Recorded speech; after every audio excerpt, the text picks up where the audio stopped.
Welcome back. Thank y'all for sticking around. We got a really cool run coming up. It's called Live Alive, Good Ending with SushiKishi. Welcome back to the RPG Valkyries Speedrun Ragnarok 2023. Speedrun Ragnarok is raising money for Take This, a wonderful mental health charity. That let's be honest, it's a hard time of year, and there's problems with mental health all over the place. Everyone struggles with it, and if you can, I'd strongly urge you to consider donating to a wonderful cause. Take This is a charity that focuses on gamers and the gaming community, and their vision is for the game communities to welcome and support people experiencing mental health challenges, as well as to recognize the humanity and mental health of game creators and game players. To that end, just so you know, we have some bid wars and incentives coming up. For Let's Tap It, there's a category select bid war currently going on between third person and first person. Also, you can upgrade the Tap Runner 100% if we get $175 in there. There's also some incentives for the Pump It Up Mystery version, which is coming. There's a Boss Song attempt, which I think the last time I saw we're around $250 short of that. This will be for tomorrow, by the way. And there's also a Play Co-op Songs with Haru incentive for $200 if we can raise $200. But let me get out of the way. Let me introduce our wonderful runner today. We have SushiKishi, who's going to be playing Live Alive for us tonight. Thank y'all for being here. SushiKishi, please tell us about this game. Excuse me. So we're gonna get right into it, just because being a JRPG, there's lots of lovely cutscenes and things like that, and we've got a nice skip cutscene button, but we'll have plenty of time to talk about the run as we get into it. Just give me a second. I can find.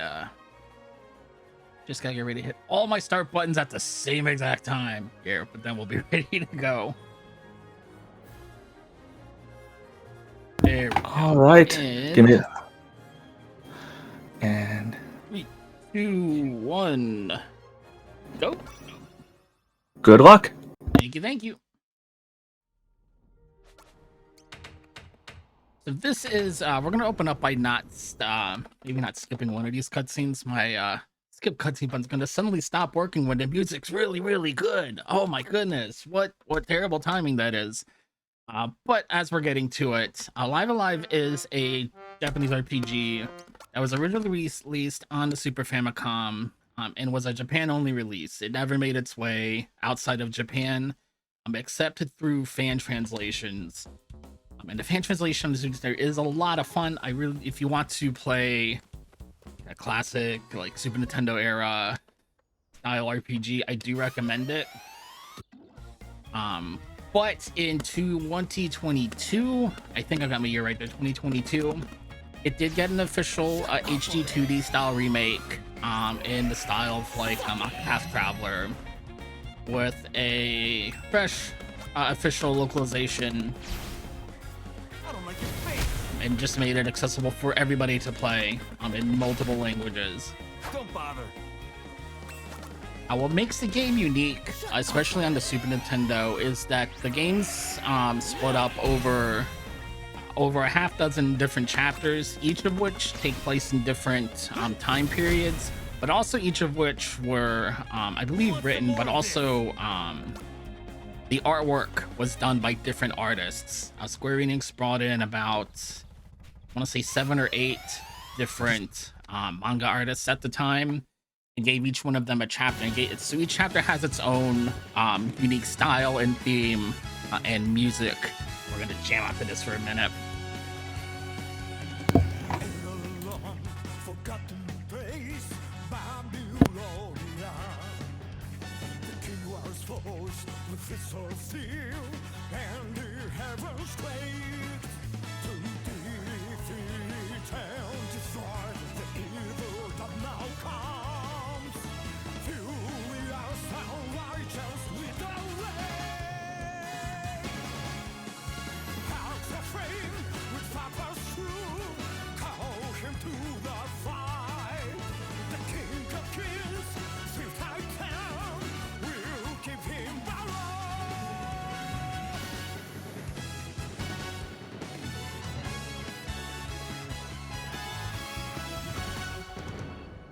Yeah, so we're opening up with this really cool mecha anime type of chapter.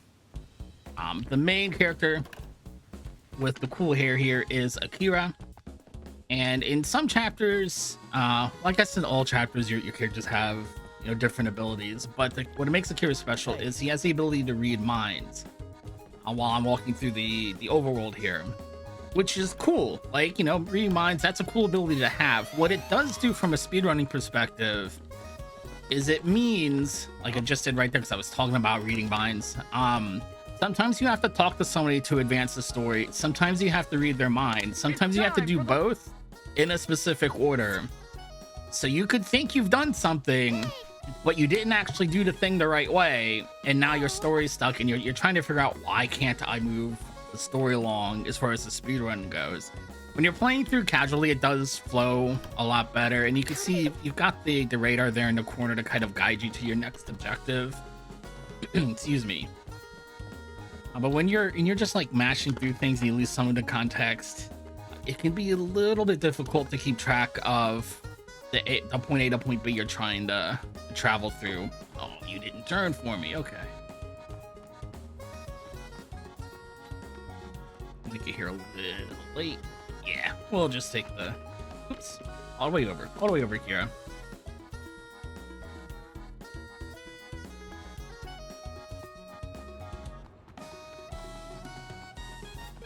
The other ability that Akira has is the ability to teleport. Which means in all chapters, I should say. Oops, I forgot to go. My friend here. There we go. In all chapters, if it's a battle you can run away from, you can always run away from it immediately. There's not like a run chance or anything like that. You just hit the flee command and you'll run away from combat. For Akira, it's a little bit different because he'll actually just teleport away from combat. Which is nice in that if I teleport away from combat and I'm on the town map here, there's a chance it'll teleport me somewhere else. Sometimes it might teleport me all the way back to the orphanage. Sometimes it'll tell me back to the orphanage, and that's not where I'm trying to go, though. So I really don't want to get into an encounter, because it could send me somewhere I'm not trying to go at all. And it costs me a little bit of time. Just on top of, eating a time loss of getting to an encounter you don't need. Now you've inadvertently gone very far out of your way the wrong direction. So we got speed. Power is mine. Now we've got this big turtley robot who used to be our sister's pet turtle. But it was sick. It was a very old turtle. It was very sick. And before the turtle passed away, what our friend Octobe did was it took the spirit of our turtley friend and put it into this big robot turtle. That's just something you can do in this setting. No big deal. Now we got a big turtley robot friend with bowling ball hands, who has the cutest voice acting in the entire game, it must be said.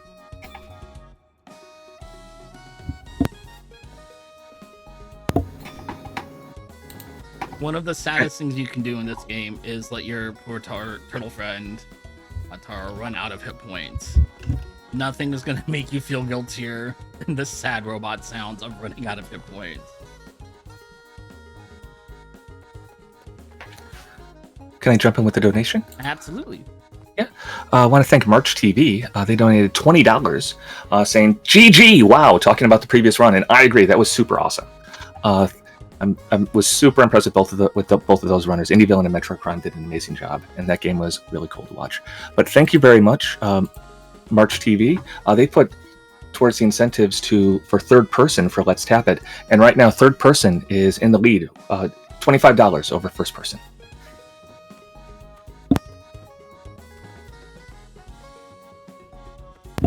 Get all these stairs to go down. This wouldn't bug me so much if this wasn't skippable on the Super Nintendo version, but we got a bit of hell yeah, a long little sequence here where Dr. Bay tells us he has this giant robot called the Steel Titan, Buriki Dio, you can see there in the background. But in order to actually pilot, you have to have psychic abilities, which Akira has. So we're going to try to get into the cockpit and try to fly this thing, try to make it move. which is cool and all, but because you have to keep a big robot like that a huge secret, of course, you have to hide it somewhere. The process for getting into it is a little convoluted. After going down to what, 6 flights of stairs, we come up, we find the passwords to go check that pink elephant. I'm gonna read this book. Here's a cute little xylophone here. There's a mask over here. We're gonna check this out. Okay. I'm gonna go all the way back down. Because you might be thinking, well, let's go down in a row. Okay, we've done hit the little secret buttons to go unlock the hidden entrance into the robot, right? So we're just gonna go down and go hop into the cockpit and see if we can fly this giganto mecha kaiju robot. But we're not actually here to do that. We're going over here and offer our prayers to the Steel Titan in all his mighty steeliness, and then go all the way back up. So we're on the fill arc of our of our anime series here, and the fill arc is all stairs. But wait, we're still not done. You see, notice we're getting further and further away from this robot. Let's go wash our hands. We don't want to try to pod this thing with dirty hands. Now we're gonna go to the bathroom, and it turns out the toilet is actually an elevator down into the robot. So after all of that, take the elevator, skip to 3 cutscenes, and now we're in the big metal robot. And now we can try to see if we can pilot this thing. Examine. We're gonna try this one. Nope, doesn't work here. Can't make that one move. Not this one either. Nope, I got one more here. So you get all 5 of them. No dice, can't make it move, and we're gonna quit, and now we're leaving. See ya. All that just to find out we don't have enough psychic power to move the robot. And now we're done. And all of that whole sequence of me entering the house to me leaving the house, that's all skippable on the Super Famicom. You don't have to do any of it. I didn't get there fast enough. Yeah. Like I got the feeling if I teleport, it's just gonna send me somewhere I don't want to be. Oh, you did that one to me. Okay.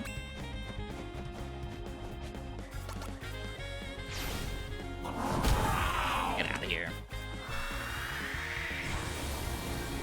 We'll get a little preview of sometimes enemy encounters have a party leader, and if you take out the party leader, everybody else just kind of disperses like that.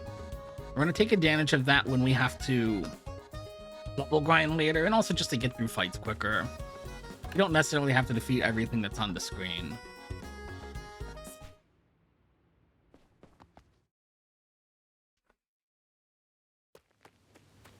We start with Near Futures because it's the first one in the list, the big rotating list of chapters. Shut up already.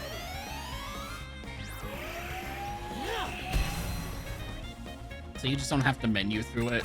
The fact it's got the cool music's also a great opener to the run, of course. If you decide not to skip it. Who's a badass? And I think I talked about it before. I don't think I talked about it during the run. The reason why there's 2 timers over there is one of them is removing load times, because I'm playing on the PC version today.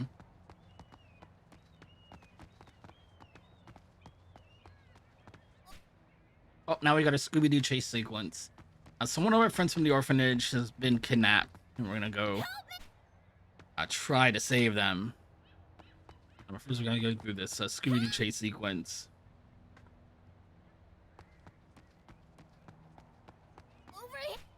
And another quick thing to note on the remake has that nice radar in the bottom right corner.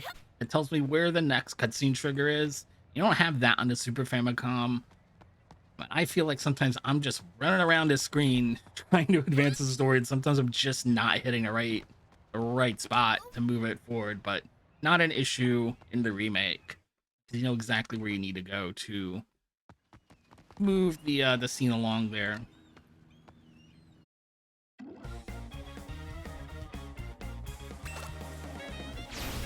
Shut up already.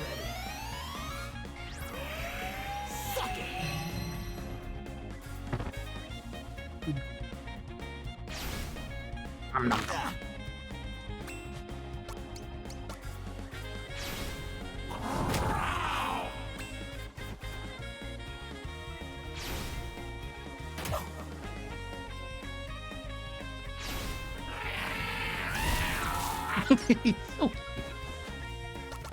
No, up. Oh, why would you put the target down there? Yeah.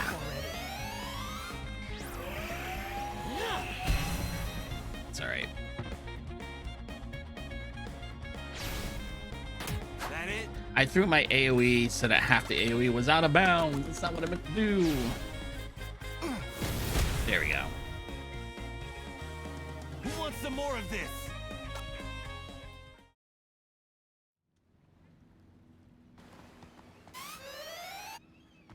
Know anything? Help. There we go. All right, so I know where our friend Lawless, also known as Matsu, I know where they've run off to, and we're trying to go catch up to them to help them. But Akira doesn't know. So we need to make one extra little pit stop. Back to the orphanage to talk to our sister, who doesn't want to tell us where Matsu went. So we're gonna have to read her mind.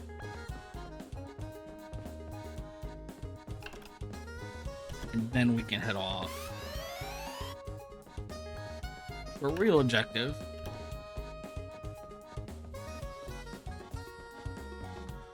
At this point in the story, we're trying to we figured out who it is that has been kidnapping all the people. That's the main story, is that a lot of people have gone missing and have been kidnapped. We figured out where they're going, or at least who's behind it. Appointment? So now we're gonna go and try and stop them, of course, in heroic fashion. By running into these first two guards, we're gonna fight away all the way through by running away. See ya. Let's see if I get the Tecmo juke here. Nope. It's alright.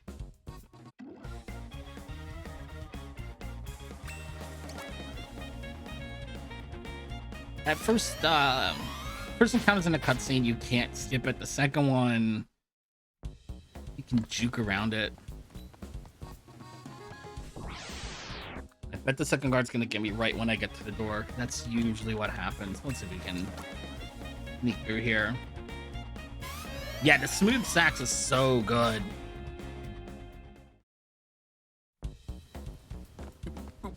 Of course. So we said hello to all four guards, which is not ideal. But like I said, you can just run away. It's not a big deal if you get into an encounter you don't want. I mean, other than the very end of the game, the last two chapters of the game, we're not really gonna have any random encounters. Any encounter we get into, we're gonna have the chance to dodge around it, Earthbound style.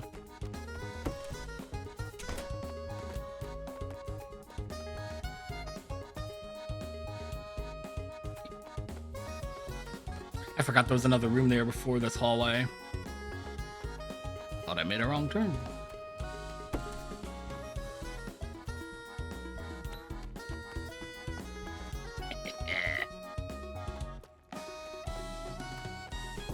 Hey, kid!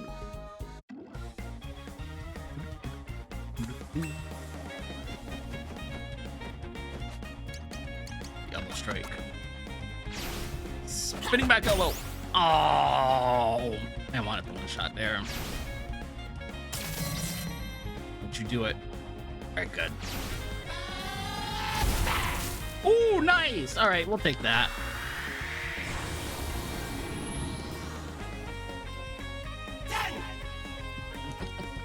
Look how cute, Yeah. look how cute Torimo is. I just love Taro's all his sprite work.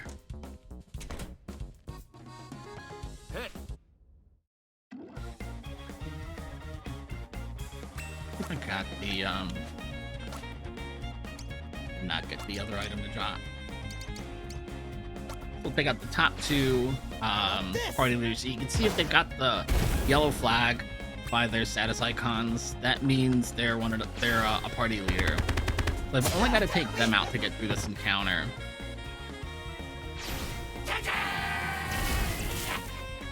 I think the one drawback to that is, I know that it works this way in the Super Nintendo version. I don't know if it works this way in the remake because you don't really farm for drops. But if you don't actually defeat the enemy, you don't get any of its drops. You'll still get the EXP because that's based on a different formula.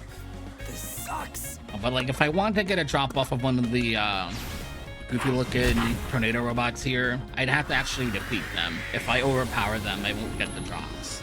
At least in the Super Nintendo version.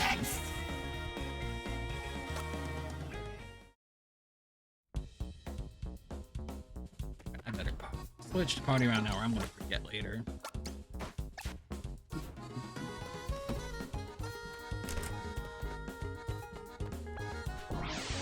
I'm gonna grab by every guard today.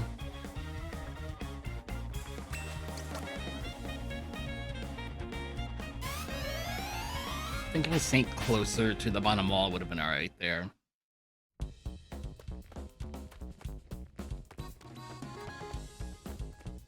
The only thing you need to do is get through this guard.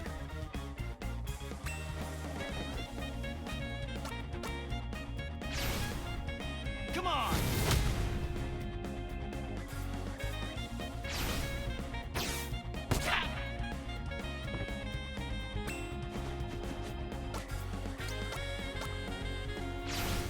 How about this?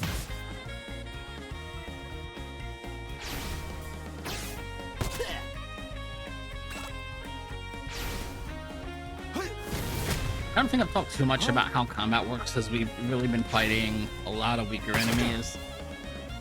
But when you actually get into combat, you can see it's a grid-based, typical style of combat. Generally speaking, diagonal directions are bad. Just as a general rule of thumb, the enemies can use their strongest abilities on diagonals. Which is why I have my other two characters just kind of standing here trying to absorb as much damage as possible so I can just keep swinging away with Lawless here. So I'm not worried about EXP on my down party members or anything like that. That's not going to be an issue.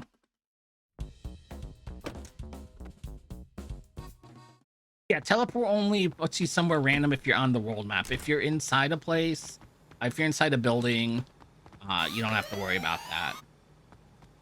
Thank goodness, because otherwise we really would have to fight through all of those guards. It'd be a lot different. Right, down. Down. There we go.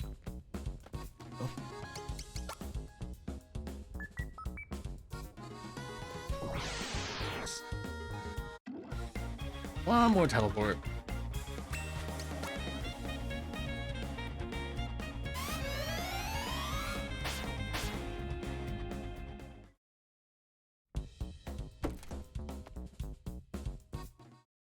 Now we've got a boss fight here.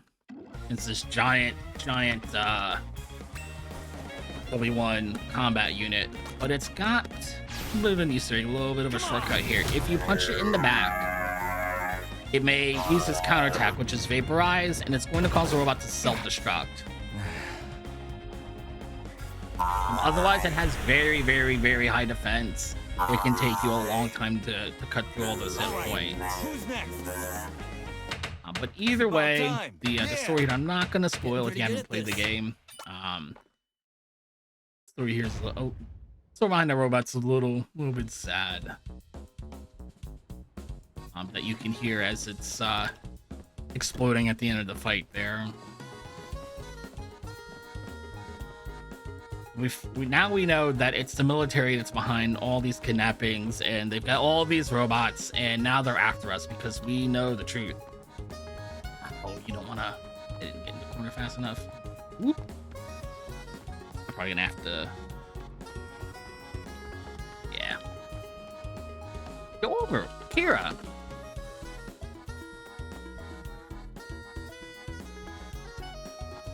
So in order to fight against the whole army, Matsu ran off to try to pilot Riki Dio on his own. Matsu, of course, or read mind, does not have psychic abilities, so he would not be able to pilot the robot at all. Instead, he's going to try to pilot it by being really cool and having cool sunglasses and yelling a lot.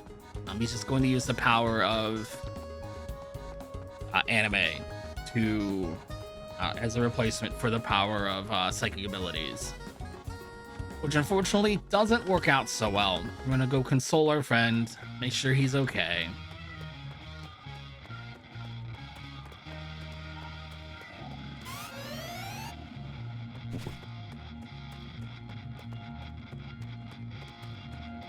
Farm music's pretty cool too. And the orphanage is on fire. So things progress very rapidly after the midway point of the story. So we're running into save. Anybody who's still hasn't made it out of the house yet, means I need to go in, at least step foot in each of the rooms. Make sure nobody's here.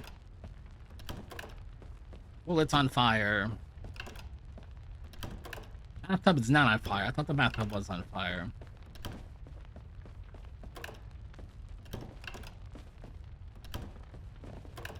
Here. That door is on fire.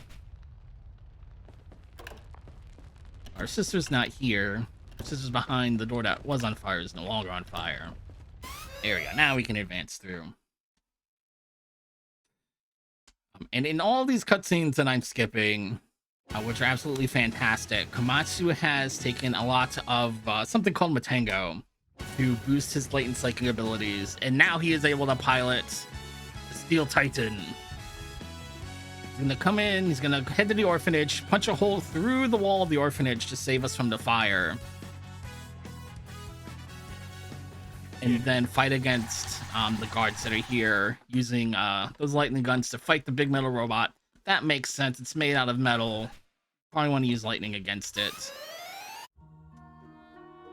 Unfortunately, our friend took too much Matango. And also got shocked by the lightning. Tomatsu, unfortunately, is going to pass away. This is going to unlock all of our latent psychic abilities, and we are now gone legally distinct Super Saiyan and can pilot the Bariki Dai ourselves. Time to get to pilot this giant metal mecha kaiju robot. God, demon, or whatever, you're going down.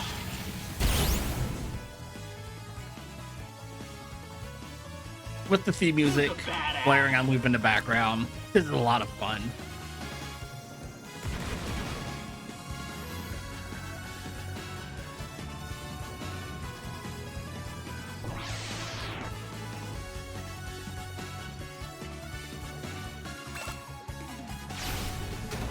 It's laser time.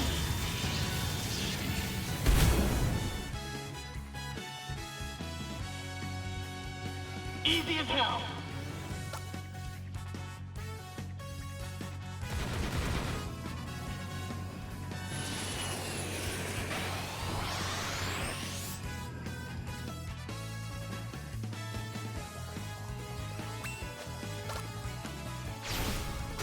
God or demon or whatever, you're going down. Now, in this version, you'll notice as I'm taking damage here, you can actually see the health bar go down. That's a very minor change from the Super Nintendo version, where you didn't have a health bar, you didn't have a hit point meter, because your health points would just be question mark over question mark. Steel Titan has so many hit points that they just can't be read out on the screen, is the implication. Here they actually do show your health bar. I didn't give him the special hit point meter or anything like that. God or demon or whatever, you're going down.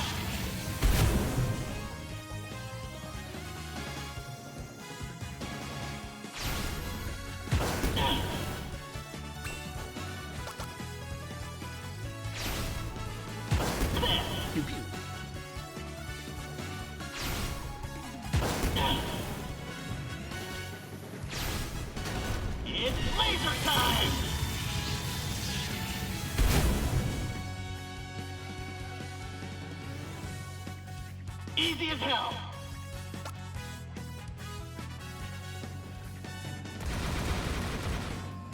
Just one more fight. Just the one last airship defending the temple up here. And we can leave the other airship on the field. It's not a big deal.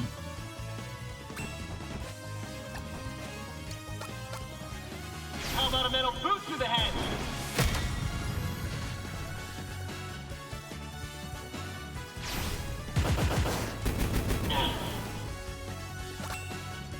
Come on, Master. Let's do this.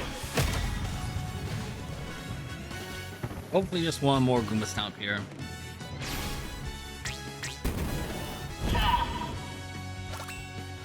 How about a metal boot to the head?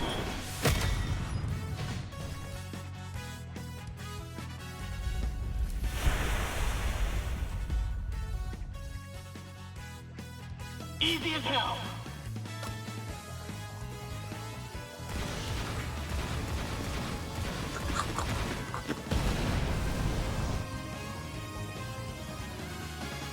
And then to summarize these cutscenes really quickly, the military has their own kaiju.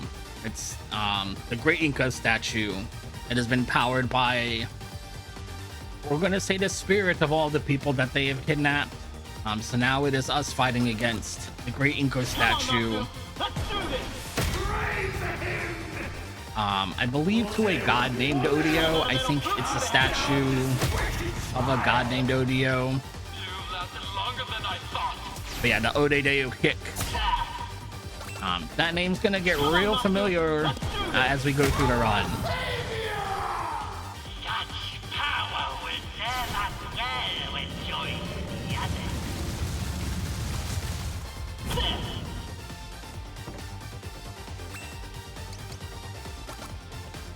Gonna blow you the hell up. Huh? This thing's got bombs, right? You'll have to do better than that.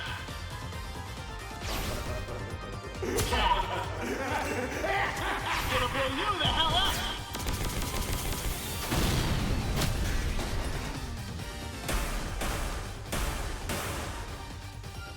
Savior, what's happening to him? What's happened is he got his butt kicked. That's what happened. That's another reason why it's fun to start with this chapter, because you really do just get to raffle stomp through everything at the start. It's a lot of fun.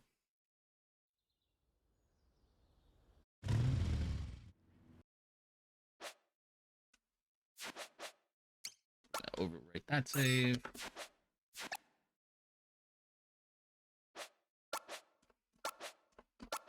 And our next chapter is going to be the distant future chapter. This sci-fi chapter with our cute round little friend named Cube. This chapter is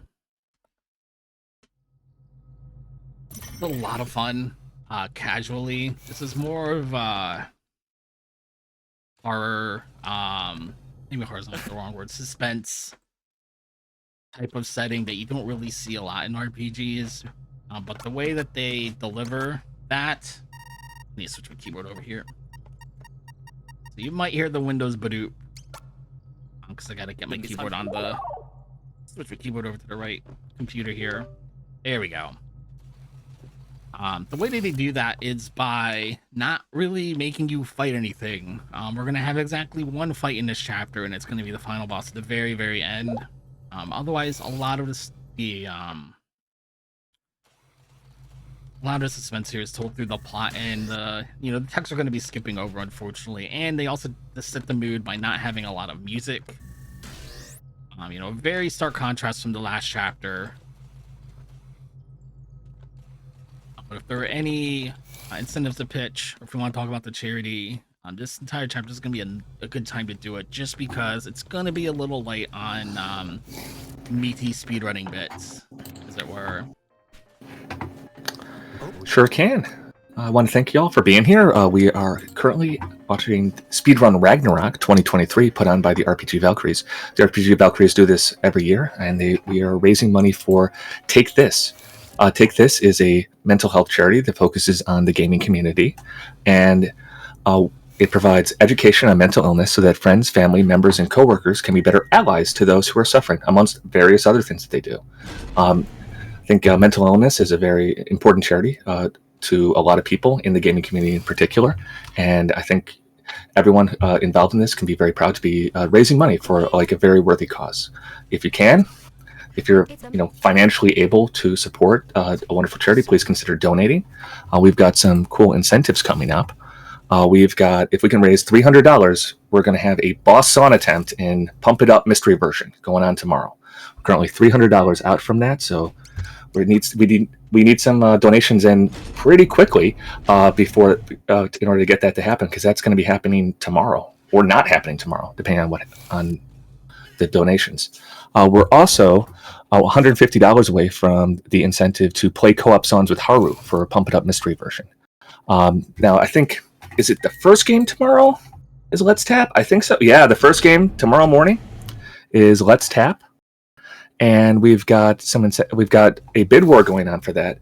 Currently, there is a bid war between third person and first person.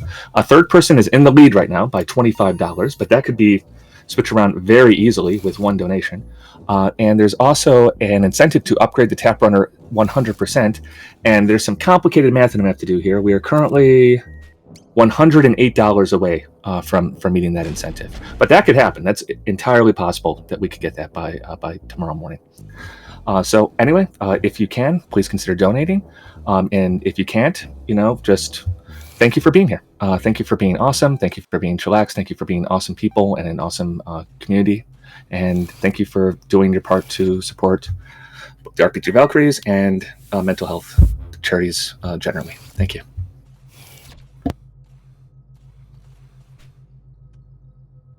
All right, so get everybody caught up to speed on a lot happened in a very short amount of time there.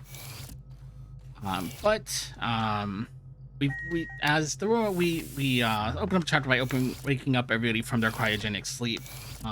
We're a transport vessel carrying cargo, and it was we're very, very far away from Earth. But now that we're getting a little bit closer to home, we wake everybody up so the crew can be ready for the last approach to Earth here. But we found that's the cancel button, isn't it? It sure is. So go to level 3. There we go. We woke up, we found that the communication antenna is not working. We can send but not receive messages or something like that. And in order to fix the issue, we send Kirk out on a spacewalk to try to fix it. And while he's out there, something suddenly goes wrong with his suit. And he loses pressurization, and unfortunately he passes away. He doesn't survive the spacewalk. His girlfriend Rachel is obviously very upset, and that's why she's not here in the room right now. And after informing the captain, we decided we're going to give Kirk a proper burial. I keep saying a burial at sea or burial at space. Meanwhile, I believe it's Kato, is checking on the suit to see, like, all right, well, maybe what had gone wrong with the suit. I checked this before he went out there. It should have been fine. Nothing should have gone wrong. That's not Kato. I can't remember his name off the top of my head, but that's Rachel's ex-boyfriend. So there's a little bit of animosity of like, oh, well, maybe he was jealous and did something wrong on purpose. There's a little bit of drama going on behind the scenes here.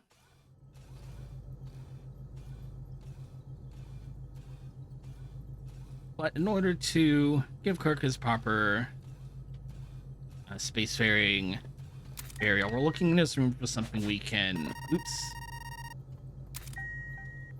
something he can take with him, as it were. Stop.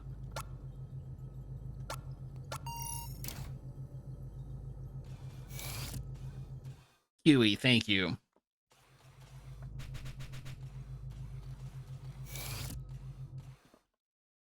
But we've picked something out, and now we've been tasked with going to get its body and getting him down to the airlock for ceremony, and he's missing.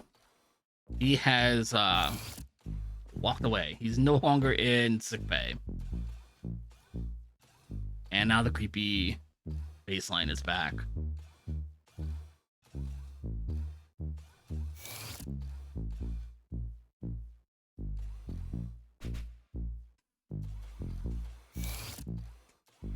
So it turns out, oh nope, not on. We'll go back here, right? Oh, I guess we do. Oh, we went down to the airlock. Nope, yeah, the body's really missing, y'all. So Rachel took Kirk's body back to her room, tucked him in the bed. You know, we're just gonna wait for him to wake up. And like I said, she's very upset. She's not really thinking straight. And as we go there to check on Rachel and, you know, try to, you know, have her come to her senses, come back to reality, she hears a voice that tells her, hey, it's Kirk. Kirk's spirit's outside the ship. You need to open the airlock and let his spirit back in so he can wake up. So now we're down here trying to save her from launching herself into space out of the airlock. Also, that noise is not good. That's a big, scary, angry noise. Remember I said we're a transport vessel. We're transporting some military cargo. That's why there's Corporal Darth is here. So our military cargo is not where it's supposed to be. And the reason why this is such a big secret is for whatever reason we're transporting angry Carbuncle from Final Fantasy. Very angry buff Carbuncle. Remember I told you there's no combat in this chapter? I mean it. There's no combat in this chapter. If that thing catches up to me and touches me, it's just going to be an instant game over. He's just going to gnaw my little metally bits into dust.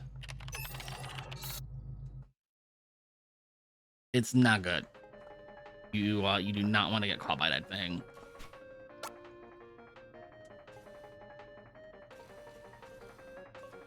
How about clearly Rachel's a little bit on edge, so what we're gonna do is give her some very caffeinated coffee, because that's definitely the thing to do here. But no, she can use a nice hot cup of coffee. She runs off. Huey runs off. I forget what the reason for them running off. Kato decides, look, we're not gonna just sit here. We're gonna go after them and make sure they're okay. And in that short amount of time, half of the remaining party members are got attacked. We're gonna go put them into cryo and hope that they survive the trip all the way back home. The only person we haven't seen this entire story so far is the captain. So we've gotten the password to the captain's room from the main computer here. We're gonna try and force our way into the captain's room to see what's going on, because he hasn't come out to check on anybody or do anything or anything. We've just been communicating over the intercom, if you will.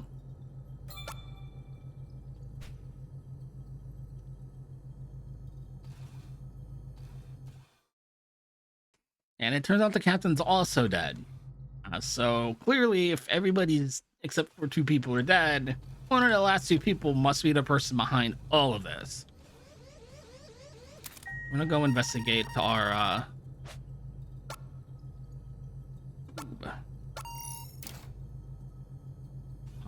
military escort, Corporal Darth, who's not really part of the crew. He's just here to oversee Buff Carbuncle.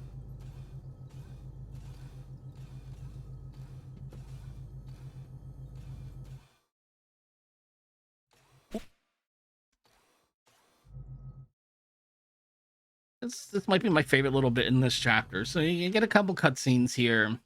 It's now after you, and the door shuts in front of you, and the game wants to know, hey, you've got a crowbar. Do you want to use it to open the door, or do you want to sit here and just get eaten? Like, what do you think?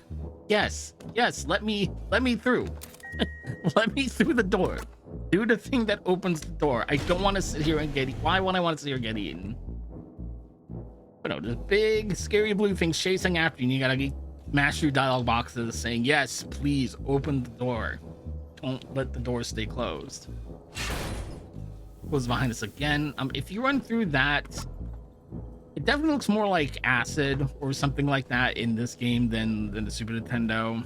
But if you go through that liquid, that's also going to cause a game over. You're just going to short circuit. But leaving the room and coming back clears up the trap. I'm gonna head down to level 1, mainly for the storyline purpose of, yep, of Carbuncle's still down there, very, very angry. But at least it's on floor 1 now, and I need to go to floor 2.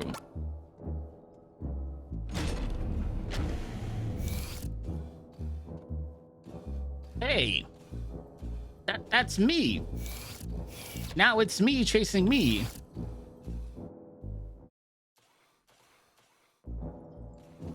And now we've got the situation where we have to ask ourselves a question that only we would know the answer to prove that it's really us and not somebody else. The question being, what was the name that we almost got that wasn't Cube? And we were almost called Roundy before Kato said, now that's a really terrible name. We should definitely not use Roundy as your name. But if you don't know the answer to it, or if you're playing on the Japanese version and you don't read Japanese, or if you're playing on the fan translation, you weren't paying attention, you will game over there if you don't get the name right.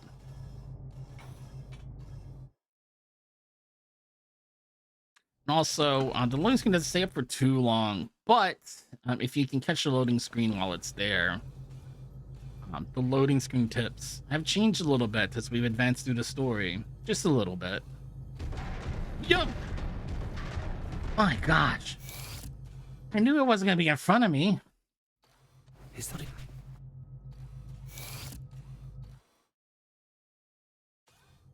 Yeah!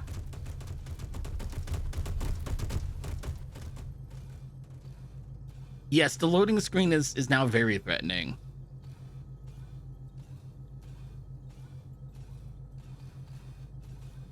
What am I doing? All the way up.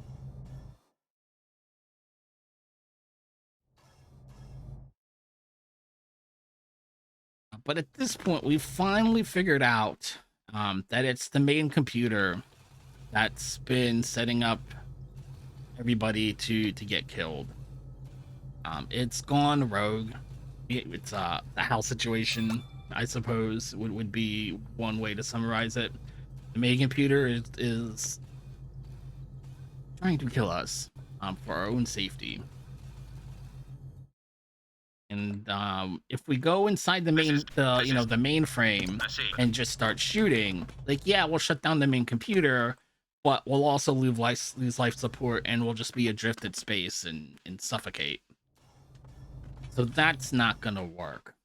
So our idea is to hack in through the computer system, through a computer that's not important enough for Hal to care about, and that's going to be this arcade machine that we've been ignoring this entire time. There is a game there that you can play, a fun little mini game, but we just, we skip over it. It just so happens to be a game called Captain Square, which is a grid-based tactical RPG style of arcade game, which is perfect because that's the kind of RPG that we're playing. Pew, pew, pew. And we're going to use that to interface with the main computer and get into a fight against the operating system here. There's a couple of ways through this fight, but the main trick here is that those orbs, those little pods on the side, can and will heal the main boss. And what you can do is clear a couple of the pods out and then use a knockback attack to move the main boss out of the middle. And if it's not in the middle, it's not going to get healed as often, if at all. But in the remake, your laser cannon damage is a little bit more consistent. So most of the time, you can see how close this is though, you can just brute force the damage. There we go. And take it out before it gets a heal out. If it gets even one heal out though, it's gonna get a lot of heals out. Those orbs are really frustrating. And that fight goes a lot differently in the Super Nintendo version, just because the healing is so much stronger and will really ruin your day. You could technically, I think you can technically brute force it that way on the Super Nintendo version, but your damage is just not as consistent.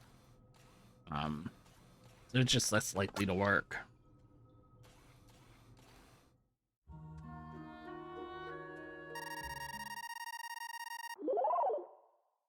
That is 2 chapters in the book.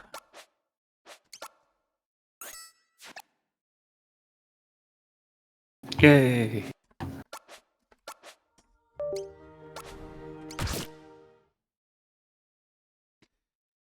Now into the twilight of Edo, Japan.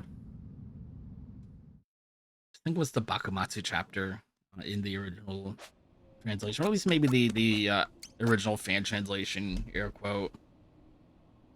Yes, I know my what we're lord. doing here. So like in the first chapter where Akira had the ability to read minds, and we've got a special ability on our X button here when we're on the overworld, which is this invisibility cloak that we're going to use to avoid the guards. There are exactly 100 guards in this chapter, and a couple of ways for you to get through this chapter. You could do a totally peaceful pacifist run where you don't take out anybody that you don't need to. You can also do a run where you take out all of the guards. Well, there's a button. We're not going to do either one of those. We're just going to take out who we need to and not worry about doing one or the other.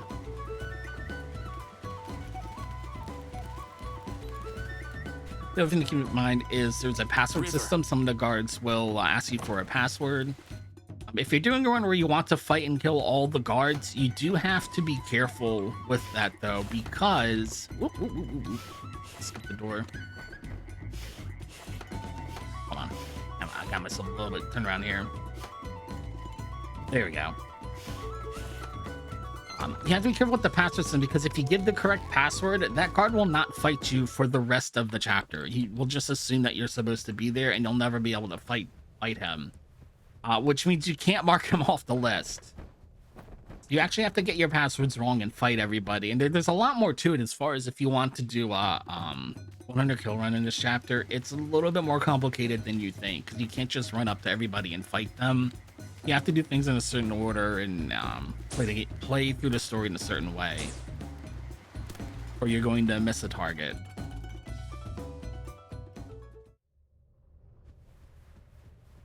Yeah, pacifist is a little more annoying because you still need to level up, but you can't level up on your human targets. You have to level up in specific places. And we're gonna grind a little bit too. We don't do a lot of grinding in this run until the last chapter, really. I'm gonna do a little bit of it here.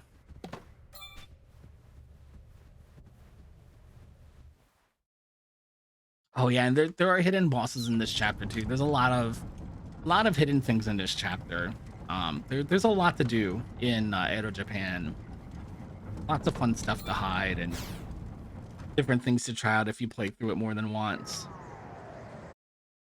Oh no, we've fallen into a trap. I know it's locked.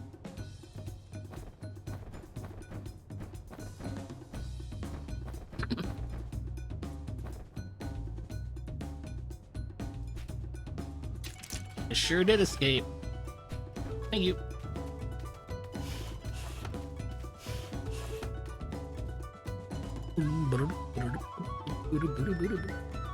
I have to go grab the sword, and then I have to equip the sword, because otherwise it doesn't do me any good. There we go. So many runs where I pick that up and just don't equip it. Don't do anything with the sword. Just sits there in my inventory. Not doing anything.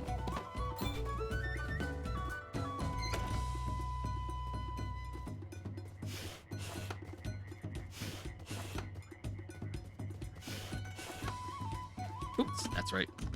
We're gonna open the gates, and then we're gonna leave this building. Keep in mind, we've walked out of this building. The guard says none can enter here. You need to leave. Very well. All right, yeah, we'll leave. Mind you, we came from inside the building. That's okay. It won't. Come on, thumbstick. There we go. This is where we're going to do quite a bit of leveling in the pacifist run because these are lost souls. They're little ghosties. They don't count as killing humans, though.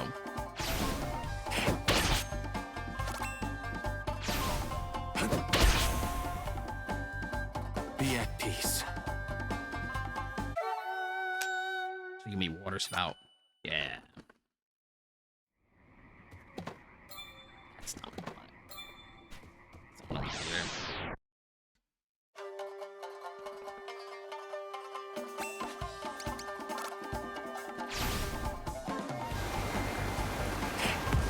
Splash. There we go. Be at peace.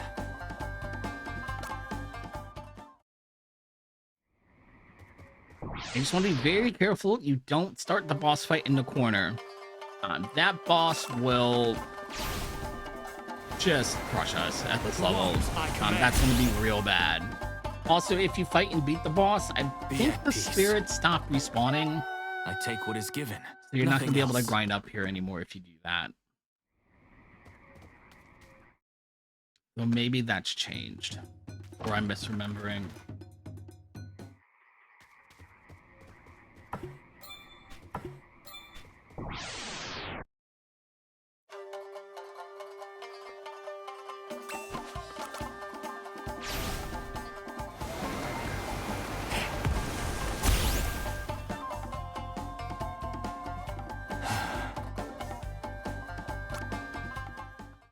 Just want to get myself to level 6 here. I'm not going to grind for too much longer. EXP in this game works a little bit differently than your traditional RPG, but though that I think about it, I wonder if maybe other tactical type RPGs work like this. I just don't play a ton of them, so I'm not sure. But your characters will level up every 100 experience points. And what determines how many experience points you get from a fight is the game will compare your character's level versus the encounter's level. So I'm not going to get the same amount of EXP every time I fight these lost souls. It's going to go down and down as I level up. I can't just sit here and get a level every 2 or 3 fights forever. Or I imagine we'd stay here quite a bit longer, just to make the rest of the chapter a lot easier. But if you get any EXP, I need one more. If you get any EXP over 100, it doesn't go towards your next level. You just lose that EXP. So not only is it possible to like overlevel, you can also just get EXP that literally counts for nothing. You could be wasting your time fighting a really tough encounter The waters I command. that you're not going to get a ton out of. That's really not going to come into play until the final chapter either. Yeah, we've got a level 6. We're going to head out of here now. I do need one more level, but we'll get it before we need it.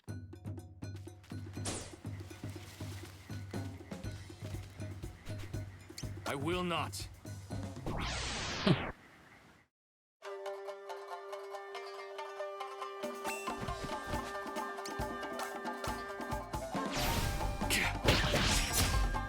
Sure.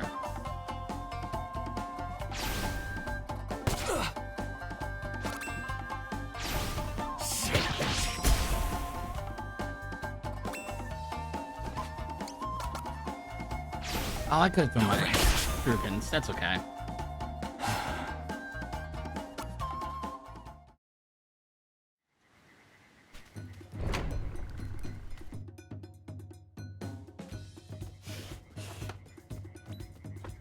There's a hide button.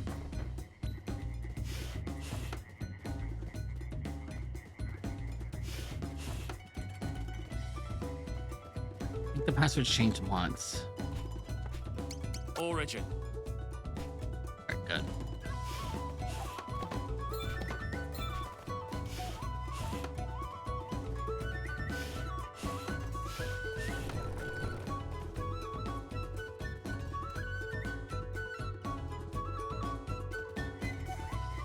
The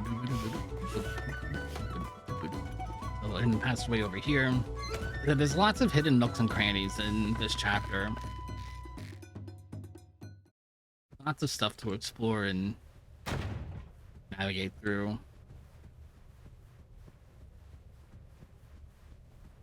These trick floors are a lot tougher to deal with on Super Nintendo. Your mobility is just not as good. But every time I mention how it's easier here, I feel like I set a red flag. So we're just gonna save just in case something silly happens there. So it's really not too bad in the remake.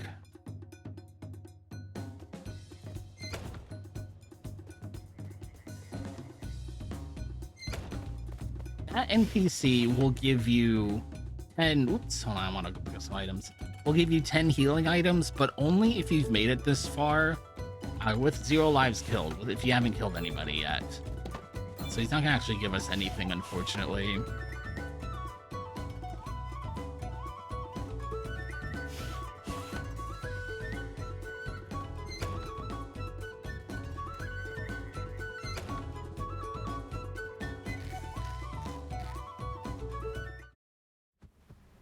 A little bit of shortcut here is an item we found earlier. Open rope, we're gonna skip all of the statues here. All those are trap-based encounters. Those will just take us forever to slog through. What's the matter? Not one bit. And then we're getting into a fight against Puppet Master Giant, who's the trap master, the one who's made all these traps. I believe it's implied is the one who's made all these traps. Where is? There it is. Wait, is that it? Yes.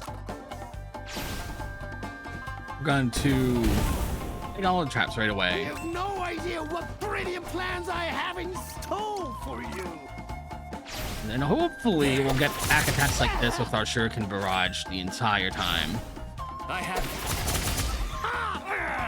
It's been a while. Yeah, Electrical since I've Discharge had to is not what I wrap wanted my to brain see. like this. That hurts. I dare say you've inspired me. Alright, good. This body of mine's still raring to go. Just you. Huh?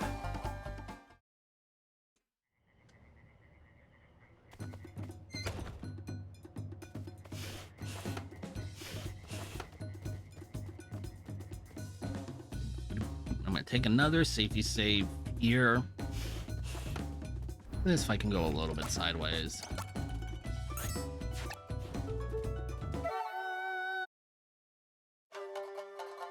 You see, I got 2 of them right next to each other on the left, though. So let's see.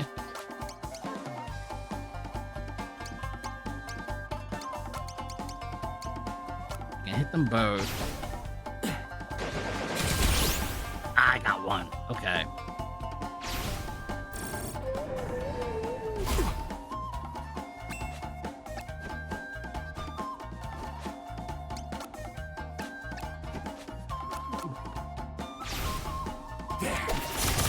Alright. I'm not gonna risk it. this will do.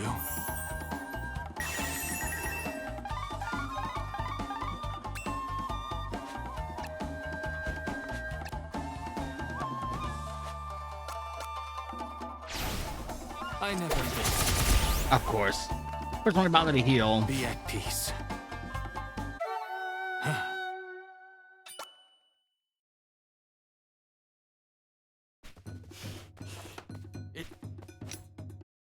Oh yeah, I forgot. Our mission here is to save this person who's just joined the party in the cutscene we skipped. That's what we're technically here to do.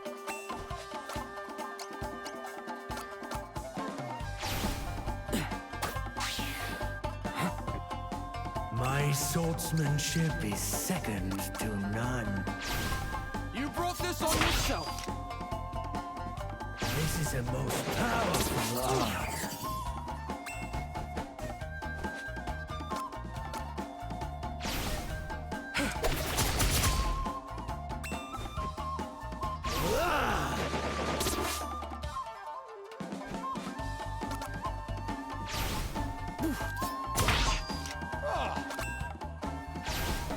I never miss. Well, I have a question for you. Okay. Now, what is the good ending? What is the difference between the good ending? Oh, and that's a good question. Fortunately, we can't really make any progress at until the last chapter.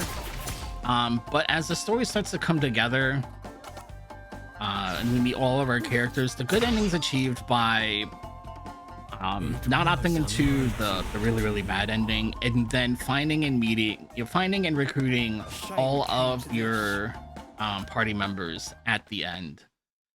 And we're gonna find out that there's a party limit of 4, and we're gonna have I think it's 6 characters at the end, 7 characters at the end.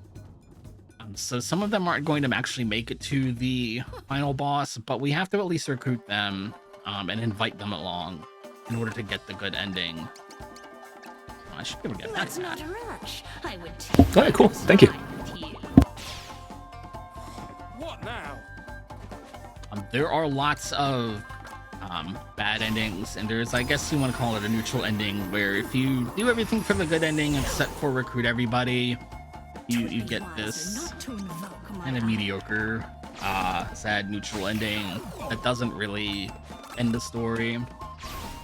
You brought this on yourself. But once you unlock all the chapters, you can just choose to Trust in the opt into and play the air quote the evil, the bad team wins ending, which is a lot of fun. Done to me. Be at peace.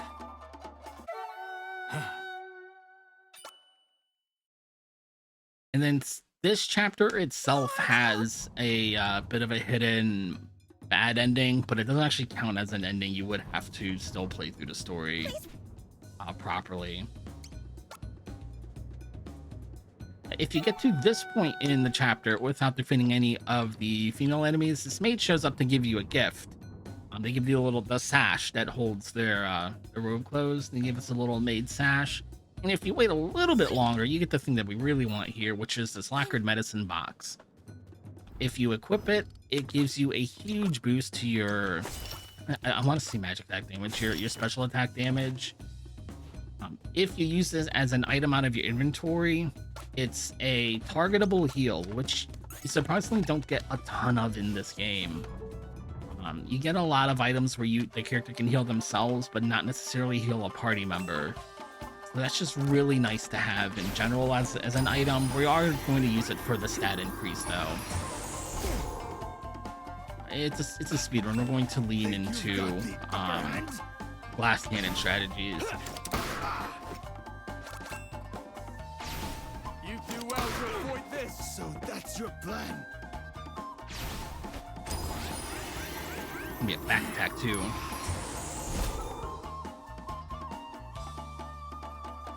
No. Not allow it. Be at peace.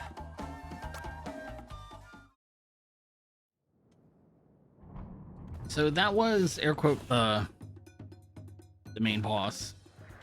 Now this is the final boss though, because the main boss transforms into this frog named Gamehebi. Lord Odeo turns into Gamehebi. And what I'm gonna do with our samurai friend here is our samurai friend has a gun with an ability called, I think it's Warning Shot. Yeah, Warning Shot. If Warning Shot hits, it has a chance to, as you can see, flip the enemy around, make them turn. That's really strong in this game because specifically for enemies, if they have to turn in place, even just to rotate to face you, that's going to use up their entire turn.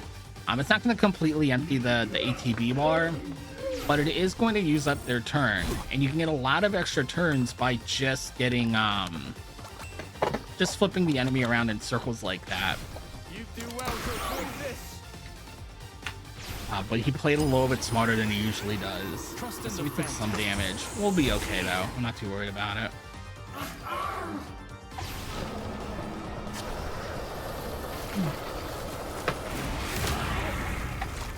I think this is riveting gameplay. Over here. Let's throw these seats out. I've got your back. Thanks.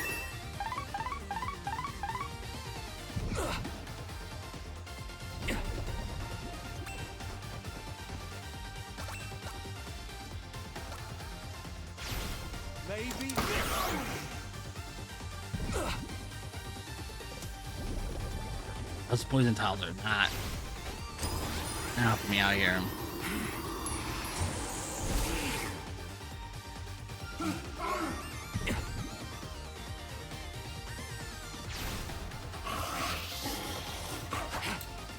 Ah, thank goodness. I don't need you to heal any more than you already are. You do well to avoid this. I'm going to try to say this very quietly, but I'm informed by chat that I am very loud. Oh, I can turn you down. So, well, I don't mind being loud, but maybe I am too loud. I don't want to. We're getting into the night shift here, and maybe people don't need me screaming at them. Like, right.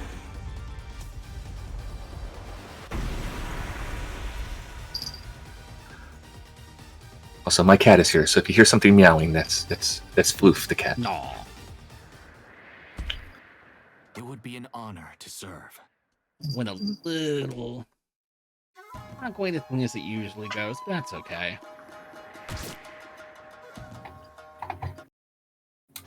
Well, you grab a couple of heals on the way, just in case.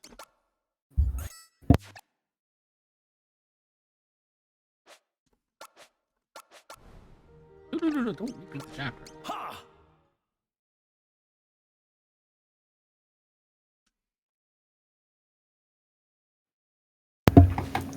Yeah, I agree with the Iceburner. You've heard of cat cam, but cat might.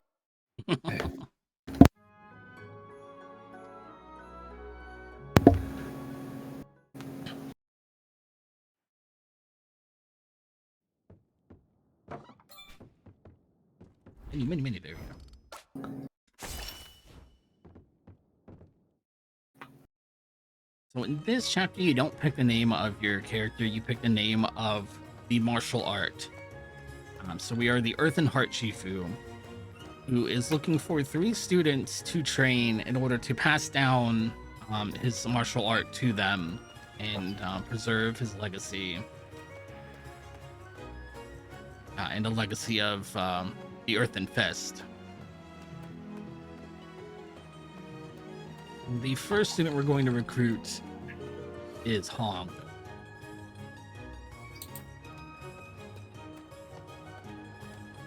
Who is my favorite of the 3. I like Hong, so we'll watch this cutscene play out a little bit.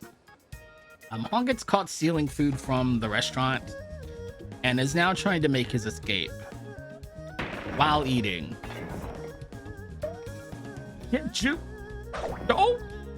Spin cycle! Whoosh. Whoop. And look how happy he looks, eating as he runs. Quick, stop! I like Hong. Oh, she. Oh, come now. I'm not. Oh. Very well. I'll see to the lad. Skip? Oh, I can't That skip was that. incredible. There you go. And we're actually going to pass our knowledge down to Hong. In the Super Nintendo version for the speedrun, you would usually pass it down to Lei, who's going to be the next character that we recruit.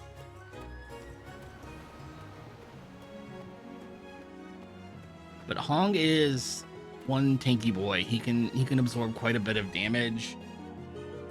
So even if he doesn't deal a ton of damage later on in the game, we just want him to soak up damage and be able to heal his party members later.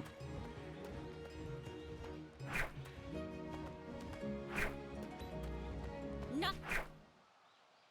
I am afraid I have nothing for you.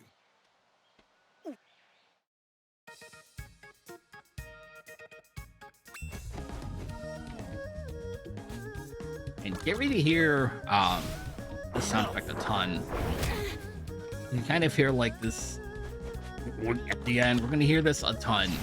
Wise Fox's Grace is a very, very strong ability. It does area of effect damage. The AoE damage doesn't get reduced by having multiple enemies in the area. Enough. It's also a counter attack, so if we get hit, we may just counter with it anyway. And it has a chance to inflict a couple different stats effects that could prevent This happened. whoever gets hit from even being able to take their turn. Or at least they won't be able to attack on their turn.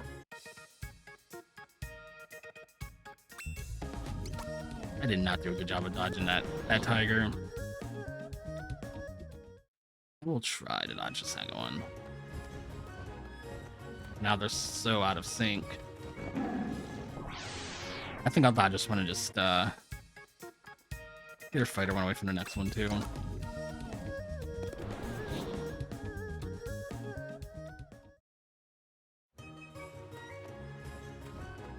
Yeah, we're good.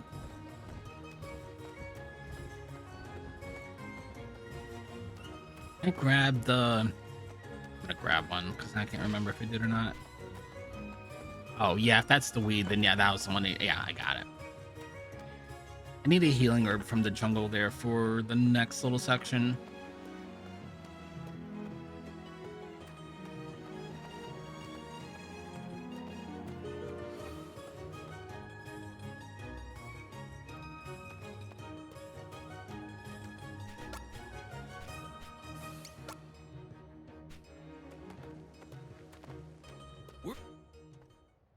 Now, last week is going to be Yoon here. Pardon me? We actually just picked our pocket, but we're going to recruit him as a student. And we got a nice speedrunning formation here. Spinny, spinny. Punch. You're winning, do you? For the double. Wise folks, And actually take out the many leader. secrets. I don't believe it. That's all, then. Yeah, the multi-hit from Sundown is not as good. I'm afraid I must decline. But the bonus of that from a speedrunning perspective is Well, we don't have to level him up as high, because it's just not worth it to go get. well. I think his is also called Texas Jitterbug, or at least it was in the fan translation. But we haven't met Sundown yet. Sundown, that's going to be the last chapter before we start moving into the end game. Really, it'll be the last of the starting chapters we do. Is probably the best way to phrase that. Because you can do the first 7 chapters in any order. We only do it in this order because that's just kind of how the menu works.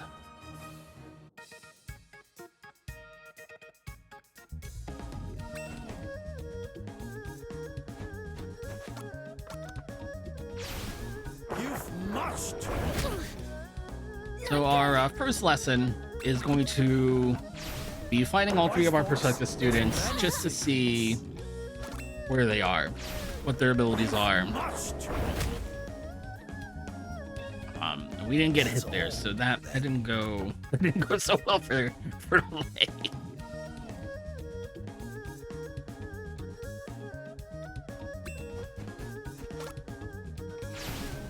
Wise folks, there's many secrets.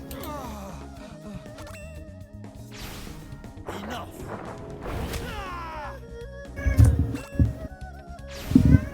Wise folks, there's many secrets. You did well. One more. And then we'll start actually training our students. Oops, too far. Enough.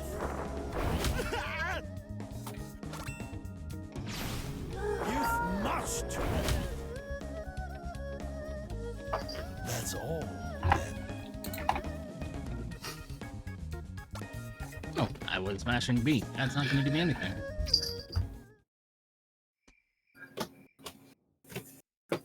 So now that we're training our students, depending on where we are when we train them, by fighting them, of course,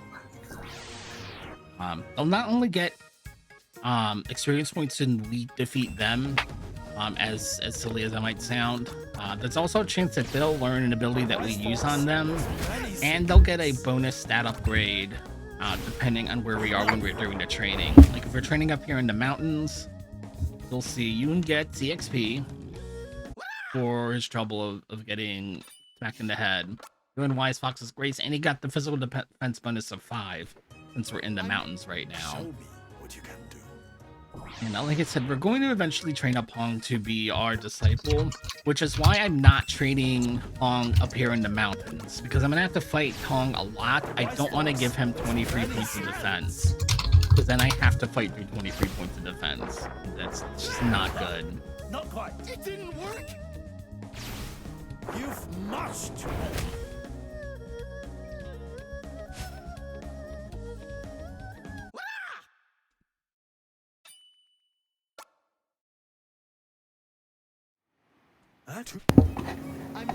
Show me what you can do.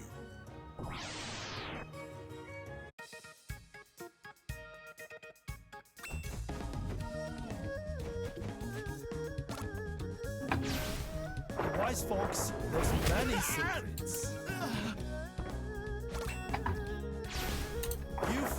While this is going on, I'll just mention that this is Speedrun Ragnarok, put on by the RPG Valkyries. The RPG Valkyries are a very cool, inclusive group of female and femme-leaning speedrunners who all love and run RPGs. If you want to join their Discord, you can totally go ahead and do that. I am in there, and I recommend it. It is a cool place to hang out and be with some nice people. It is open to all people and all genders. We're currently raising money for Take This. Take This is a mental health charity. Looking at the Take This website, looks like they're going to be out at PAX Unplugged in Philadelphia in December, and some other events soon too. They've got a really cool blurb on their website, thanking the RPG Valkyries and celebrating them for raising money again. As I say, the RPG Valkyries have been doing this for years, and they've got a whole page on their website about the RPG Valkyries and how how helpful it is for their organization. So, if you can, please consider donating. We're raising money. We're only about halfway to the goal that we had, and my cat's mad about it. You can hear Kitty complaining. We're at 4317 out of the 10,000 that we'd like to raise, but obviously, money's tight. If you can't donate, no problem. You're doing your part just by being in chat, being awesome. Being a cool and nice member of the community. If you can donate, we've got some incentives coming up. We have the first game that's going to be playing tomorrow morning is a Let's Tap, and we're currently still short on the incentives for that game. In order to upgrade to Tap Runner 100%, we are, if I'm doing the math correctly, $108 out from that. So we, hopefully we can get that done by tomorrow morning. There's also a bid war for the category select. There's 2 categories, third person and first person. Right now, third person is in the lead by $25, but that could change with a single donation. So if you want to see first person, we're going to have a donation relatively soon. That Let's Tap It is going to be run by Fuso, so that should be really cool. If you can, tune into that. That's going to be at 10 o'clock Eastern Standard Time tomorrow morning. So, but anyway, I'll pass it back to SushiKishi. This is a really cool run. Thank y'all for being here with us. Y'all are awesome, and thank you for being here, and thank you for being just really cool, happy, nice, awesome people in chat. Thank you. It's really great to host for a community that is full of really neat people, basically. And I really feel that this community is a very a breath of fresh air and a very welcoming and inclusive place in an internet that is not always that way, unfortunately.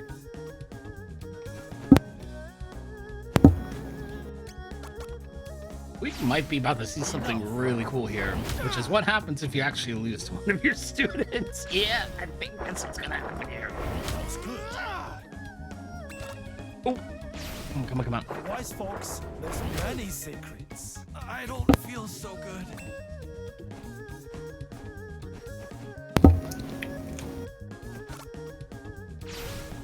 Enough. Oh man, that was. That's how strong Wise Fox's Grace is. Hong learned it and got 1 off on me and stuck the debuff once, and that was almost the whole fight. because I wasn't able to really deal any damage back after that. Enough.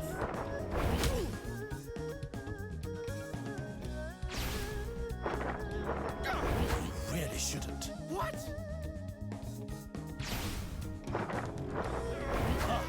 Not quite. What? You've much to learn.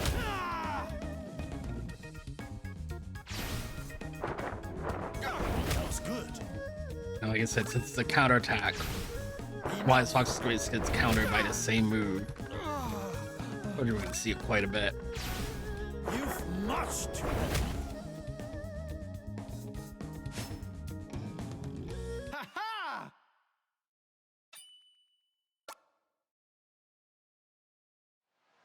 I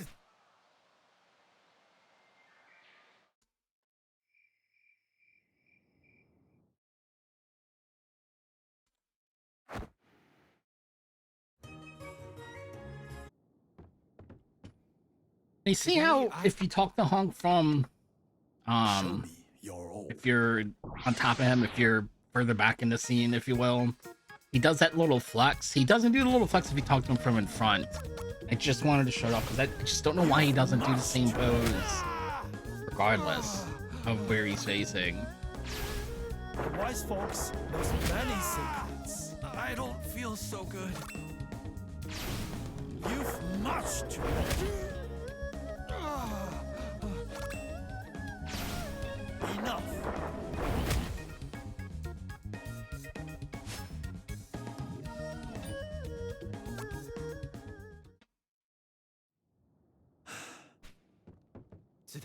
Show me your all.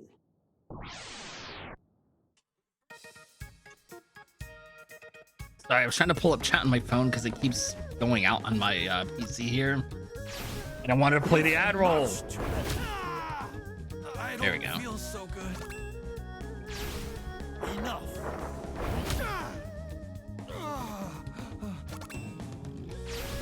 The wise fox knows many secrets.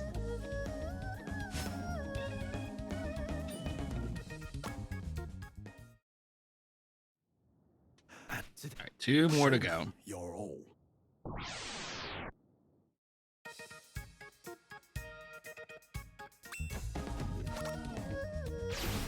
The wise fox knows many secrets. I just always thought this was a fun little way to I don't feel so do good. the story in like an Wise fox RPG knows many secrets. style, if you will. Where instead of like playing as students and either going out and fighting other students or fighting each other or whatever, you play as the Shifu. And you might be, you're defeating your students, but they're learning through Your all. their failures and their defeats there, and they're the ones getting EXP because you obviously have already mastered it. You're not going to get the EXP. You're passing those lessons on. But it was just a neat way to do that story element that, you might see that a lot, but it's a fun, different way to present it in a gameplay style. Enough. And if we weren't on a timer, you could use something that's not Wise Fox's Grace and teach them more abilities, but they will, anything that they miss, as they level up, they will pick up the other abilities that you don't teach them. So you're not going to miss out on anything if you don't teach them everything now. Mm-hmm.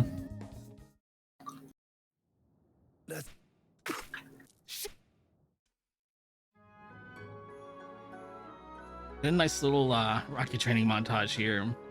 Mhm. We're going to skip through. As someone in education, the fact that he doesn't seem to be being paid for most of this work is 100% accurate.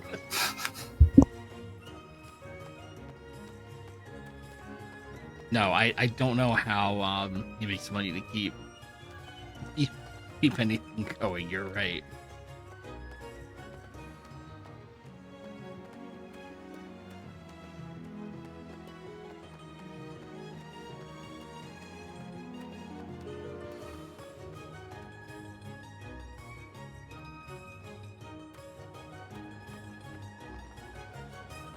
Those.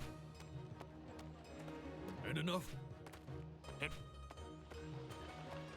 Yeah. So I'm gonna go fight the same people we fought earlier, who are now part of who are now studying under Wan Lee, I believe is the name in this one. And that name started to feel real. Wan Lee. I feel like we've heard the name like that before. Did not get the speedrun information this time, so I'll have to go clear out this one straggler here. You really shouldn't. But Shifu was worried that his students might be still too young and hot-headed to de-escalate the situation. That's why we came. We came to try to de-escalate this without even having the fight. But unfortunately, we were not successful in doing that. More items than I normally would. But some of these items will carry over till later. So I'm playing around with the inventory a little bit as I'm routing through.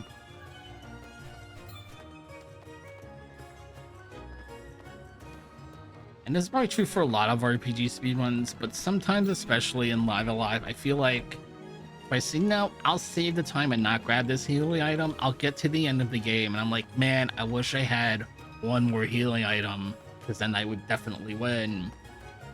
And you just don't have it. But if you get it, it's like, oh, I got really good damage rolls. This is great. I wish I didn't waste the extra frames picking up healing items. Same thing in Earthbound. Sometimes I feel like I grab one extra thing, don't need it, unless I don't have it. But yeah, as we when we left our students at home, Wan Lee and his students came, tore up the place, and beat up 2 of my students. Unfortunately, have passed away, and our friend Hong, who we trained, is in here. Admits that he was playing dead because he was scared. He feels really guilty about it. I mean, I don't blame him. It's a serious situation. But Hong is okay. And we tell him, hey, we're just gonna go for a little walk. We're definitely not going to march over there and get revenge for our 2 dead students and our school. We're not going to go on a one-man hero trip journey. For sure. That'd be silly. That's silly. Who would do such a thing?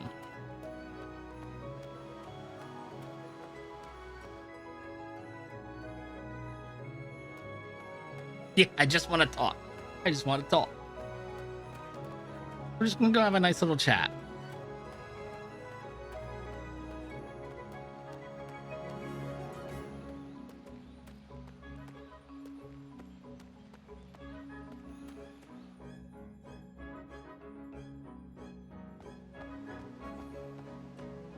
What is any for you?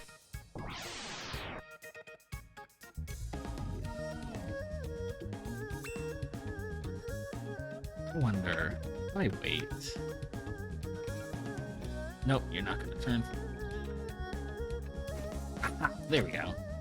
I don't know if that's happening to the student that plays, but which was nice to get the double. You did well.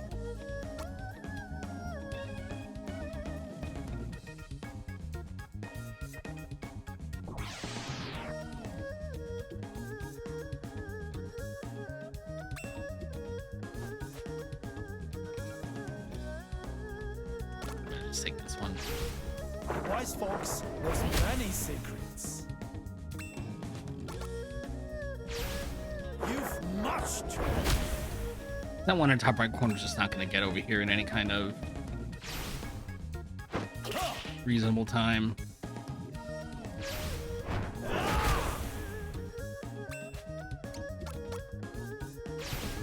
I see.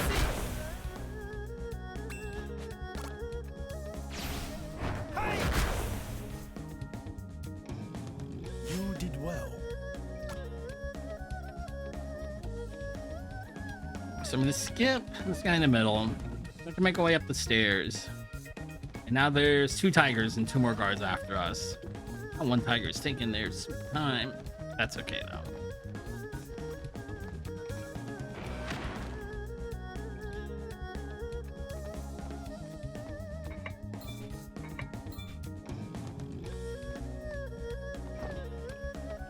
We're not gonna have enough room to dodge out all the enemies as we make our way through. We're gonna have to fight this tiger, unfortunately. And unlike other situations in game, if I run away, I can't actually move through the enemies here. I'll just be stuck. They'll still have a hitbox, or I guess a collision box. I'm just gonna have to fight the tiger here. You did well.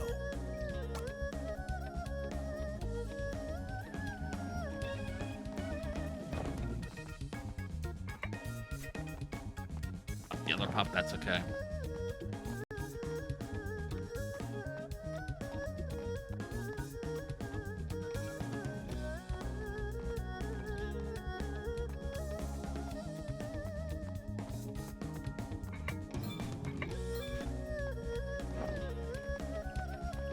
Here, it doesn't matter how many of them I dodge. We're gonna fight all of them at the same time here, regardless.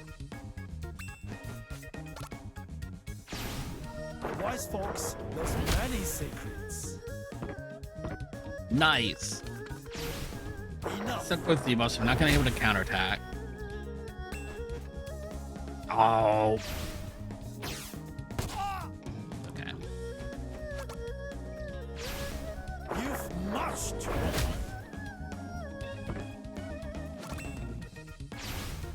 Enough. You did well.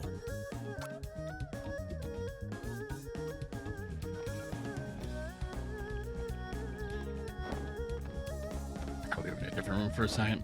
I thought we were in the table room already. There we go. This is where Hong shows up. Good old buddy Hong.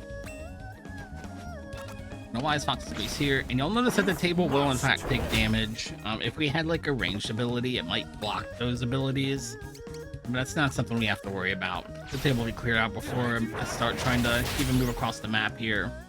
Ooh, that knockback was not something I usually get. Wise folks, there's many secrets. I think I can, yeah, I can't hit it from that spot now.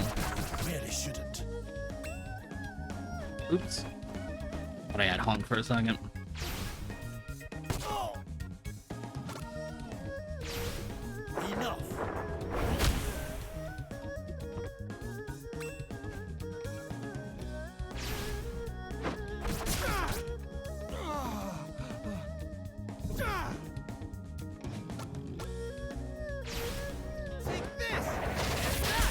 Nice.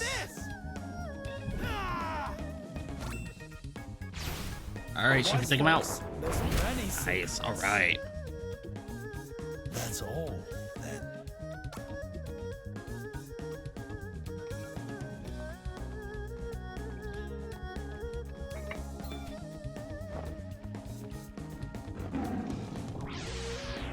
Wow.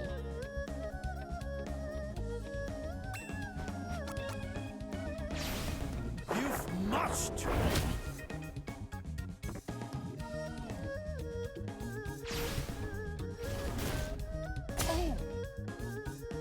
The only thing I don't think I've pointed out during the run is something else that's nice about Live Alive is that it gives your party a full heal between each fight. That's why I haven't had to heal between fights or anything. Even if like it's pretty messy and I'm low on health, it's not gonna matter. You can just get the full heal between every combat. That's all, then. Which is really nice. Well,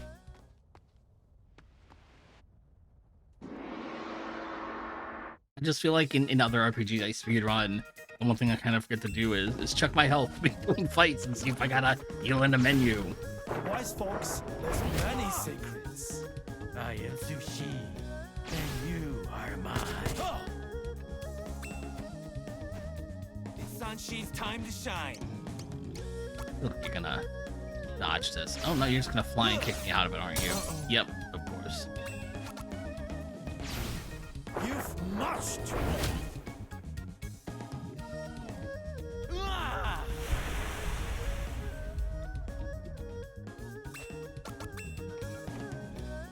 Now you dodge it. Okay. And this! Wise folks, there's many secrets. Hong, of course, has Wise Fox's Grace, and he has his own version of that ability too, a spinning AoE attack. But Hong's version of it, simple way to put it is that it makes him dizzy. It gives him a couple of debuffs, including an accuracy down debuff that is really brutal. It is so hard to land anything with him after that. The thing is that his other main damage ability is that one the Ryu quarter circle back kick, Tatsumaki's and Yaku, I think it is. He does that, but he has to target a square with that. So especially if you're swinging vertically, all the enemy has to do is move horizontally one square or the other, and you're gonna miss. Soon all will know the name Urshi.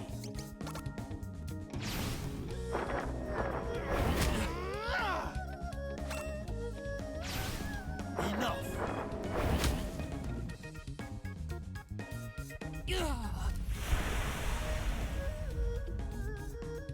Ishii is number one.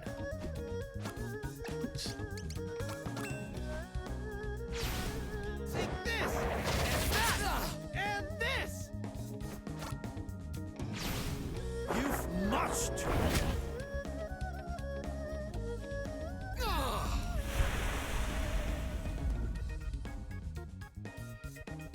That's Yeah, all. puts it about halfway through. Excuse me, I this hope I've made you proud. little mini Shufu. boss rush, if you will.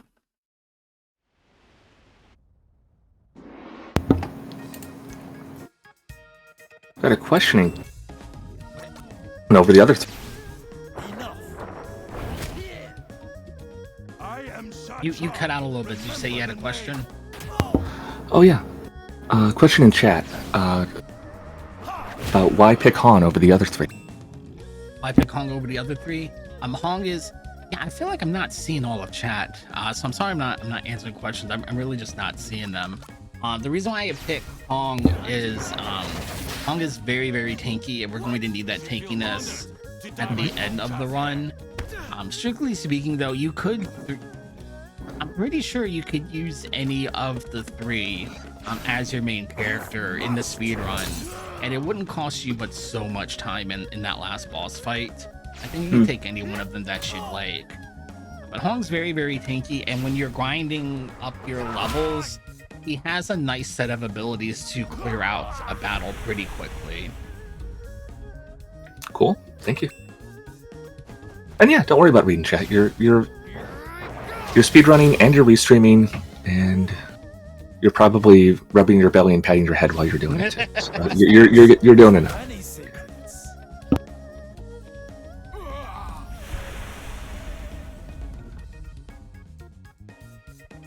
I know for the Super Nintendo version, and I don't know if maybe it's changed just because the remake has given us even more.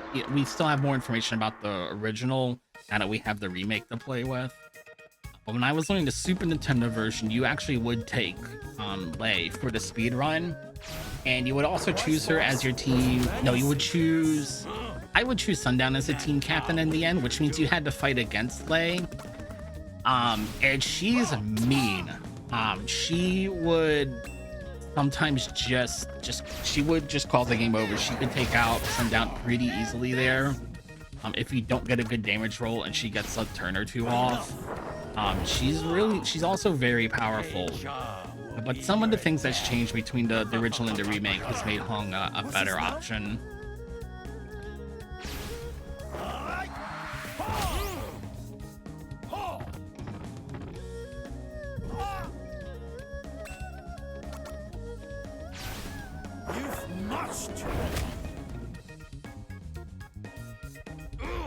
I'll be honest with you, I don't actually know what Yin's moveset is because he wasn't really the strongest character in either version, so I'm just not sure what his skill set is. Death comes for you. Is this my limit? Did I do that? He's probably the fastest of the three, but he also starts out at the lowest level. Come for you. Oh, you missed! Ah! Here I go.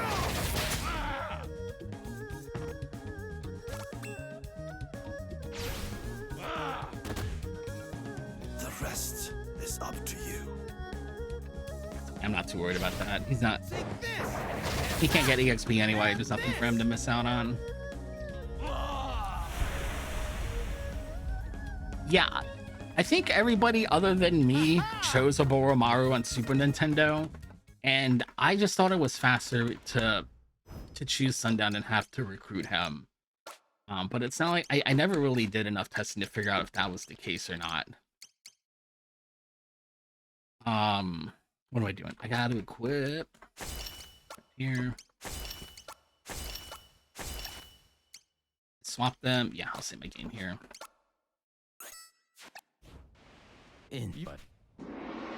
Alright, so we gotta fight against the legally distinct Magus sisters here. And they're actually all close enough to get hit by the AoE. Yes, look at that. I didn't get this set up the other day. Nice. Damn you. I am Chan, and killing my will take your life. This has been... Oh.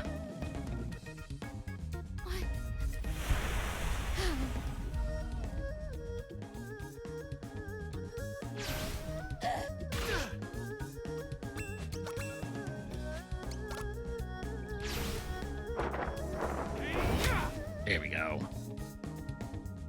No.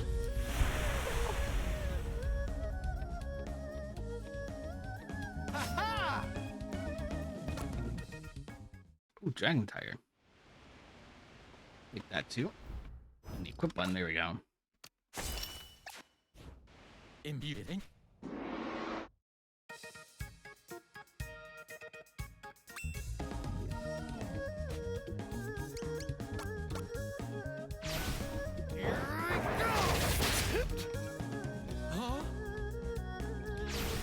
As graceful as the crane! You should be honored to die by now.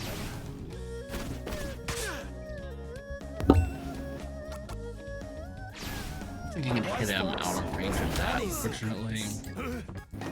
I'll check. Is no much for spirit. Oh, maybe I can. Did I do that?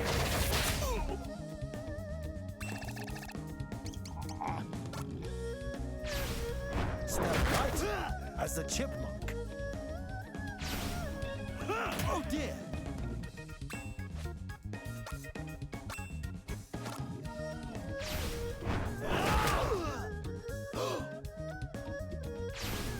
Flesh, that was good. Is no match for spirit. Take this! And this! As graceful as the crane! Double up on that, yep.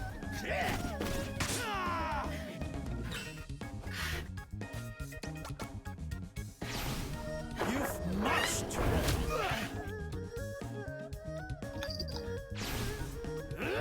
Really shouldn't.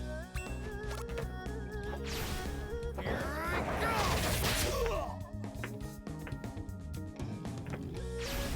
As graceful as the crane! Did I do that? Spinny, spinny, spinny. All right, there we go. Forgive me. Master Lee! Ha-ha! Ha-ha! I hope I made you proud, Shifu! So now we've just got one fight left. And I'm gonna save, just in case. And in these cutscenes I'm skipping, Shifu teaches us the ultimate Earthen Fist ability. Should be able to open up the back attack with that. Heavenly Peak's Descent! And I get to use once. For you, Shifu! And then I have to get to level 16 to use it again.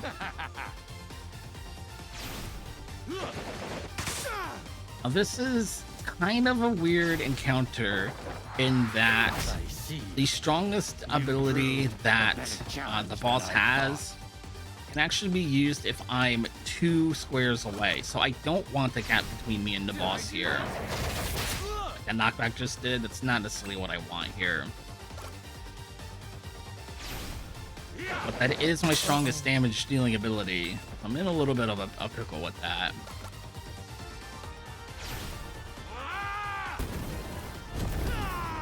Like I said, my other high damage dealing ability puts a debuff on me. I'm trying to say that for the very end when I think that's gonna be the shot.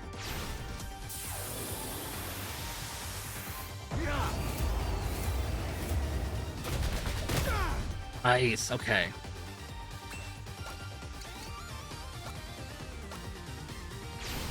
Now's my chance.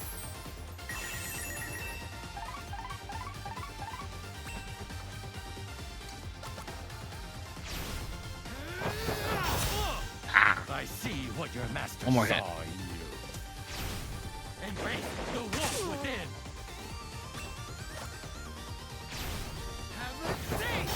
There we go.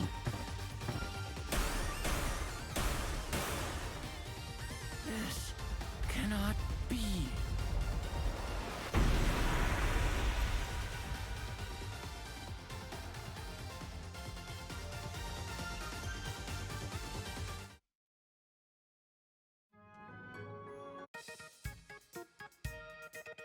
That is our legacy. Earth and Fist has been preserved. That's the end of the Imperial China chapter. Or not, skip split. Split. Woo, woo, woo, woo, Imperial China. Now on to the present day chapter. With Masaru. This is our typical tactical RPG Mega Man Street Fighter crossover. We're still going to be playing a tactical RPG. As you can see, we've got the Street Fighter-like character select menu of who we're going to be fighting against. I'm going to start off fighting against Moribe. And it's kind of a Mega Man. You get the Mega Man inclusion in that I can learn... I guess it's more of a Blue Mage. But for sticking with Capcom, you know, Street Fighter and Mega Man, Let us I begin. can learn my opponent's abilities, kind of like in the last chapter. I got hit with Fleet Foot. That's an ability I can learn, so now I know Fleet Foot, which is nice because it's a ranged ability, and see, it turns enemies around. There's more to you than I mean, if you've forgotten from earlier, if the enemy's not facing me and it can't hit me with an ability, it'll have to turn around to face me, and that will use its turn. Player characters can kind of cheat in certain menus to turn around without turning around, and generally speaking, it doesn't matter anyway. But you can make the enemy, you can keep the enemy kind of stuck in a loop that way. Morgan. Okay. Next up is Max Morgan. I want to learn German Suplex off of Max Morgan.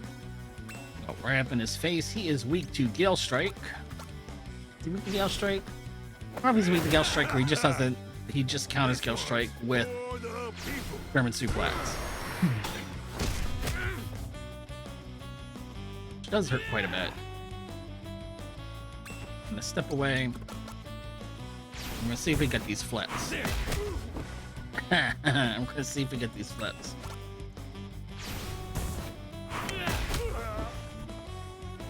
Let's give the crowd something to remember. There. Oh, come on now.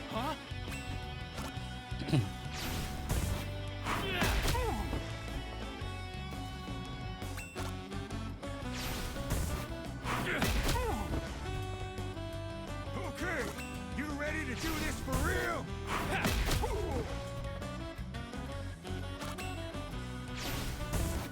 There. Oh yeah, Land's Rat. So I'll talk about when we get to Jackie Ayokeo. Jackie Ayokeo has a hidden ability for you to learn. It's very hard just to get him to use it. I had to set quite a few V-Bucks on him just to even see it.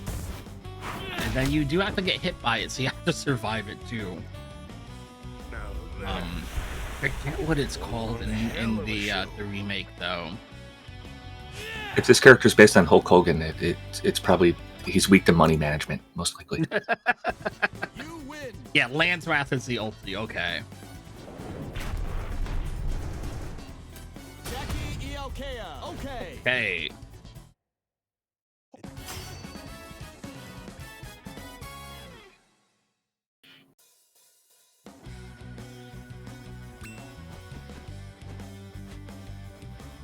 I don't actually need any abilities from Jackie Aokea. Okay, okay. Let's have some fun. So, we're doing this for real? Fine by me. I like your style. Just the I'm way. stronger than an ogre. Okay then.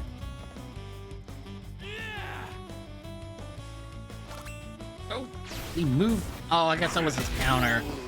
Oh, I was just sitting here holding my Turbo A button.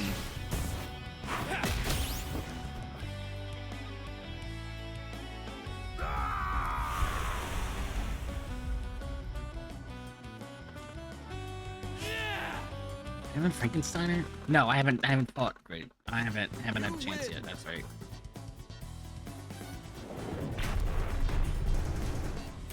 Namkia. Okay. Yamkat is weak to German suplex. That's the other thing that's kind of like coming into is there's kind of like a robot master order where you can take ability from one fight and it's the weakness to another one, to another opponent. But Namkat doesn't have a lot of hit points, so that goes very quickly.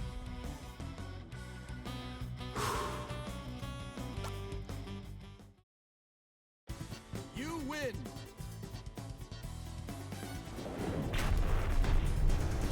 Right now I need to learn Frankensteiner. Okay.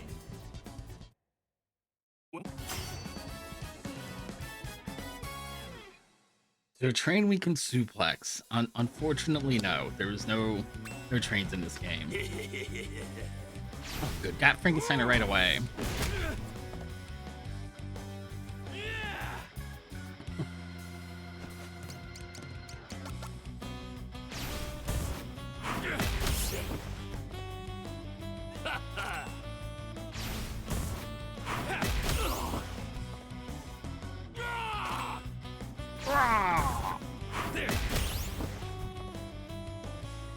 This is the fight with Watanabe in the crowd, but we're skipping the Easter egg. So I guess we could talk about it a little bit while I'm just well, hold on, let's talk about Toolhan real quick. You win. This isn't the one actually scary fight out of these first six. Toolhan is a submission fighter. If he lands a hit on you and starts stacking status debuffs, this fight can turn very quickly. Focus now. We've only just begun. So I'm just trying to do the little dance there to stay behind him. Am I using Frankenstein? Yeah, Frankensteiner.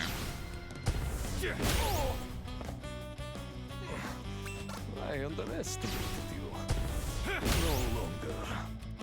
That avoids the counterattack on the first hit, and then the second hit lands, you should be good.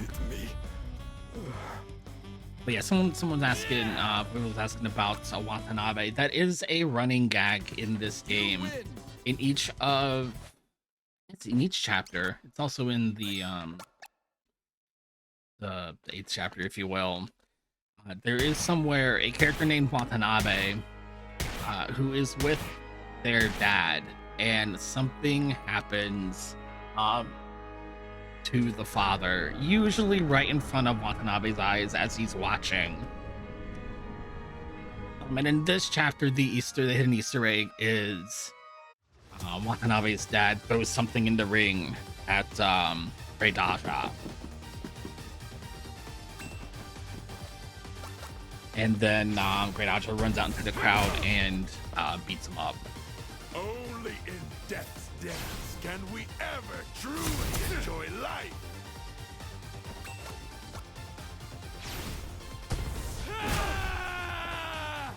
Still with me? Excellent. That won't save you. You charging?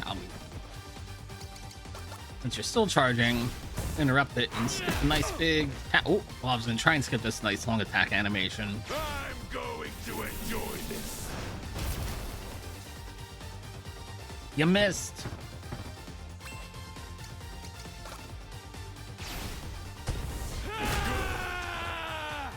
We've taken each other's measure. Now the real fight begins.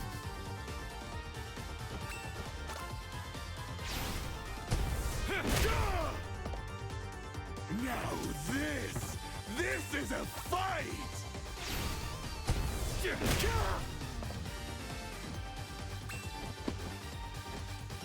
I'll show you my most powerful technique.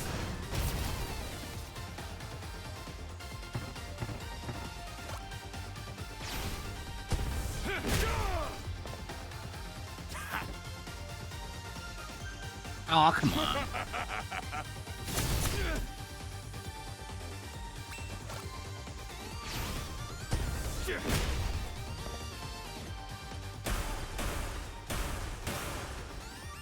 Is this my blood? I don't think we got to see the really cool back tattoo on Odie's back there. Odie Albright's back there. I forgot about that.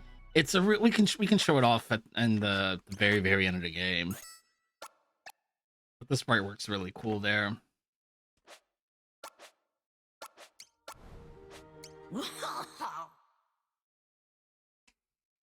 We're off to Prehistoria, which is a time before there was even spoken language, which is nice because there's not going to be any text boxes for me to mash through, really, once I name a character.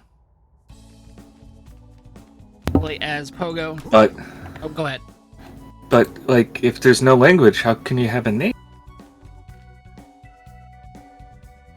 Look, there's a box for me to put a name in. That's, Okay. that's all I know.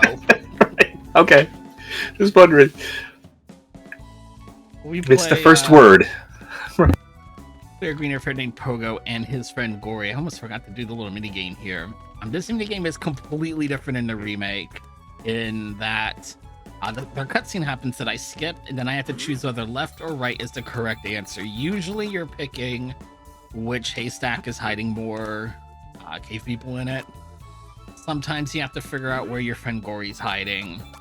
But I want to win the game twice. That was nice. 2 in a row right off the start. Every time you win that mini game, you get one of each crafting ingredient that you can find in this chapter. There's no, well, I'm not gonna say that. There's some like hidden items you can find. Not like in a chest, but there's some hidden items you can find. Most of your equipment's going to come from finding ingredients and crafting them. Talking to either this person or one of the other crafting NPCs. I don't say put together this bone and a beast horn. Going to make a set of rough bands. That's foot armor. We're going to combine their bone and this hard rock. It's going to make a stone knife. I'm going to stick the stone knife at the end of a stick and make a spear.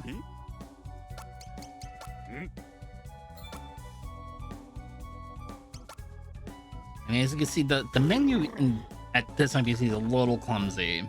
Because he has to show you what it is that he does. And then he has to ask you yes or no. And then he has to ask you yes or no again. It's a little clumsy. We have other crafting to do. We're just going to wait until later. When the menu's a little bit more simplified to get into and out of crafting. And much like Akira could read minds and Oboromaru had the Pogo invincibility, we've also got a special ability on Pogo here, which is his sense of smell. Candidates are coming of age day, I believe is how it's introduced. It is time for us to learn how to hunt and go catch, catch game, bring home food, share with everybody. So I can sniff to find these clouds and use the scent to track down game.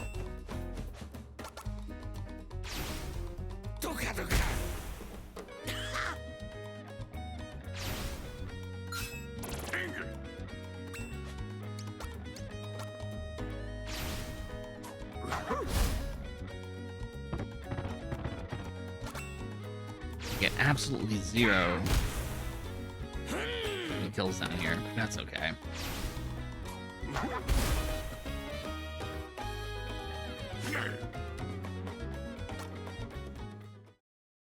Only because we're in the airport tutorial. Each time we fight some, we're gonna get a big haunch of meat. Oops, that's not the button.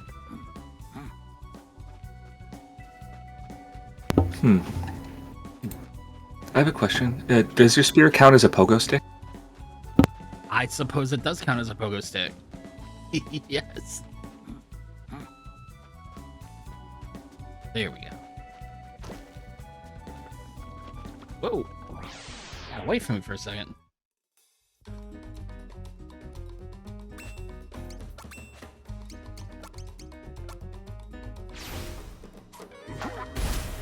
Oh, come on.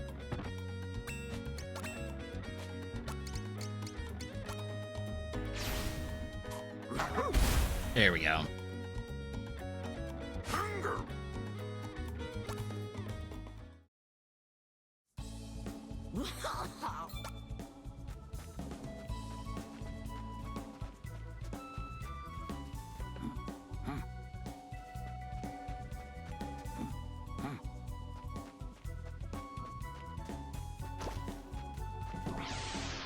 Here we go. There's some hidden, there's I think just the one hidden boss and then a couple of hidden little Easter eggs you can find in this chapter as well. But in order to find the hidden boss, you do have to actually track it down by scent. And when you sniff the air, you notice the boss is around if the screen starts shaking, because you're fighting a giant mammoth. Giant great woolly mammoth, I think it is. Giant great woolly mammoth that can more or less summon volcanoes, so that, you know, you got that going for it, which is not great for you. But if you do level up a little bit and fight the hidden boss, it has, I think, a 33% chance to drop a bottle of soda, which is definitely out of place in this time period. But if you get the bottle of soda and use it as an item out of inventory in combat, it deals, I don't know if it's scripted to deal 999 damage, but it deals a lot of damage and it's reusable. So if you get the soda bottle to drop, you can, I'm thinking you could save a lot of time in the end because you wouldn't really need to get levels. I think you would just use the soda bottle over and over again, but you'd have to do so much leveling up in this chapter that it just ends up not being worth it, and then you have to get the drop, which is not guaranteed. Friend Gory snuck off in the middle of the night and stole some food, which means we're going to be in trouble in the morning. But there's somebody else here, and they're also stealing food. I'm gonna go back in and investigate.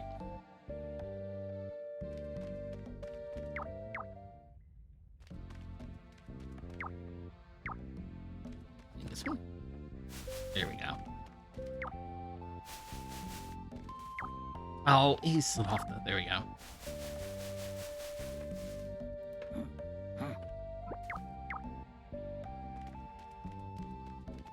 I'm gonna take this little bit of extra food, because whoever it is that's hiding in here is hungry.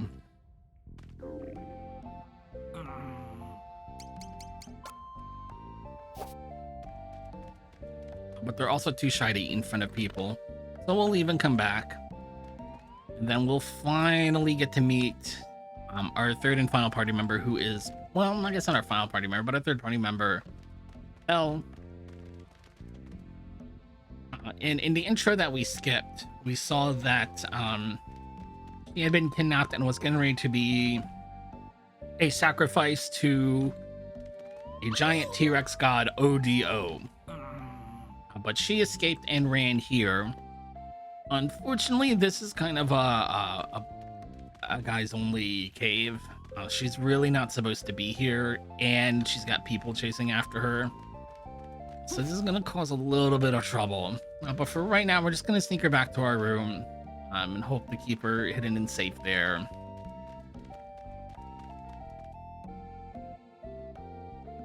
and deal with that problem in the morning. If at all, if ever. We'd like to never have to deal with that problem, to be honest.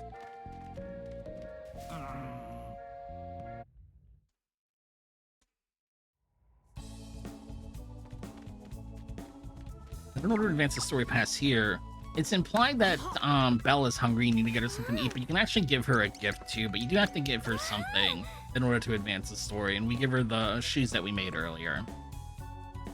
They're really nice shoes.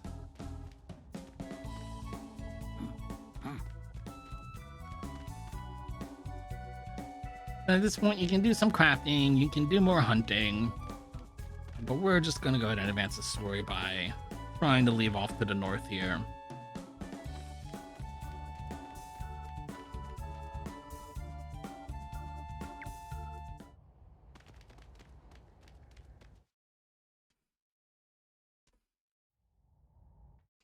And of course, go up to try and they're looking for Belle. We're gonna get into a big fight here.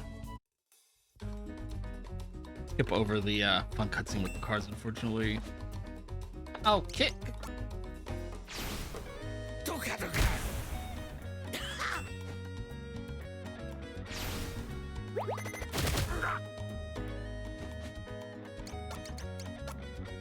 Back attack. Nice. Oh. He didn't have to turn around. Of course.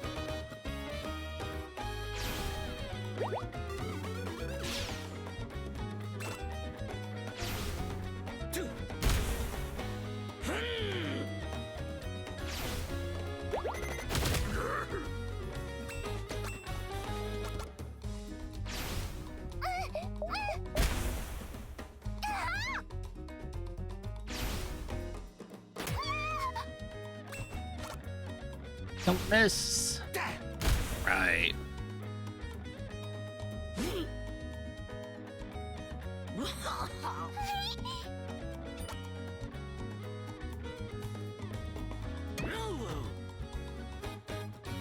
will be the first of 3 fights against our friend Zaki here. Zaki, who is a huge Mario Baby Yoshi fan.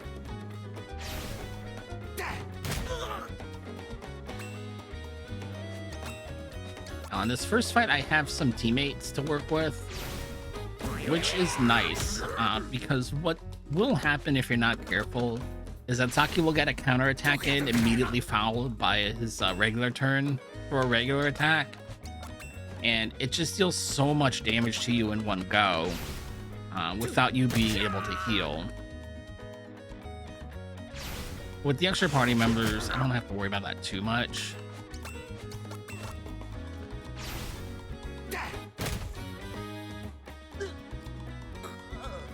Zaki's voiced by Vegeta?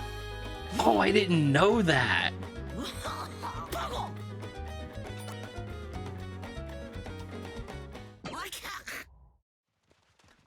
We're getting banished from the village. We weren't supposed to have a Belle here, obviously. So off we go.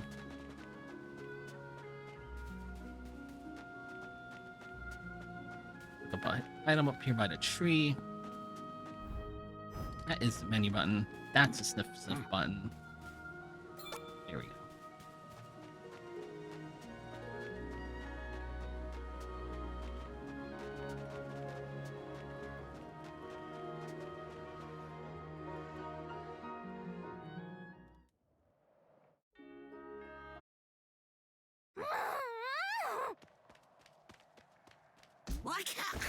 Here comes our next fight against Saki, and it's just one-on-one this time.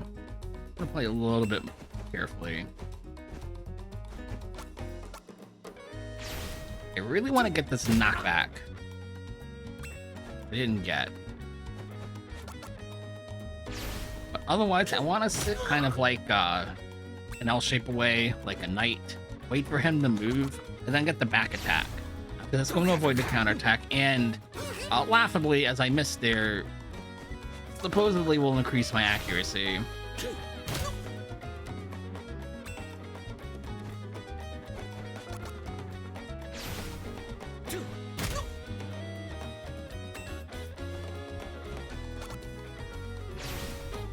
But really, I'm just trying to avoid dangerous tiles that he can attack. As you notice, we didn't really grind EXP or anything. I only took required fights. So Pogo's very underleveled, and we don't have any armor on him. So avoiding as much damage as possible is really key.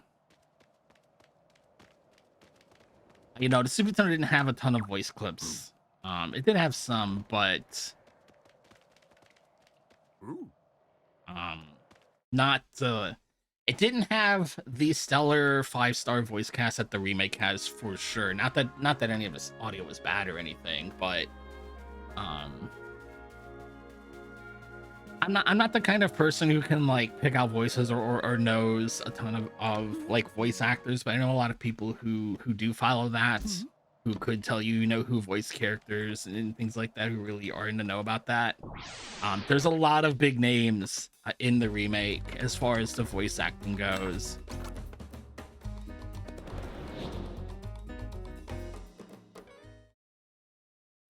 They really did go the extra mile in that for the remake.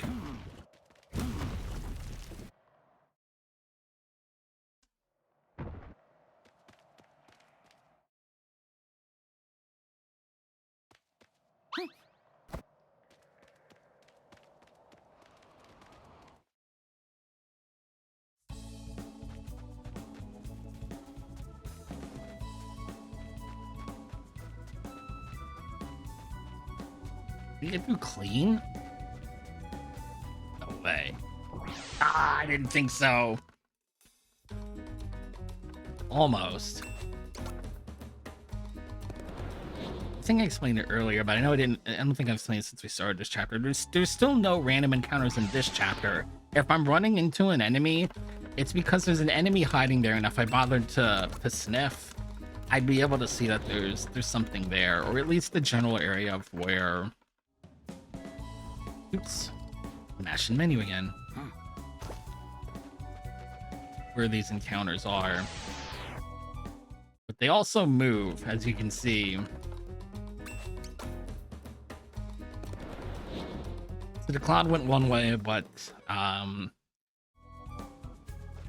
prey actually went the other. I gotta make a couple of things here. Dried skins and a beast fang. A laughing mask. Again. Right. I want to save those laughing masks for later.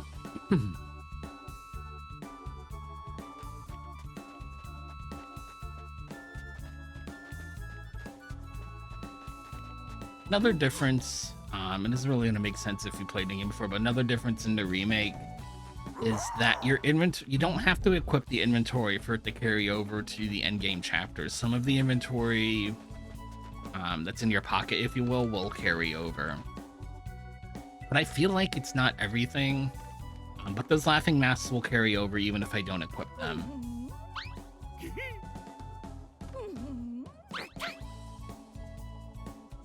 Gory went on a bit of a rampage because he saw all these pretty ladies and he wanted to save them. So he knocked everybody out. All right, let's see if we get the Mojuk here. Yep. See ya. So what you're meant to do is fight those two guards, and then more guards keep showing up, and you have to fight your way all the way to the end. But if you can juke them out, as long as you don't defeat them, new ones won't spawn. You can just make your way through very quickly.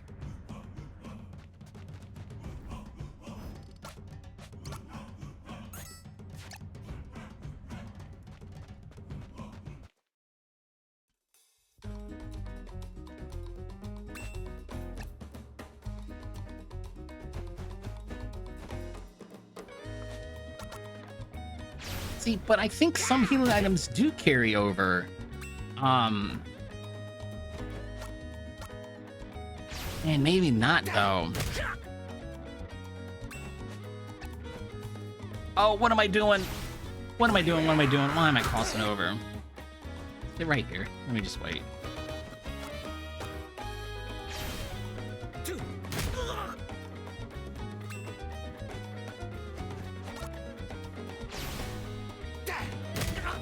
We're good. Just stick to the script and we'll be fine.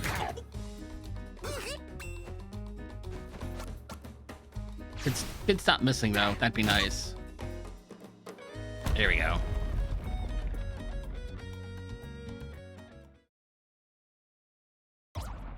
Maybe that's what it is. It's the consumables.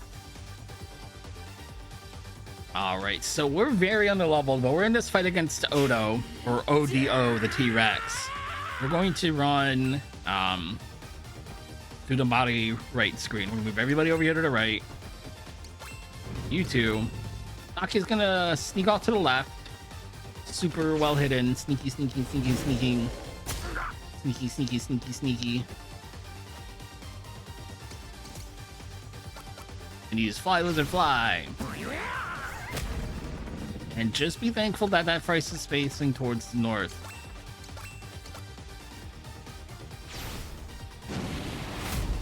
And ODO is going to sit over here and be very, very distracted by these party members on the right.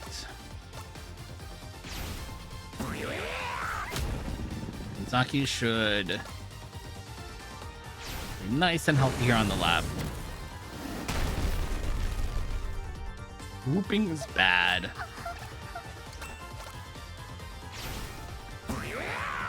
No, we're not gonna grind a 7 for Bell. That is another way to do it though.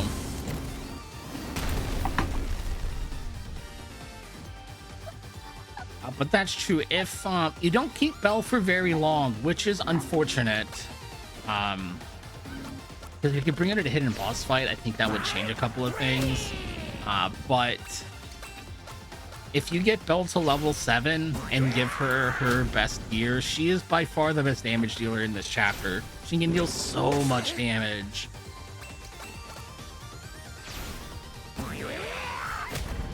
Oh, is it 5? Okay.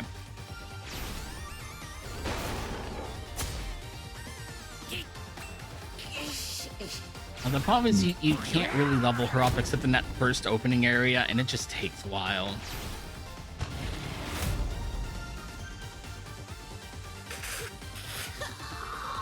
Are you ready for a moment of pedantry? I am. Okay, you might have trouble with that spell, Fly Lizard Fly, because dinosaurs are reptiles. They are not lizards. Well, his little lizard friend that is a lizard. Yeah. This has been your moment of pedantry.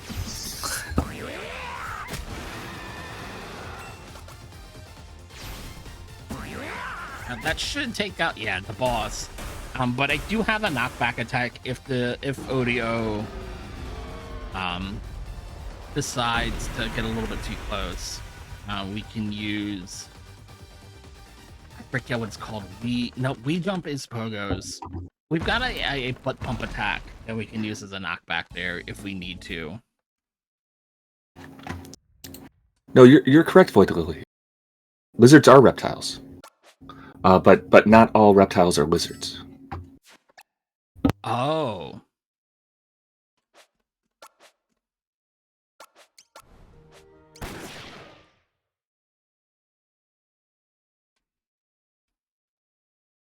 This is a pretty short chapter, the Western chapter. It might actually be my favorite. I always feel like my favorite's the one that I'm playing through at that moment that you ask me, but this one might actually be my favorite. The Western music's just so fun. It's a short, simple little story.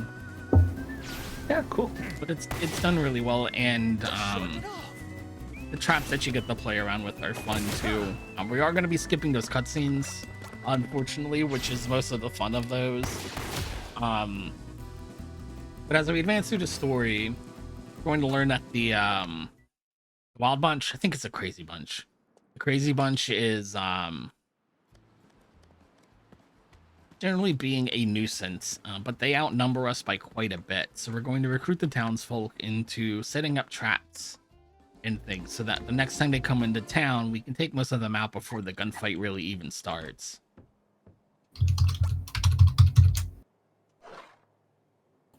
Your mother's, maybe. Oh. It's good to see a Western RPG. Apart from like Wild Arms, there aren't that many of them. At least until like more modern times with like the Red Dead series and whatnot. Yeah. I keep saying this, and I haven't done yet. I want to play through more of the Wild Arms series, just because it's a Western themed RPG, and there's so few of those.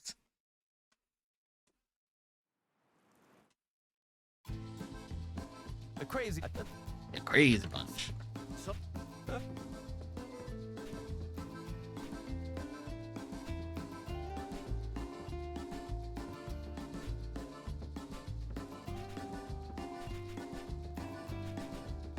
Now that we've talked to everybody, Not me. No. Award. talked everybody into bring to help. Now we're going to search the town for supplies, equipment, things we can set up, or at least a little bit of new gear for ourselves too. What's that? A little bit. Go stick of dynamite, peacemaker for Mad Dog. Hey now.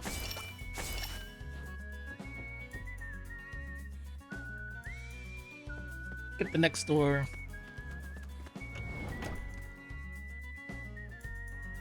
Grab a shovel that we're going to use to take out a pitfall to trap somebody in. Find some oil for a Molotov cocktail. Big frying pan that's actually going to be a projectile weapon. We're going to zing that at somebody at high speed.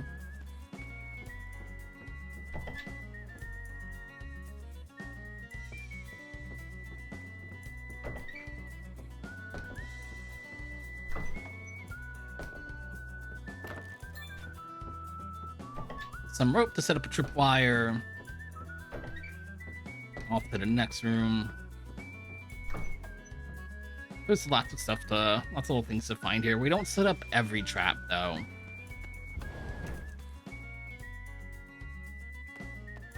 We're gonna find a carrot. Oops, underneath. Some horse manure. And a bottle for a Molotov. Oh, well. I was holding up. Or I think I was holding down to the right. Oh shoot, I need another bottle, I think. There's another bottle. Wait, can I not? Yes, I can't now. I just got an empty bottle. Now I gotta find another bottle.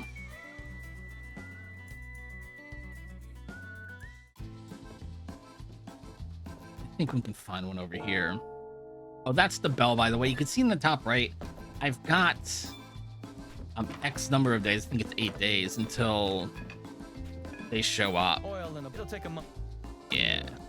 Oh, There we go. there you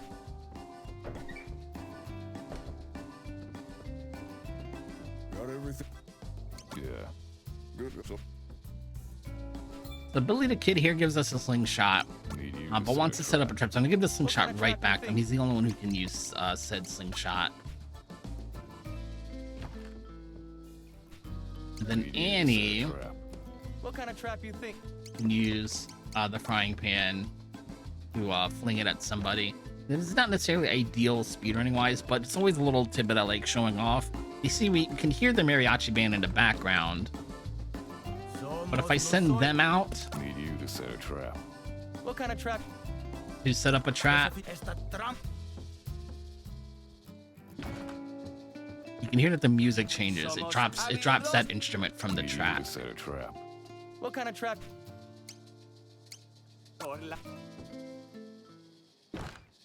You send those two out, you just get the maracas in the background. Need you to set a trap.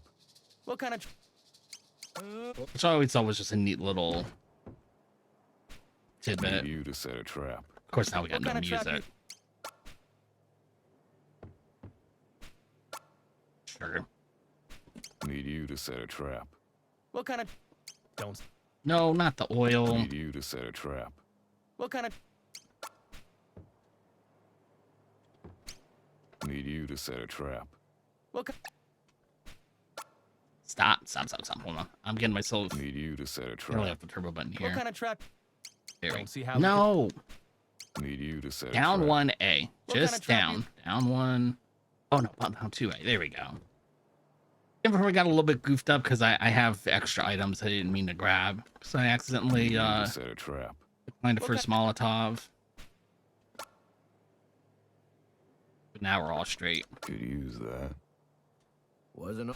Now, every time we have the barkeep pour a drink Pour for me a us, double. pour me a double. It's either going to advance to the next day Pour me a double. night cycle or until the next person returns from setting up a trap. Pour me a double. Each citizen, each person takes a different amount of time Pour me a double. to set up a trap. Though, Jane. But if you just send everybody out at Okay. once, you should generally be able to set up everything you want to Pour me a double. without having to worry about the time Did- too much.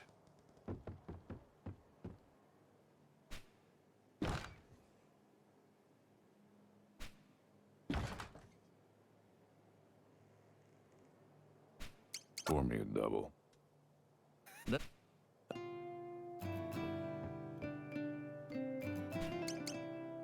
So, and then as they come back in, we got just the Pour me a one double. part of the track. Do it. Pour me a double. I'm hitting now. I'm hitting it, not getting the input. Oh, There we go. Pour me a double. about Pour me a double. that. Pour me a double. And then I ate a game over here the other day. I'm gonna save here, but it wasn't on the next fight. Pour me a double. Though, I'm gonna skip the cutscene with all the traps, unfortunately. But the 16 enemies get whittled down to Time, just Mad 2. Dog. The main boss and one Of course not. extra ad we'll have to deal with. I mean, this is mostly just about manipulating our position on the field and taking advantage of a counterattack. And down up 2, Mad Dog up 2. Let's actually shoot with some, Mad Dog, but that's okay. That counterattack's gonna deal some damage. The boss has moved over 1. Keep that in mind. This should take out. Yeah. There we go. adios. Our boss has moved 2. I'll wait for the boss to move 1 more time. Slide over here. And now you'll see, I'm going to show it off because otherwise it's a little bit hard to talk about. This Jitterbug is a 15 attack ability. It'll shoot 15 times. It'll randomly choose targets in this blue area you can see. So if I was up 1 or if I was left 1, those rocks would be eating bullets. It would be taking some of those attacks. So if I'm standing right there, all 15 shots are going to go directly at the boss. And then sometimes there to hopefully just draw attention away. We're not quite getting that this go round. The boss has turned around and wants to fight Mad Dog. But most of our damage is going to be this Texas Jitterbug. No! That's what I was trying to avoid. That's alright. Oh, you've more violence in you than I thought. Of all the places. So why can't he use that face? I guess he really can't do that facing down? That's so weird. I didn't even think that was in range of the Gatling attack. But I think the Jitterbug turned him when I didn't want it to. That, or he just, I think what happened is it turned them, and then the boss just decided to ignore his sundown, and he doesn't usually do that. And he just wanted to take out Mad Dog today. That's fine.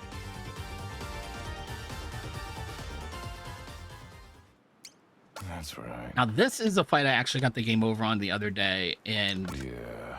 I didn't even know you could lose this fight. So now I'm worried it's gonna happen in a live run. Shots. So it should deal some damage.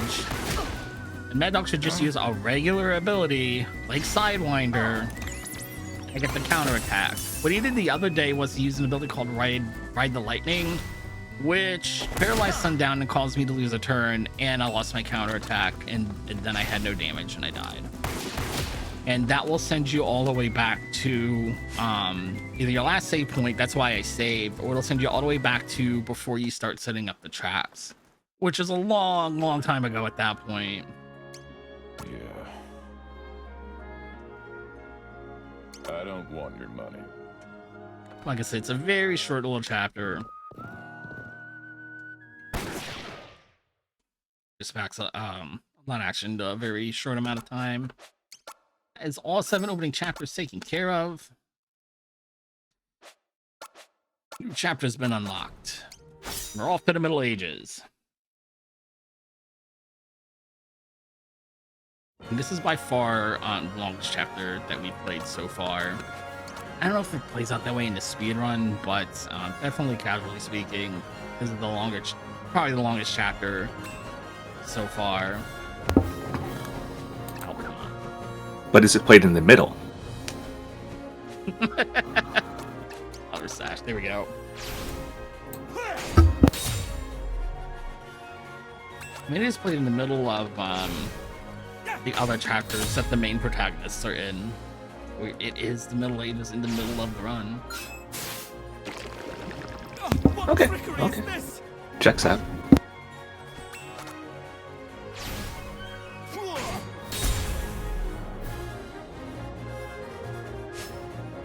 In this chapter, we're playing as Orsted as the protagonist. And this is our friend Strabo, who is a wizard. We're going to end up with a very typical high fantasy D&D party here.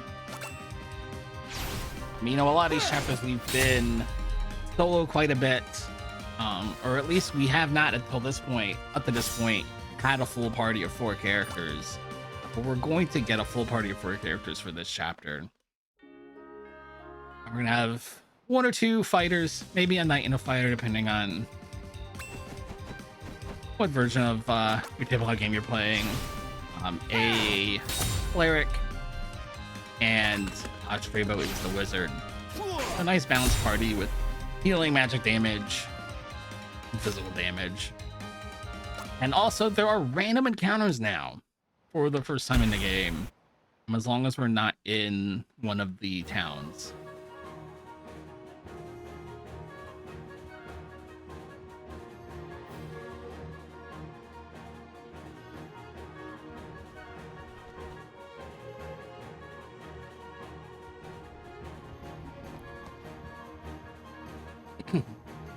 It's also pretty typical fantasy storyline too. The princess has been kidnapped. We were going to marry I think we did marry the princess. Did we get a chance to marry her?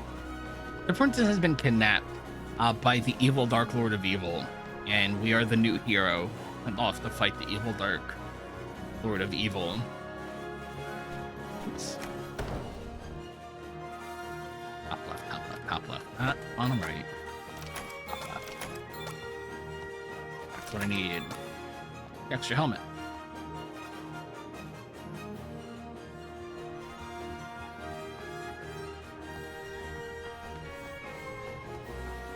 And our first objective is going to be to visit the old hero who defeated the old Dark Lord of Evil. To try to recruit him to the party and help us defeat the new Dark Lord of Evil. Stray Boy joins the party. Strabo, excuse me.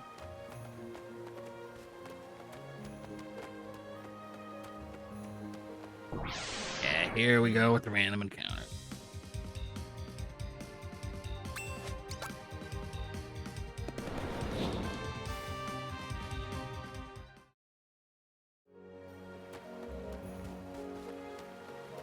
That being said, I do have a fair amount of leveling up to do.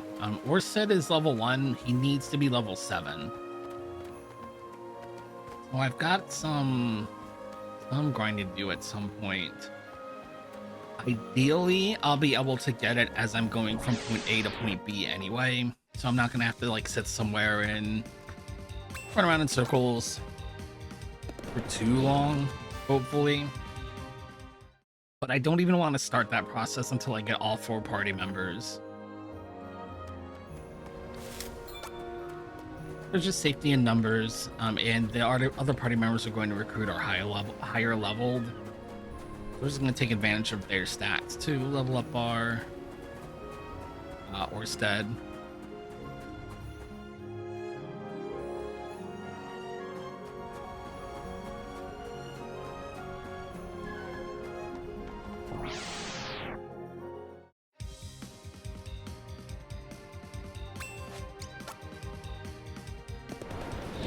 Bum, bum, bum.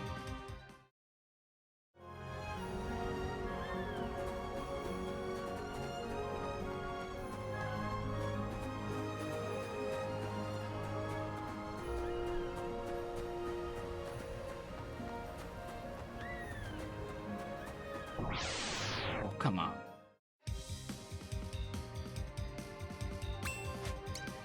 Fair. Those bears are good for leveling up, but I've got to get everybody recruited first.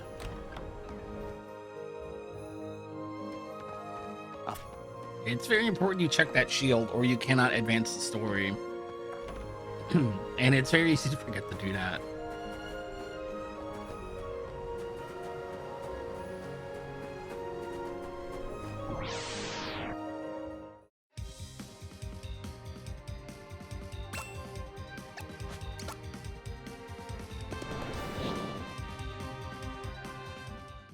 Boom.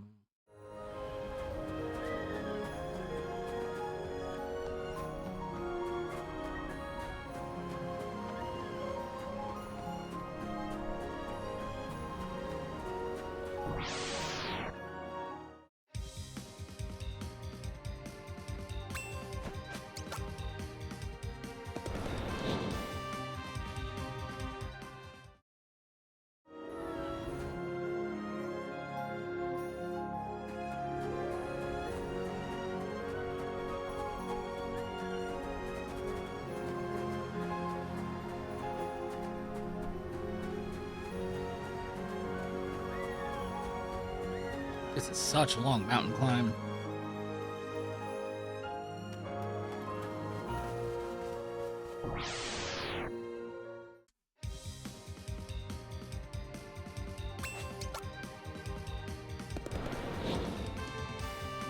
Our next stop is, hold on, I'm gonna look it up because I don't actually know the name. Fugalia Village. We'll get that map on Super Nintendo. I never stop to read the sign, but Fugalia Village here is where our cleric friend is waiting. And our cleric friend has the same kind of shield that the old hero does. So that's going to be our connection point. That's how we're going to recruit Uranus and bring him over to talk his friend into joining the party too.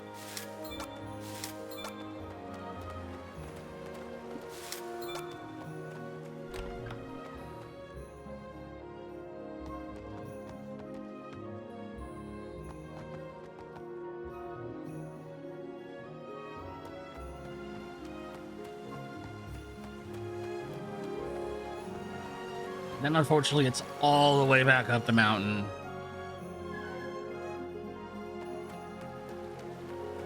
But then we'll have all 4 party members and we can start leveling up and fighting a little bit.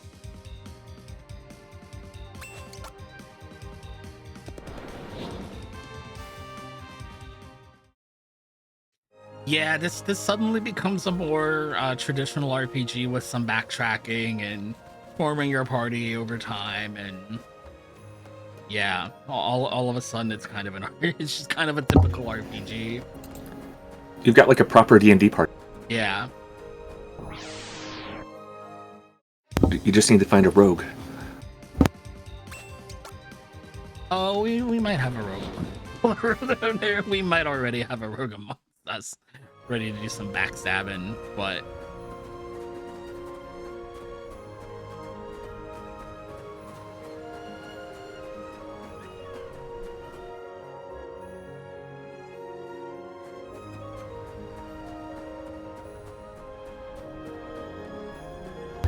while this is going on, I'll just once again mention Speedrun Ragnarok. Thank you for being here. This is the night shift. Welcome to it. You are welcome here.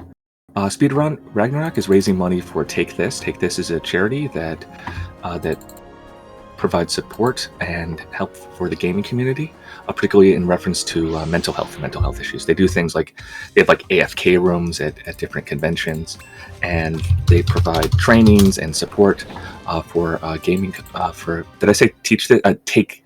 Oh my gosh, it is late. Take This. If I happen to say Teach This, I apologize. Teach This is a website that I use for educational supplies. Take This helps people in the gaming community suffering from mental illness by letting them know that they are not alone in their struggles and there are treatment options out there to help. I think mental health charities are extremely important, and because, well, I think mental health struggles are extremely common in general, and I think that they are even more common than average in the gaming community. And that includes both the people who make the games, like the game makers, as well as people who tend to be involved in the speedrunning community and just everything in general.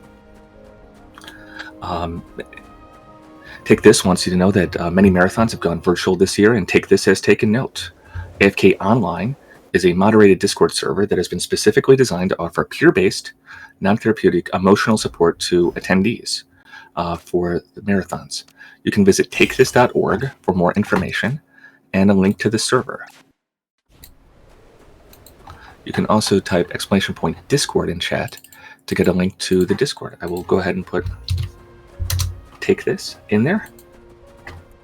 They note on their website that they're going to be over at PAX Unplugged in December, which is in the Philadelphia area. If you think you might be able to get over there, if you're on the East Coast. It's a little bit far from me, so I probably won't be able to make it, unfortunately. But they're going to be bringing their services, which include an AFK room, the Hope booth, and fun little games that they'll be able to play and provide mental health support on site. The Hope booth is a sort of a thing that people can go to get like mental health support in booth form, in case they just need somebody to talk to, getting stressed out, they need some help. So it's a cool way that they provide mental health support at these different conventions. We've raised up around $4,300 so far over the course of the marathon. Looks like we can easily get that past 5 by the end of it. Not quite to the $10,000 goal yet, but hey, it's $4,000 is a lot, and it can provide a lot of support at a convention site. They can be really stressful. I know that a lot of people in the speedrunning community have anxiety and suffer from social anxiety, and so having access to emotional support services, AFK rooms, things like that at those live events, and now at the virtual events too, is super awesome. And I want to thank everybody who was able to donate. If you are interested in, we do have some incentives coming up. We've got some cool games coming up tomorrow morning, including Let's Tap It. There's currently a category select bid war in place between third person and first person. Right now, third person is up by $25, but that could be, that a single donation would be enough to swing that. We're also around $175 out from, we're about $108 out from upgrading to Tap Runner 100% mode. That's going to be happening bright and early tomorrow morning. Be sure to check back in. There's also a Pump It Up mystery version incentives, or 2 incentives for that game. There's a boss sauna tent and play co-op songs with Haru that are still unmet. So if you are considering donating, you can consider putting it to any of those incentives or bid wars. And yeah, and once again, don't feel like you have to. Thank you for being here. You being here is awesome enough. I know not everyone can afford to donate, so just being a awesome, positive, friendly member of the chat community is enough.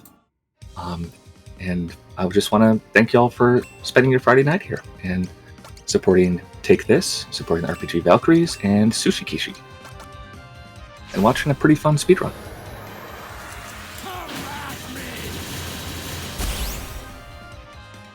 There we go.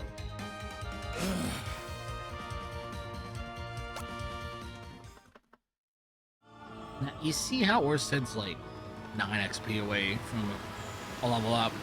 If I had taken any of those easier fights outside, I'd have leveled up right there. But again, since your overflow, you lose your overflow EXP on a level up, it's hard to determine sometimes what fights to take. Like, this is a really good fight for leveling up, and most of the EXP is going to be wasted because unfortunately Orsted only needs, you know, single-digit EXP to level up at this point. So most of this EXP is going to go to waste. But I need to level up, so I'm still going to take the fight.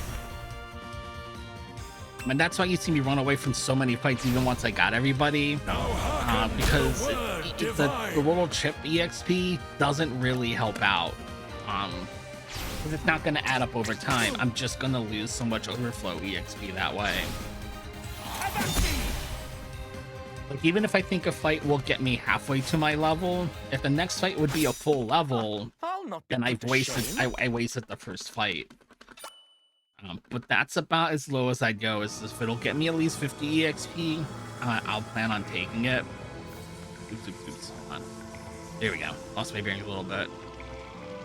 But otherwise, it's just not going to be worth it. Because especially, even if it's like a third of a level, like 3 fights doesn't sound that bad, but the second 2 fights could be a full level on their own. And you're just gonna waste your time and waste your EXP.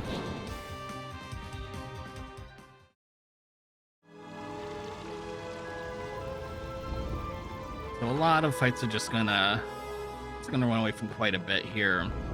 I would like to get to level 6 by the time we get to the top of this section. Be really nice. I'd like to get as much EXP as I can while I've got a full party to support me.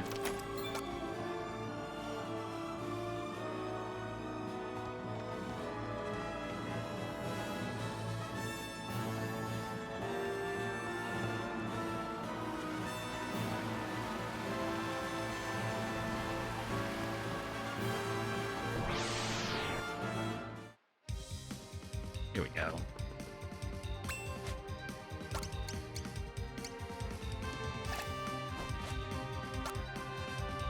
Should get everybody.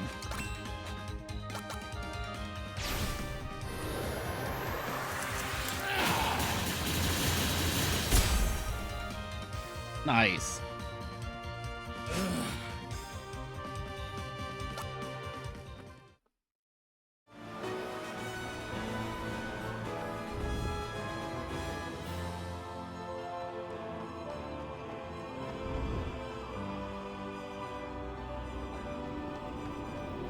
We're already on the top floor, and Orsted's only level 3. We're quite a bit behind where I'd like to be.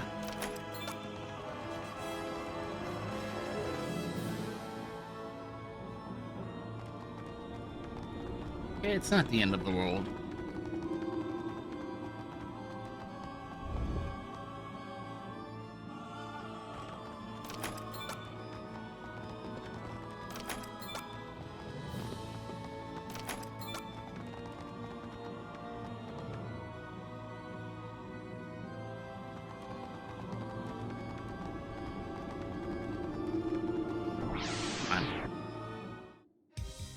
I'm wiggling.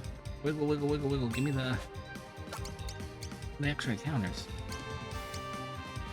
Yeah, hold up here.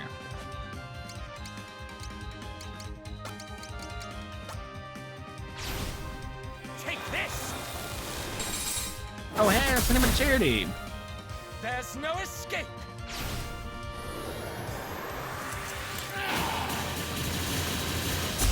Alright.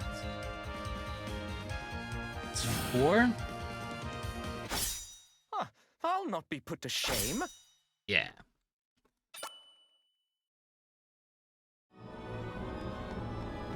Ideally, 2 more.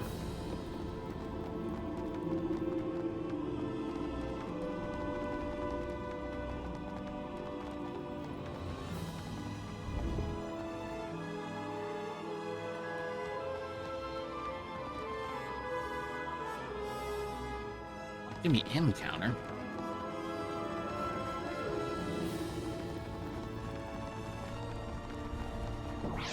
Okay.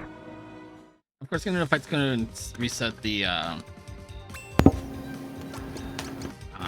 the game runs on a step count for encounters, like a lot of RPGs do. So since that's going to reset it, I'll just go ahead and move forward at like level 4.5.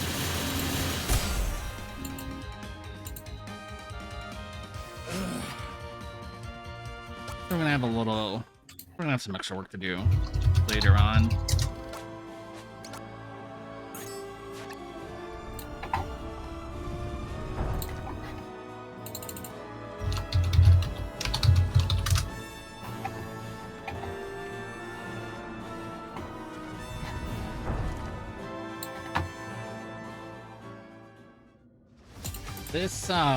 This boss fight can be a little tricky, but we're gonna try to make the boss help us out a little bit. Archon's Mark is my strongest attack, but it will also debuff me as the counterbalance to that. We get the knockback. What I want the boss to do is counterattack that with his own version of the same ability. Yeah, Retribution. Going to deal a lot of damage because it's really gonna hurt. Yep, that's pretty much as expected. You can see it gives the boss a huge debuff too.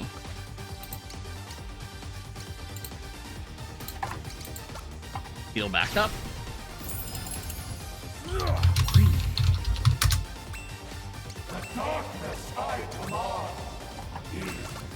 And whoops.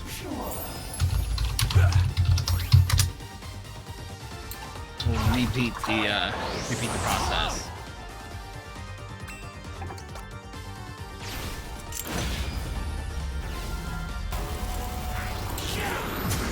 And that one did a lot more damage. You can see a lot more damage on the second go around.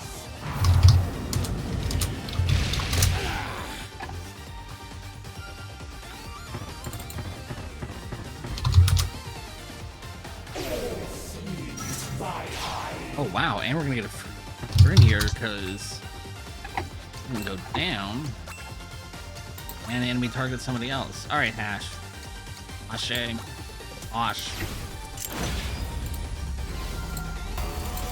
That nice.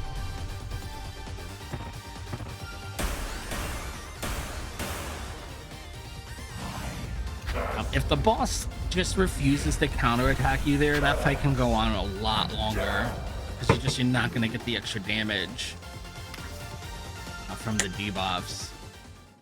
The boss can just decide it doesn't want to play along with your strategy, though.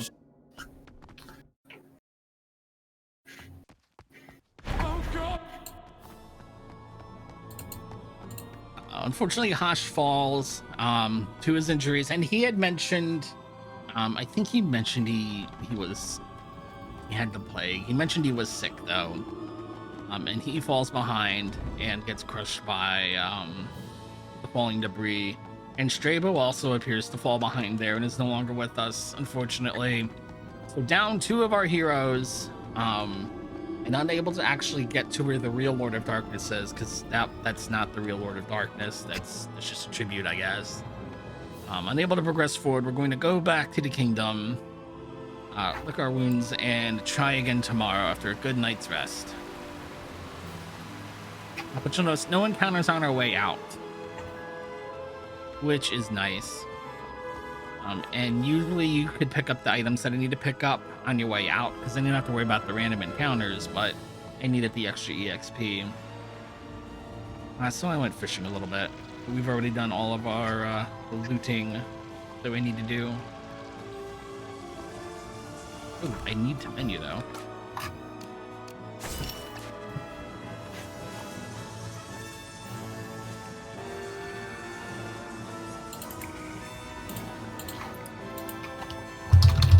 I get turned around again.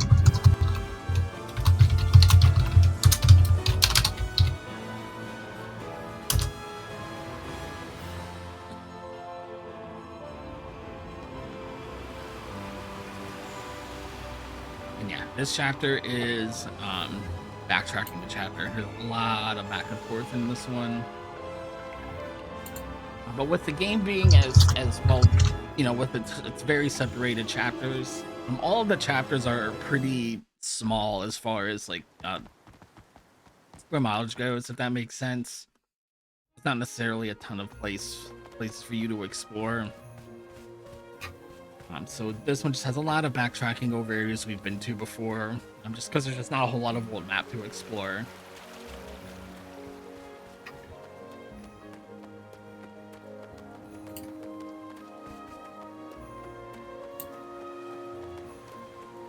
We're back.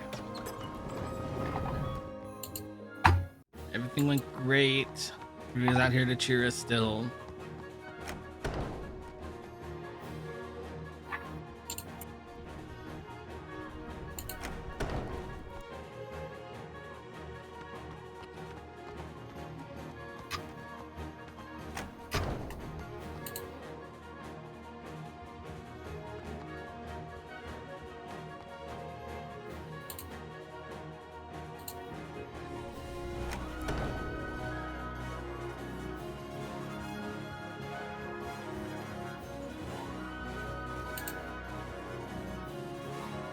All right, let's go take a nap. Get ready for the next day. Try again.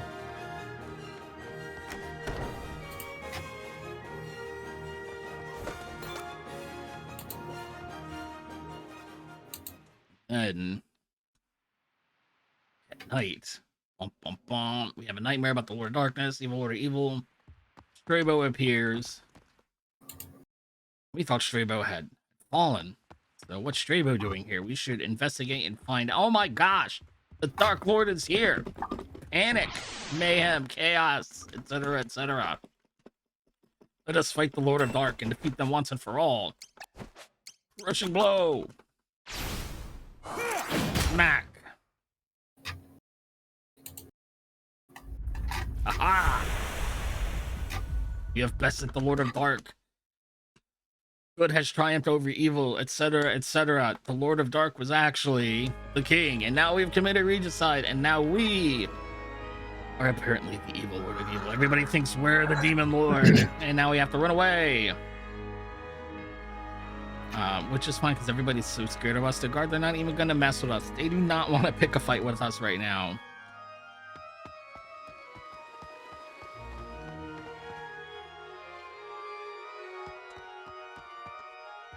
They are not about it.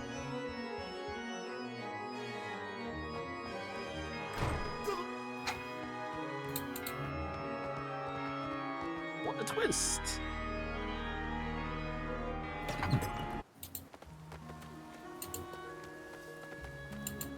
We have to go exploring on our own for a little bit to advance the story. But there's not really anything up the mountain for us to do. And I'm heading over towards the ooh, I could level up here. Could try. Let's see how this goes. I'm a little behind.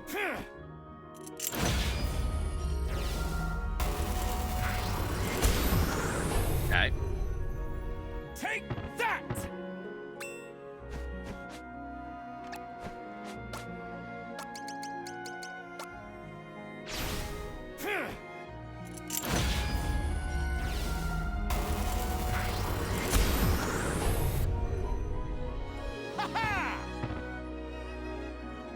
It's gonna hurt. Oh, not as bad as I thought it would, though.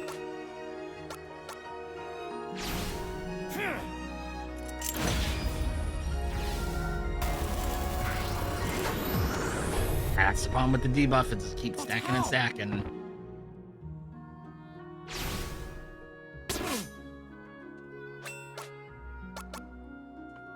Come on, come on, come on. Stick. Oh, yeah. Okay. But how? I see how it's gonna be.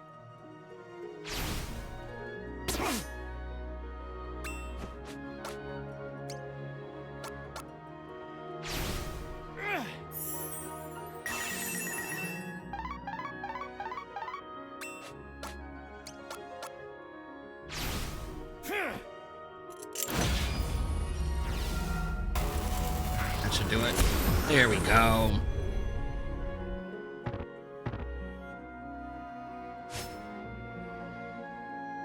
Nice. And I've got 1,000 cuts now. Good, good, good.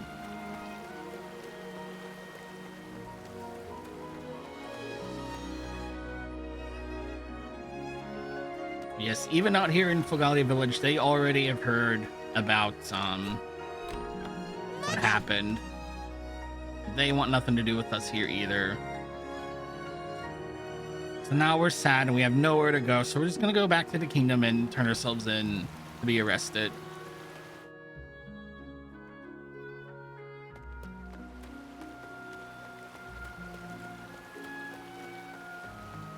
All the way over there, just to walk all the way back.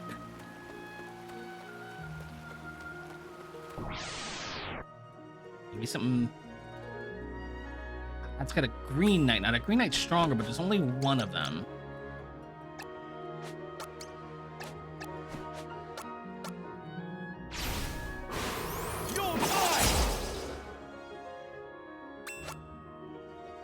Oh, and he's a party leader. I almost forgot. Hold on.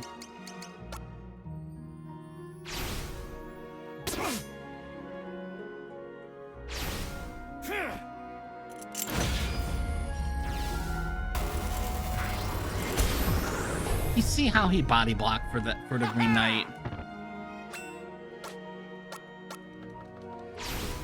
Ow. Secret Service Royal Knight took a bullet there. Oh, and now I'm gonna miss because of the debuff. Ah.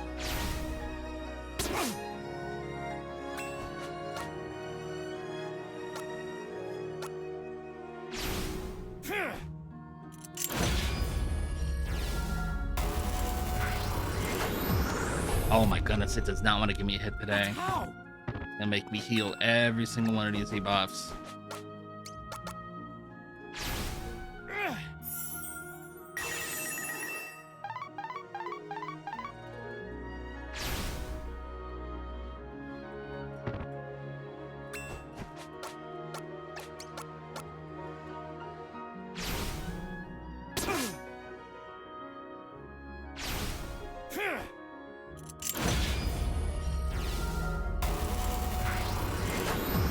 Oh my goodness.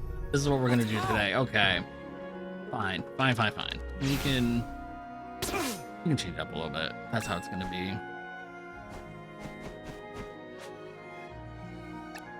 Didn't want that back attack though.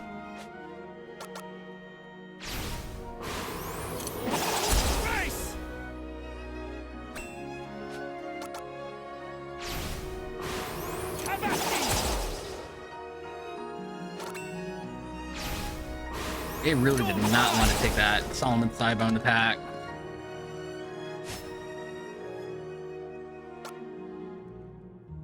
That didn't quite get me a level, so that feels a little bad. But I've got some required fights coming up that are pretty low EXP anyway, so that chip EXP should get me over to 6. So I'm just gonna, whatever this is, I'm just gonna ignore it. I'm gonna lose most of that EXP anyway.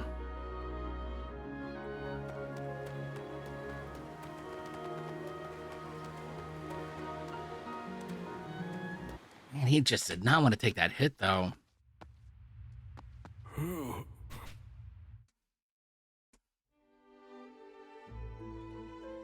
So a quick recap of the story. Cleric reminds us that we can't give up. We're really the hero. We can't give up.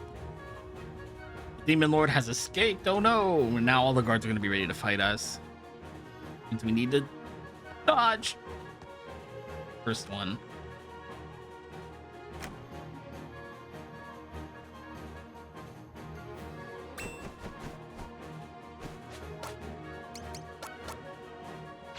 Move. Wait, I think it's still going to hit. Yeah, that's a 2x2 sprite. Very good.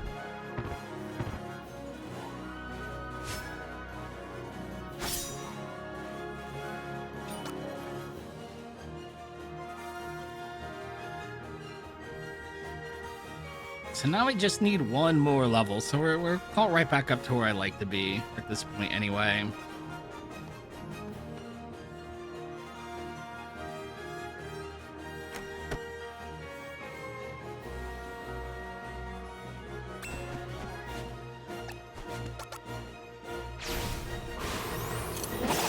Race! Come on. Kavaki! Take that!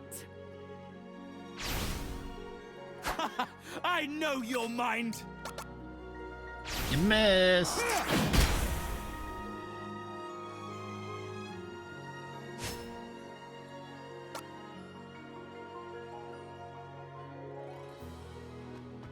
Maybe 2 more fights left before we're out.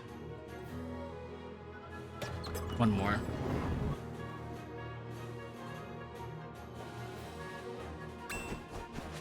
Ooh, that was nuts.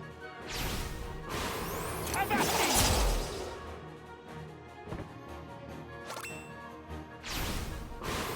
You're mine! There we go. I can't get that every time. Right, and now we have to climb, in my head, we're climbing the Tower of Zot. Final Fantasy IV again. Climbing the evil tower. I forget what this place is actually called off the top of my head. We get to go through this place one more time.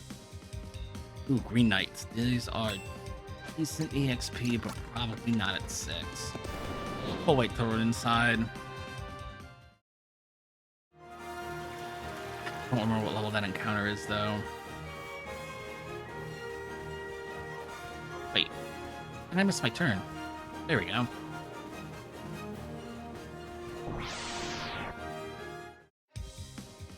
Yeah, we'll just wait till we're inside to fight something.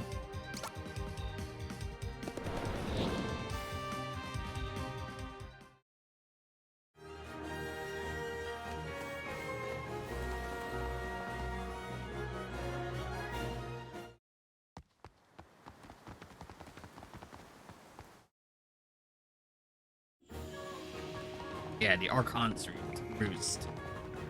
We get to climb the Archon's Roost again. But now every time we change floors is not the right word, but every time we change areas here, we're gonna run into a boss fight.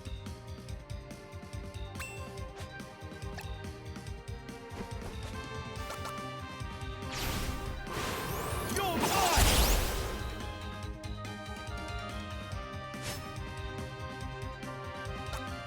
You gotta be kidding me with that! What am I at? What's the number? 96. Wow! Wow. Unbelievable. Ah. 4 lousy EXP. I'm gonna get the hardest. Oh no, good. Okay, this will work.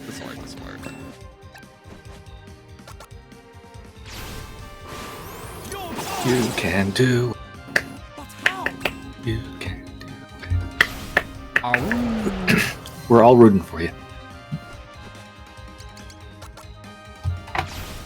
I've got you!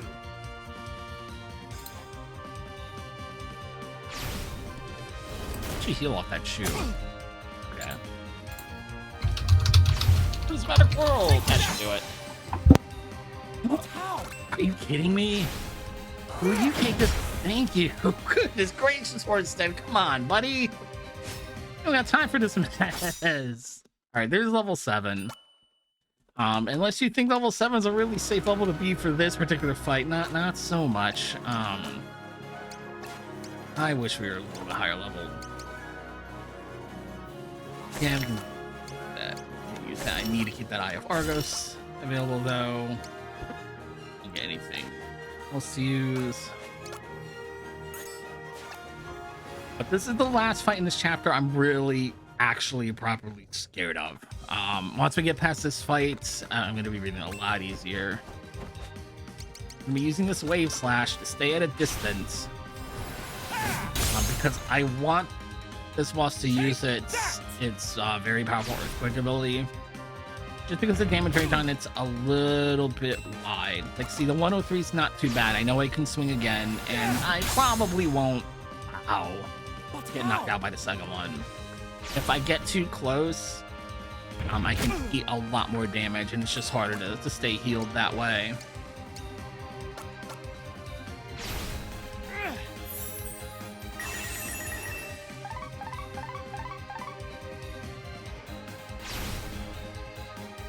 And then again, I'm not quite on a diagonal, because that would also keep me in range of a very nasty ability I don't want to eat. Come on, roll low. That's better. I suppose that's better. Oh my word, you have an accuracy bonus on you. I see the blue boxes. The problem is getting to level 8 takes so long. That's really the problem. Because you could just get to level 8 and this fight goes a lot smoother, but it takes you forever because at this point you're kind of so high leveled that there's nothing good to level up on. So you end up dealing with this fight that's kind of skin in your teeth, and after this it's all pretty easy. You'll take some damage in the next fight, but you know, you watch your points and heal, you'll be fine. This fight, you just go through all your healing items and you still wouldn't be able to finish it. It can be this fight can be mean, and all it is just back and forth with this earthquake and wave slash, which has to hit. Thank you. Take that! Please don't roll super high. All right, good.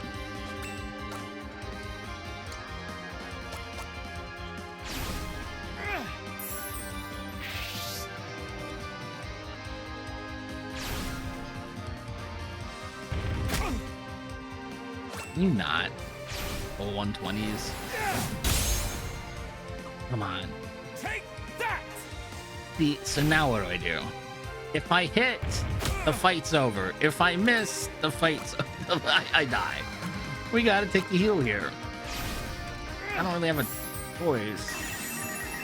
I don't want to do all. I don't want to have to fight through all those hit points again. I gotta heal again because the bomb grass is a weaker healing item. I really just want the stat boost off of it.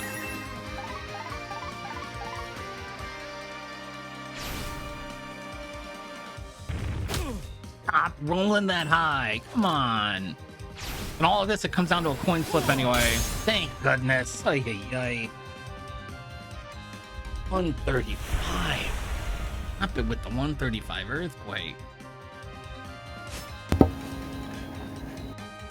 Life's good now, though. Level 8, extra 30 hit points. Next fight's nowhere near as tough, and will also level me up. We're good. I'm happy now.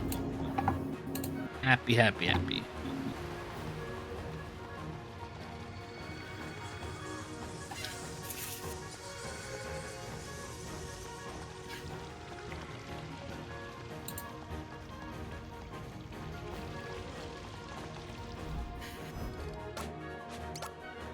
I don't remember which door actually gives you the boss fight. That's one, okay.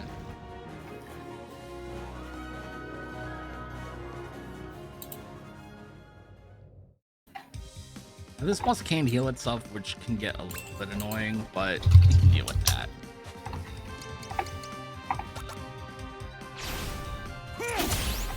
Basically, if we have a back attack, we want to use Bold Cut because it's stronger. That's how it's going to heal itself, but we'll get the counterattack off of that.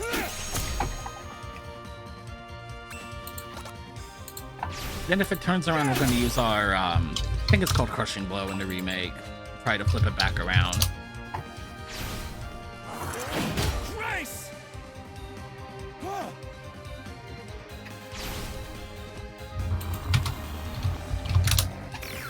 Maybe down square.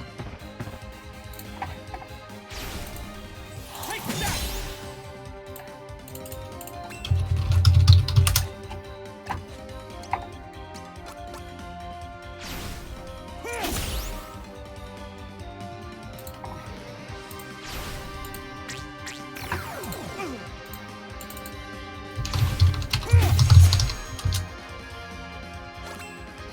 cut.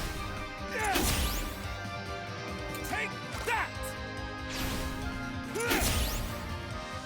Take that! Oh, that's probably gonna kill. That's okay. I haven't gotten taken out by this boss in a long time. All that talk said about this fight being easier, I just raised the red flag on myself. That's okay. It's been a long time since I got there, so I was due something silly to happen.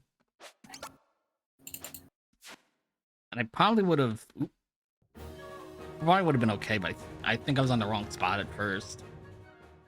Let me try that one time.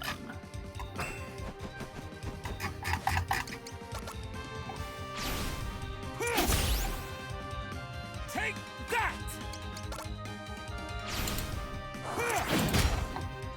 Really? I didn't even get the flip.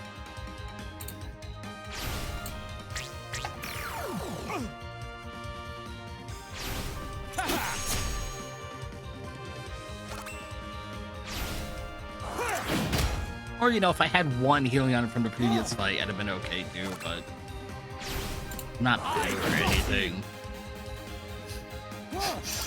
No. Christ!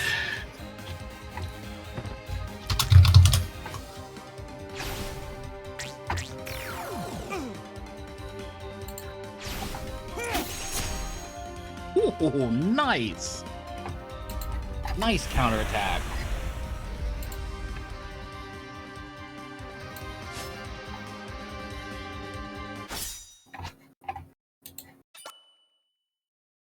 Didn't get the item drop there, so I've actually got to move on this next boss fight. A little bit of work. It might actually get hit, but it is a boss fight that has a party leader, so I'm just going to try to avoid everybody, sneak through the line, and just take out party leader. Doesn't have a ton of hit points, to be honest. Really, the danger is just getting from point A to point B without getting dropped on my head.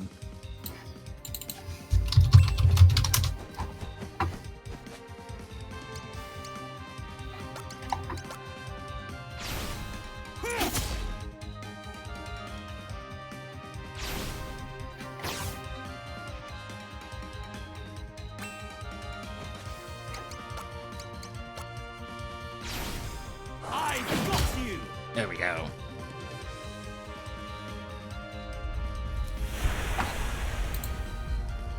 And then the last boss has cheesy strat too.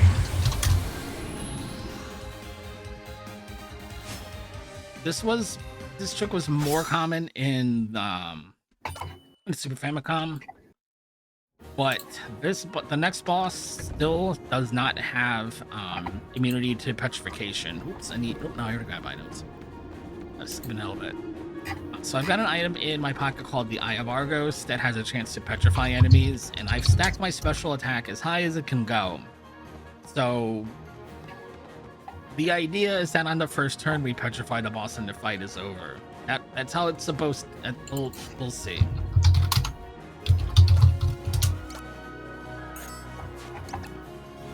%100 of the time it works 50% of the time.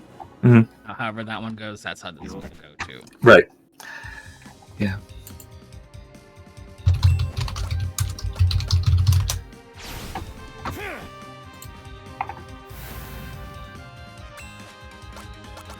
Alright, try again.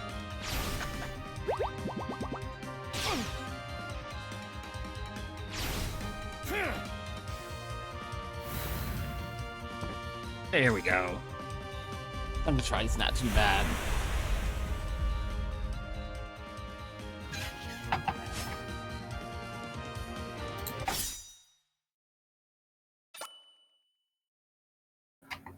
Well, I want to thank you for, showing us this game. It's super awesome. I'm going to be getting out of here in a bit.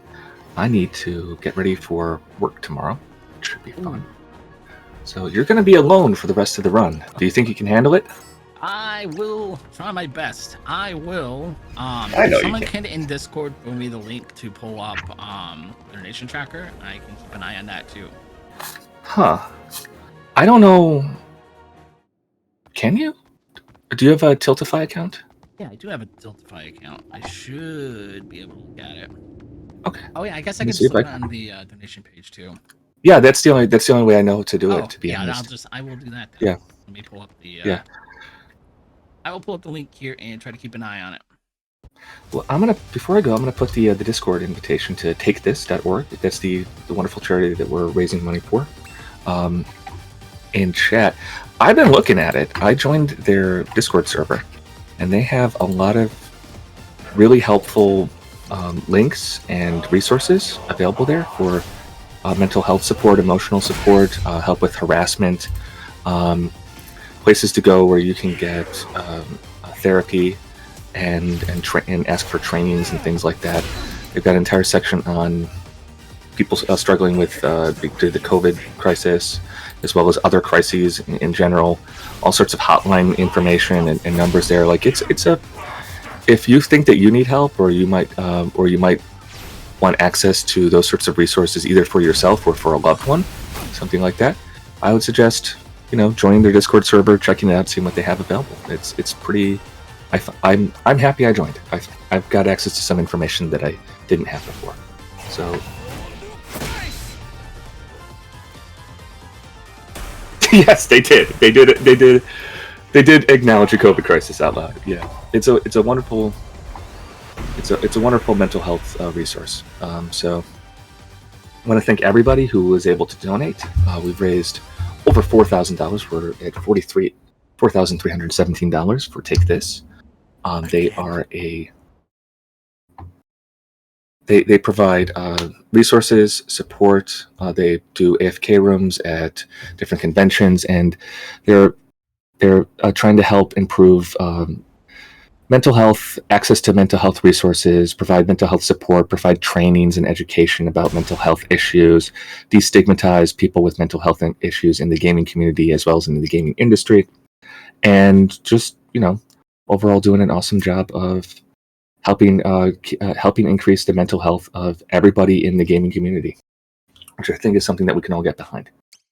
So thank y'all for donating. Y'all are awesome. If you're unable to donate, I understand. Money can be tight. You're doing your part just by being here and being an awesome member of this community. This is Speedrun Ragnarok. Speedrun Ragnarok is put on by the RPG Valkyries. The RPG Valkyries are a inclusive group of female and feminine speedrunners, and they're pretty awesome and pretty friendly. And I've really felt welcomed into this community, and I'm really happy to be here. My favorite RPG Valkyrie is Tina Hacks, who you should totally check out if you haven't yet. She doesn't stream super regularly anymore, unfortunately. She moved to Finland, but when she does stream, it puts on a pretty darn good show. She's my fave. And apart from that, I think I'm going to check out. I hope y'all can keep supporting SushiKishi. I'm actually going to continue watching, but I need to get into go mode about. I'm supposed to be teaching a class tomorrow morning. I need to finish lesson planning, so I need to actually start focusing on that, and and get that together. So I'm going to head out on Nooster. Thank y'all for being awesome. It's been awesome to hang out with y'all tonight. And remember to come back tomorrow, because we've got more speedruns tomorrow. It is the last day of the marathon. It's going to be kicking off around 10 a.m. Eastern Standard Time. That's New York time, with Let's Tap by Fuso. Scala Kid is going to be hosting for that, so be sure to come on by for that. And then there's going to be Beat Mania, Sparkover, Pump It Up Mystery Version with Zelu, Final Fantasy 1 Pixel Remaster, and that's going to be done with 3 people: Leggy Starscream, Ice Blue, and I'm gonna screw this up. I'm sorry, Kagwaya Nikki. Then Keishura is going to be doing Child of Light. That's a really cool speedrun. I've seen her do that several times, and it's a really good one. And then RPG Trick and BGG02 are going to be doing Final Fantasy 4 Pixel Remaster, Falcon Dive, and then that's the marathon. So please be sure to come by tomorrow. We've got a lot of stuff going on, and be sure to support SushiKishi for the rest of their run tonight. It's really fun so far, and we're only about halfway through it. Anyway, I'm going to head out. Thank you very much for hanging out with me tonight, SushiKishi. Hope you have a great run. Yeah, thank you. Have a good night. Thank you for hanging out. Yeah, we're a little bit more than halfway in some of that estimate. We're gonna cut through some of that estimate just on I'm playing on the PC version now. I finally picked up the PC version of the game. So the loading is much better. It doesn't feel like it loads slow on the Switch version until you play it on PC with solid drive, and it goes so quick. So we're just saving quite a bit on loading times, but also presumably some of that estimate is really assuming that the last couple of literally the last boss fight in the game doesn't go well. Because if that doesn't go well, you end up having to redo 7 boss fights and some cutscenes.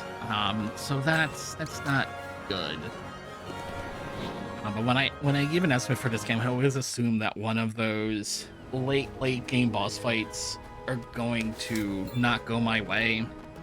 Just because that is such a huge time loss. There's so much you have to redo if that happens. But we shouldn't be here for the full 6.5 hour estimate. We are in the final chapter. And since we're doing good, and that means I do need to recruit everybody. You saw me go up and talk to Sundown a couple of times, and he just walks away. You have to find him, I think it's 5 times in this version. Maybe it's 6. In the Super Nintendo version, it's many more times where you have to find him and he just walks away. Is it B then A? No, it's B then B. No. Okay. No. Huh. No, I don't mistrust you, Akira, but I don't want you to join the party. And that's because if he joins the party, if you teleport away, it takes you to a secret dungeon for one of Akira, well, I guess for Akira's ultimate weapon. So if he joins the party, I can't run away because we don't want to do that. So Akira can just stay over there, unfortunately. But we are eventually going to at least recruit everybody. They're not all going to join the party, though.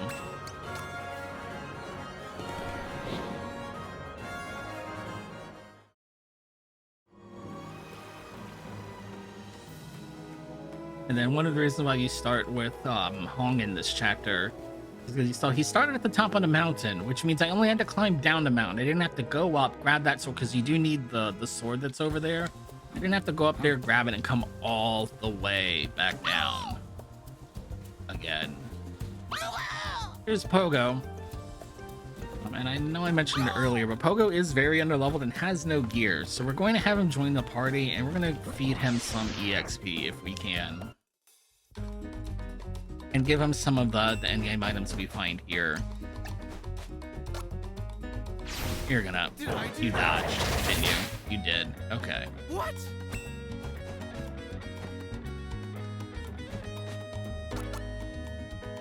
Here I go!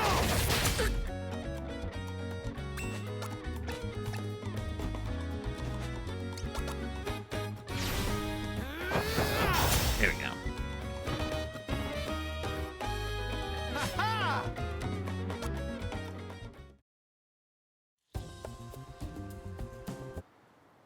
Yes.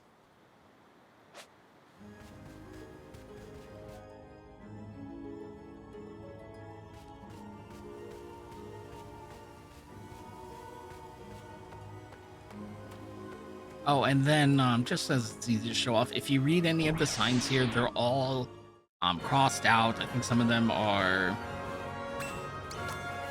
I think it mentions some of them are covered in blood, but also if you pull up the map here, you notice we're in the same place that Orsted was in. But now... Oh, it's not all crossed out yet. It's the seat of the betrayers. It's the last hero's grave. The names are a little bit different. The village is the condemned village. It's the same place except everything's bad.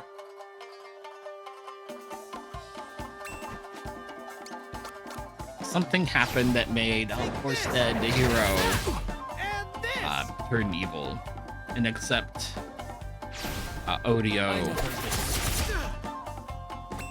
into his heart and become evil.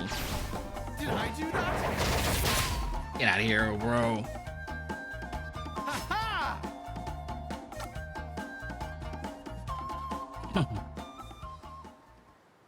Yes.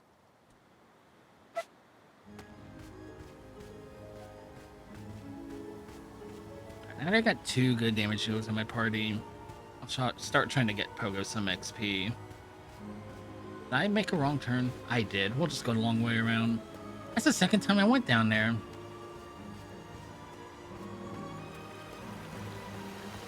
Why is that shortcut even there?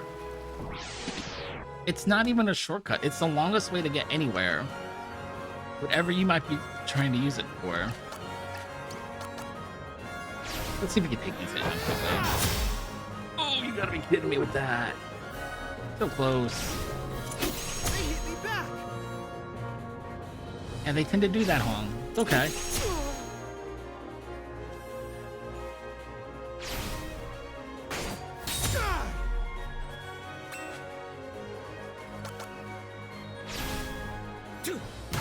Of course.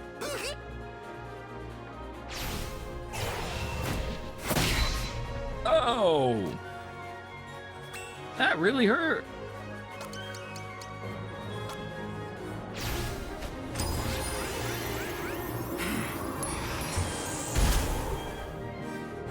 Kinda left.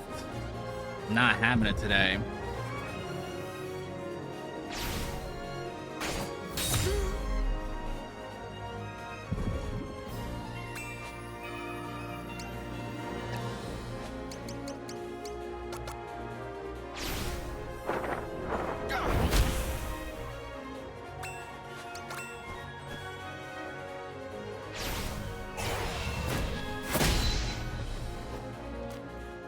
This isn't good. I have you.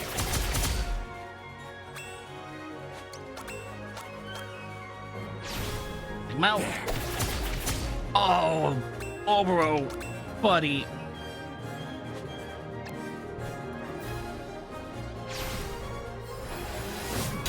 I thought for sure he was gonna take out Hong there. You can definitely get a backpack now.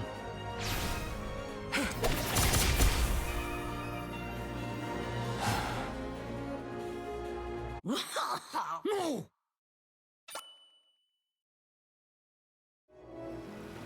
Alright, we need to find a slightly faster we can work within that one. I think I just got some bad damage rolls there. I'd like to get Pogo to about level 6 and then give him some gear and he should be okay. Oh, this is a nut. This should be a quick fight. Should be.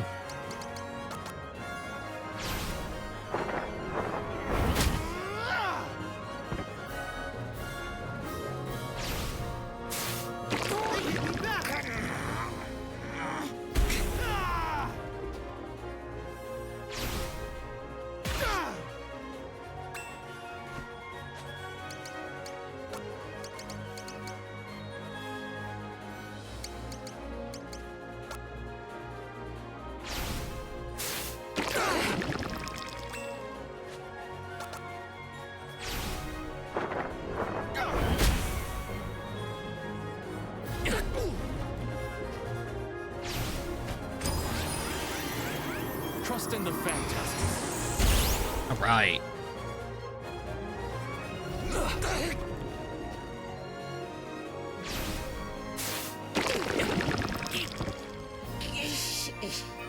Oh, that's so unfortunate. Probably not getting any XP off of this now.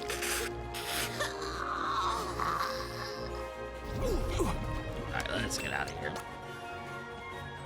Pogo, pogo, pogo.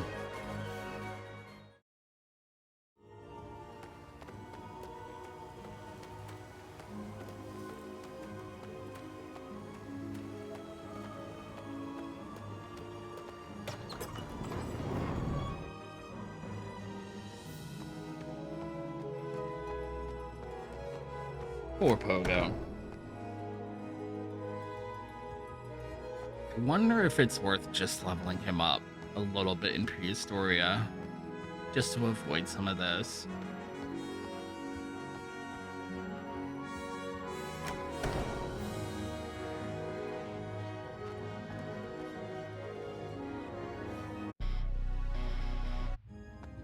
Who's...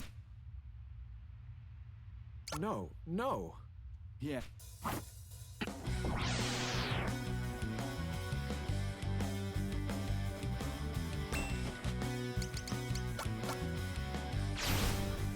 Ba-da-bum-bum-bum. You're just gonna dodge. There we go. Take this! And that! And this! Okay!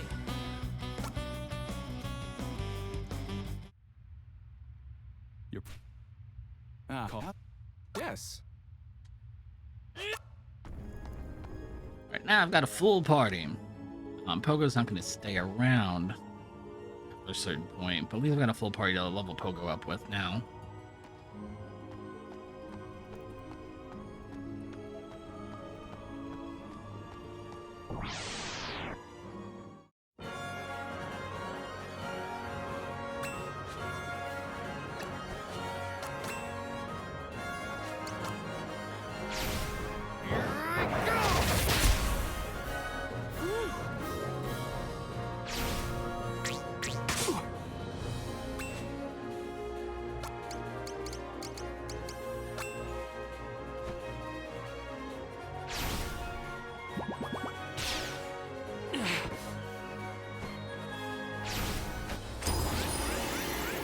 Trust in the phantasm.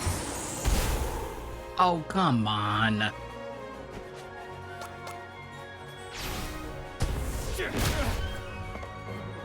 Really?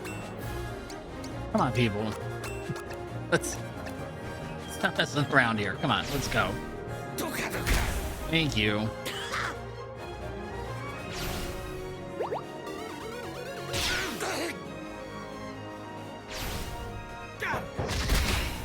Thank you. Okay!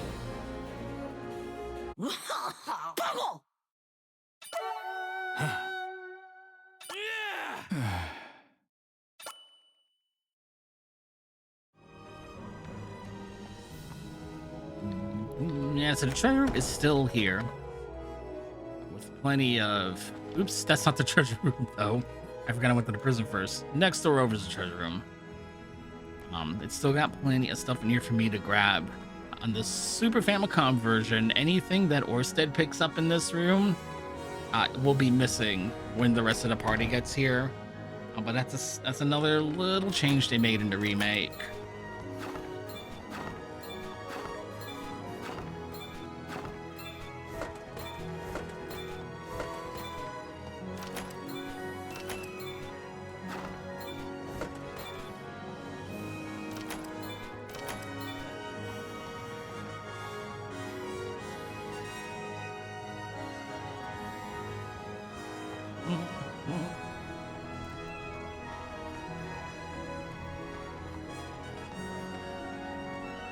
I need a couple more encounters here with Pogo. Let's go. Just a couple. Maybe even just one.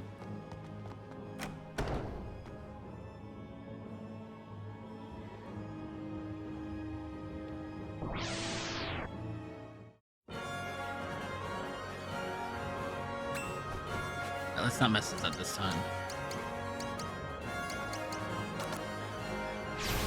They're in a good formation for the speedrunning purposes. They're all right next to each other for AoE. There we go. That's how that fight's supposed to look. Nice and clean. No, are you kidding me? Me and my big mouth.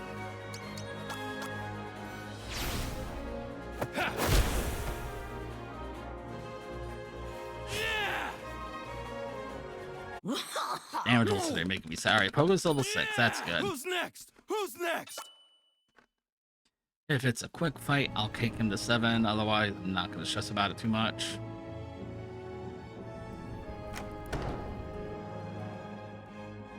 There's sundown again.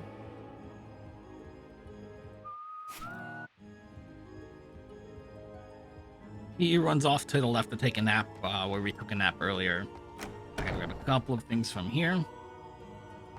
Including, this is very important. If this is the only thing I grab here, this is what it needs to be. Is the sword on the back is a parasite sword. But we're not actually going to swing it. We're going to use it as an item in combat. And it deals a ton of AoE damage. A nice big fat chunk of AoE damage if you use it as an inventory item. But then it's gone forever, so I'd like to pick up one more. So we'll do that before we leave Castletown here. First, let's finish recruiting Sundown. The last time you talk to him, and then he'll run into you on your way out. You can join the party then.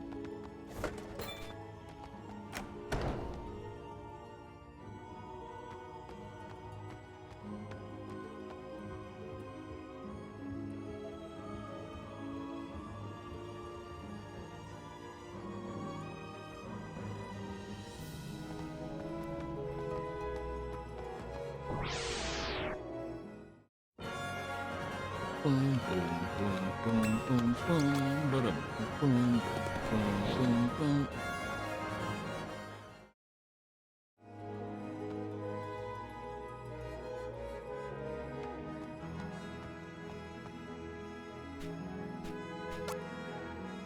No, it doesn't. The wrong one. Metal box. We found Pogo's battery earlier. Pogo? Found Cube's battery earlier when we taking Pogo's place in the party. I didn't give him gear. That's okay. We'll have to go without it. I meant the menu there though.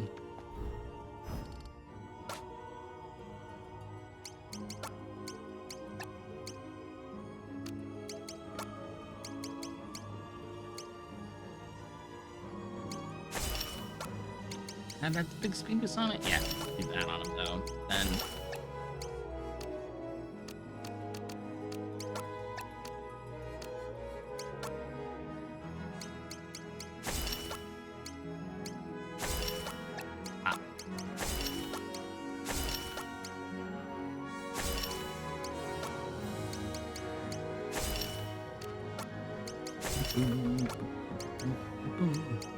It is speed or special attack. No, let's take a got then.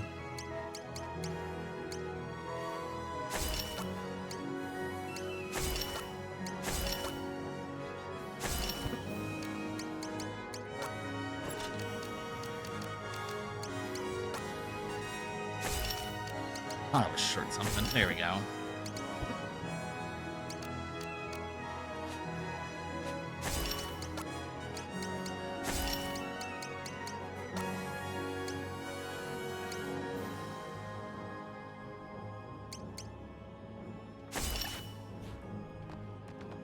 Oops, wrong way, wrong way, wrong way.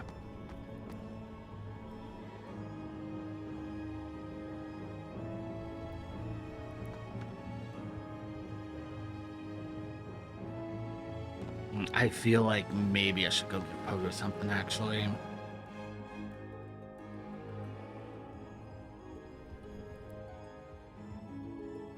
Maybe I should.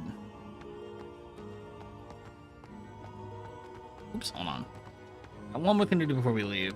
Okay, we gotta go get another Parasite Sword.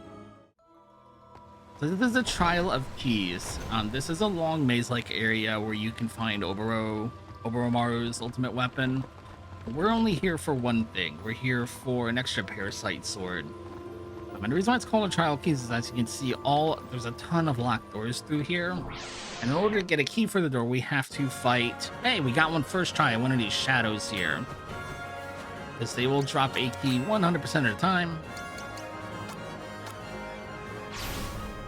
Fear the wind's fight. And usually the XP is not too bad. Especially if you haven't a ton of levels so far. So we should get some... Did I do that? What? Wow. Should get some valuable XP off of this too.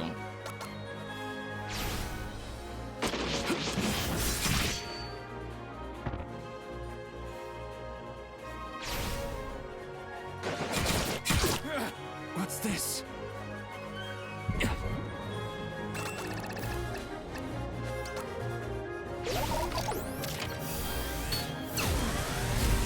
Come on!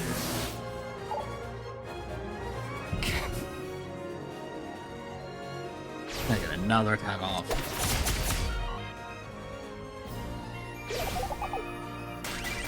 I will return the favor. Yeah, Cube has a counterattack that's a heal, by the way. That's awesome. Love that for us. And this.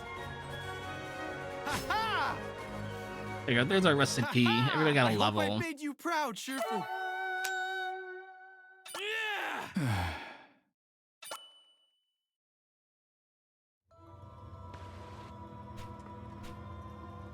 Yes.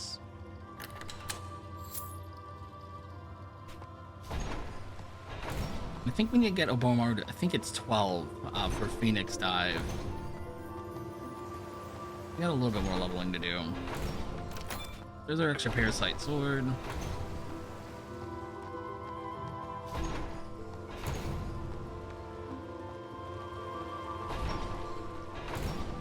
And I do not want to get stuck on Pogo's fight later. I'm gonna go ahead and go find Pogo and give him some extra gear that I meant to give him. I think he'd be okay. I'm pretty sure I've forgotten to do it before, but better safe than sorry.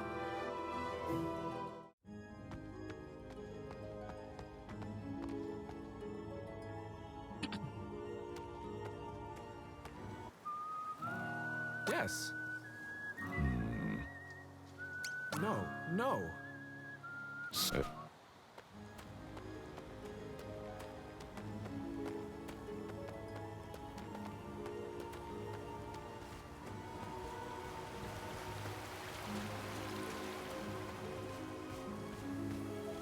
And yeah, we're gonna take that shortcut. That's not really a shortcut. We're gonna take that 'cause that actually will take you to. Wow, there's a bear. Couldn't find this bear early when I need to level up. I'm gonna go find Pogo real quick. Again.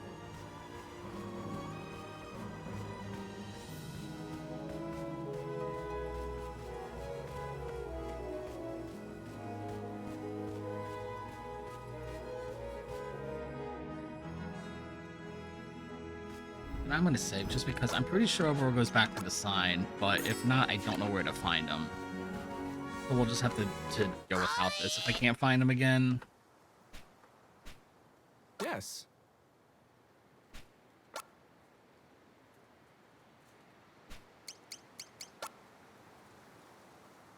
That's it. come here. Not getting that though.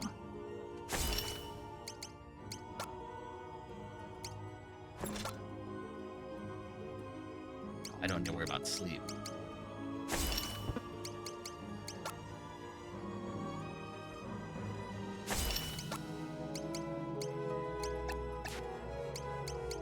Okay.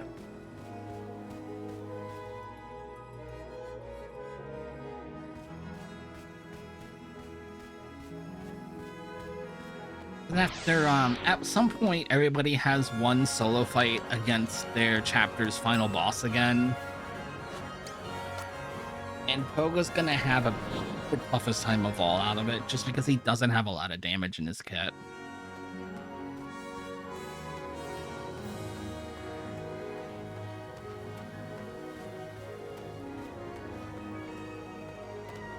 Really? Yes.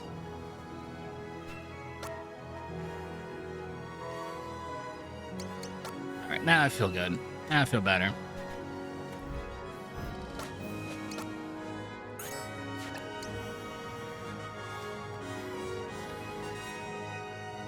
All that is left to do is to climb up the Archon's Roost and find a boss. And I guess get a couple more levels, but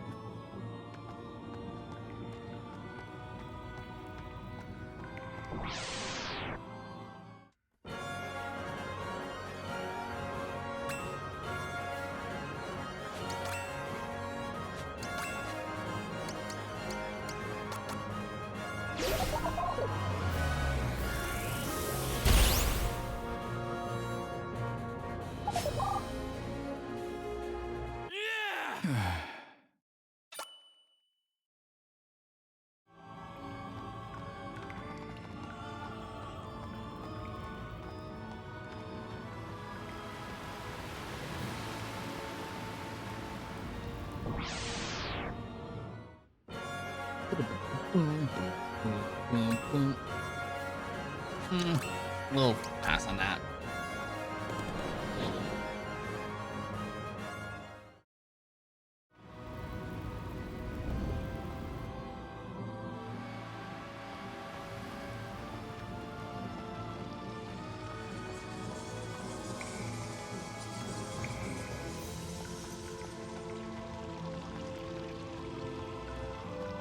Go, go, go.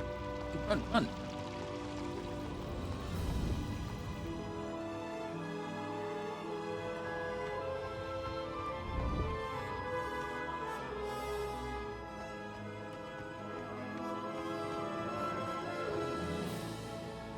I must turn around here. Oh, all right, we can level up on these.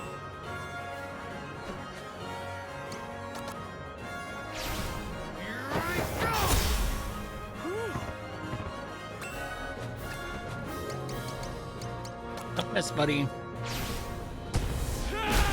Nice.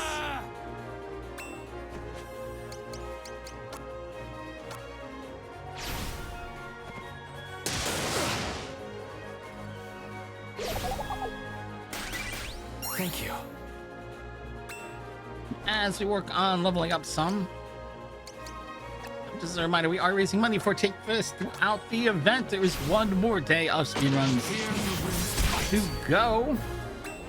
And there are plenty of donation incentives for you to donate towards, including upgrading the Sapit run, which is the first thing in the morning. So we are running up to it here as far as being able to meet that. That is about $110-ish, maybe $108 short of being met right now. That will make that Let's Tap It run a 100% run instead. And there's also polls that you can put your donations toward as well. And all that money is going to go to Take This, which is a mental health advocacy organization which focuses on the game industry and the gaming community. The most visible way you probably know of Take This is through their AFK rooms that they sponsor and provide at anime and gaming conventions. I've seen them at PAX East. I've seen them at MagFest as well,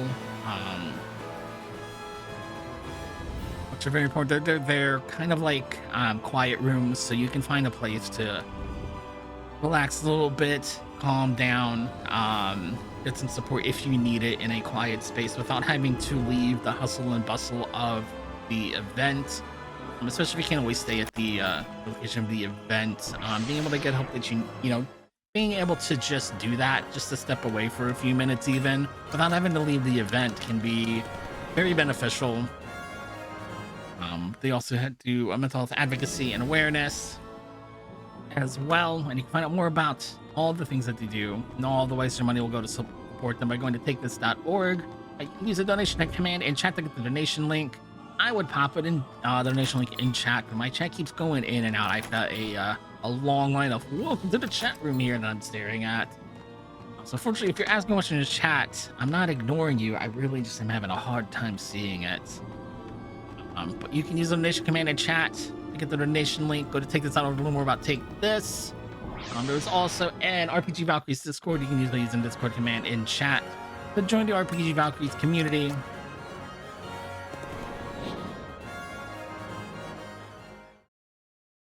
So we only got a little bit more leveling to go here, and then we're on the final boss rush, which is it's a long boss rush, I'm not gonna lie, but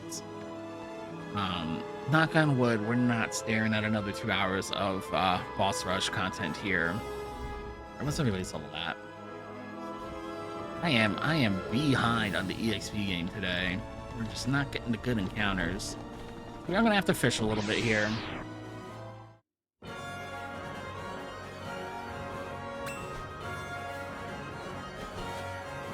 I thought it was going to be.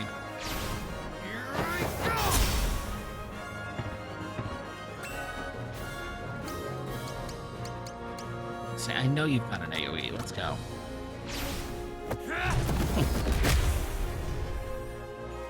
Hell yeah!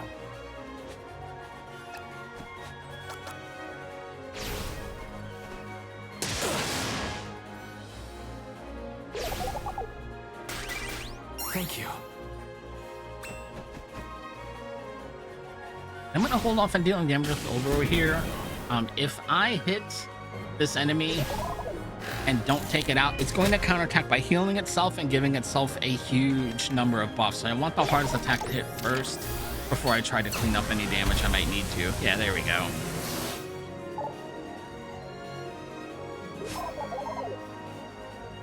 Oh, and we got a bonus unicorn horn. Look at that. Who's next?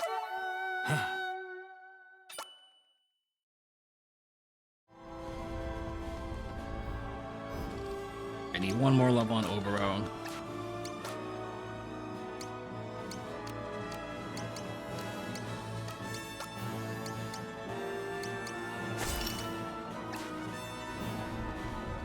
One more level on Obero. If it's a good fight, it should just be one more fight.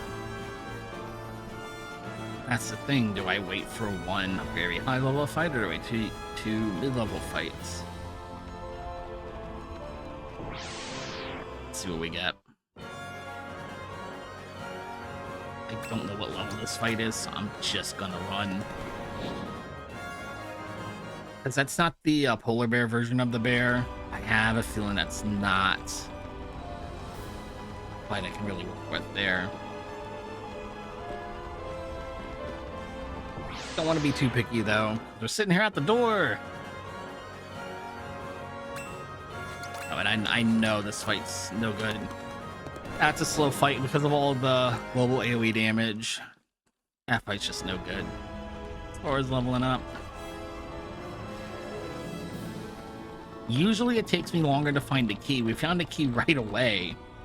So that's why it feels like we're a little bit ahead of the game here. Oh, come on now.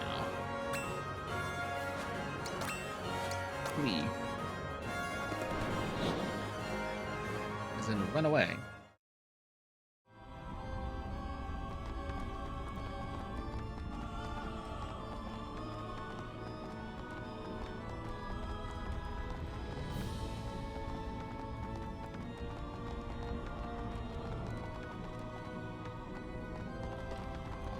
Come on. Now I'm getting the nice low encounter rate. All right, we're gonna have to take something here. All right. Try and make this quick.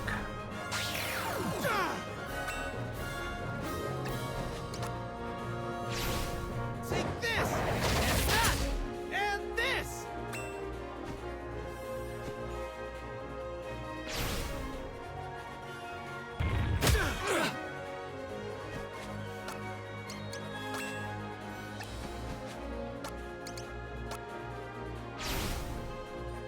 Fear the wind's bite.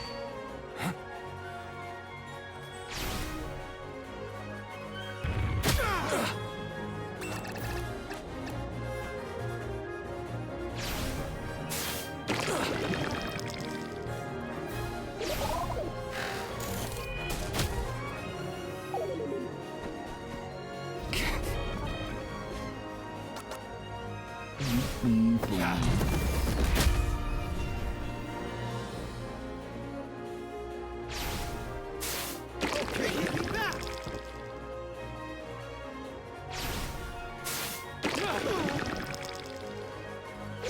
Oh, this is bad. The point's gonna make everybody this XP here in a minute. I only really need it on Obero right now, though, so that's fine.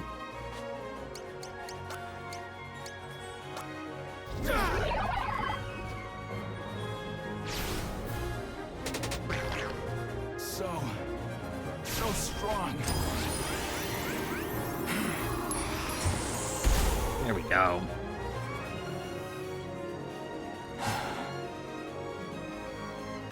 See, I it hope wasn't I make even you half the proud, level. Cheerful. All right, I took the bad fight game. I did what you wanted me to do. I took a fight I didn't want to take. Give me something I can work with here. Be nice. You gave me the key right away, and now you're not gonna give me no EXP.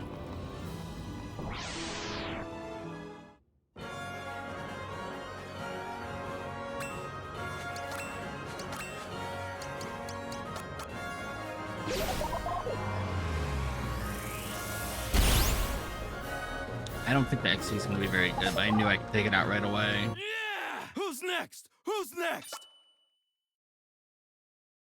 So we're over half. I know if I take that fight I took to begin with, that last fight I took, I know that would level up Oromaru.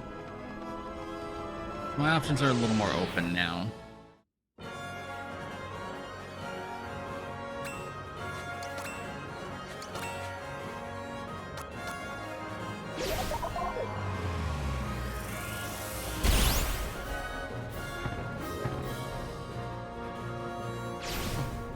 Yeah, that bird has a laser lightning cannon, by the way. No big deal. Fear wins fight.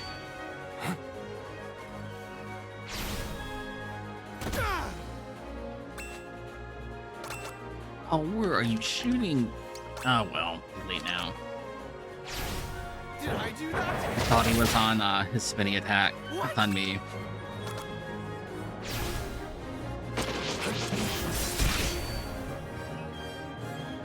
Be at peace.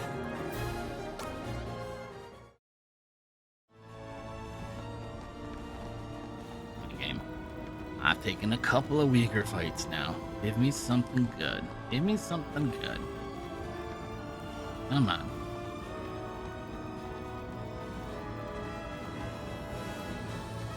No more side dishes. Give me the. Oh, come on. Oy, oy, oy, oy, oy. Stop giving me these low level fights. What have I done to you, Live Alive?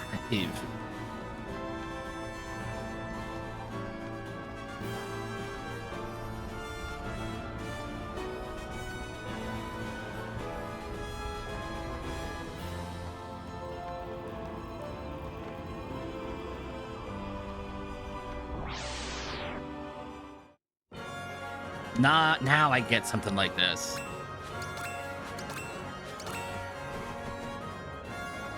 Where were you guys 10 minutes ago?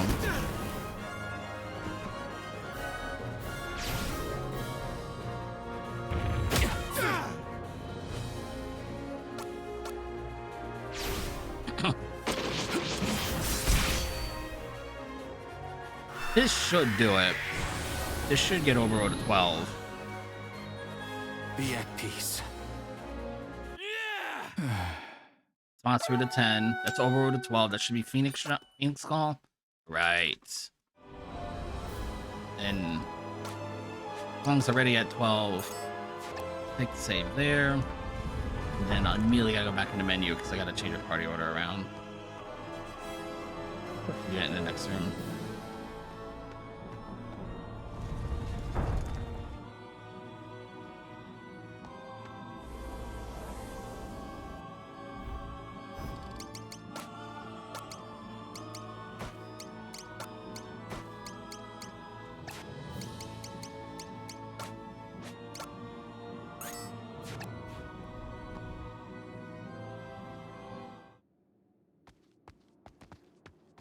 All right, we are officially on the boss rush that ends the game here. It's gonna be spread out over multiple encounters, though.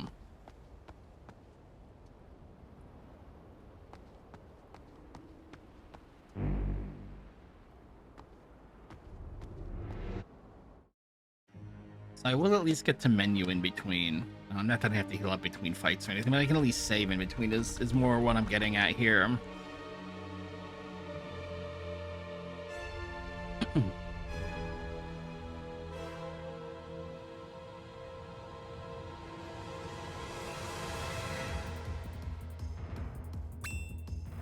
Whatever you do not hit that target right at the top of the screen there that's covered in the wings. Don't hit that. You're going to eat a bunch of counterattacks, and the bosses are going to get buffed.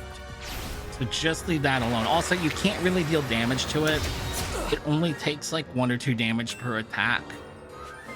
You can whittle through that. Something different does happen if you take that out, but it's not remotely speedrun viable. And he's stuck on this square. That's not great for me. That's okay. Got something for you. Now, ideally, I at least want Cube, Boromaru, and Hong to get out of this first part of the fight. Ideally, the 3 of them at least. What's probably going to happen is the right half of this party is going to get annihilated at some point, and I'm just going to have to go on without them, and we're going to have to 2-man the second phase of the fight. That's usually what happens to me.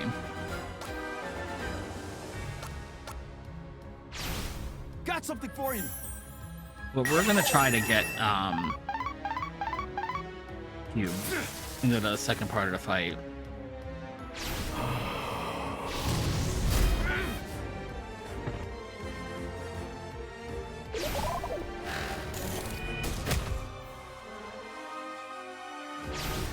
Here. Thank you. What's that first laser cannon? Nice. Fantastic.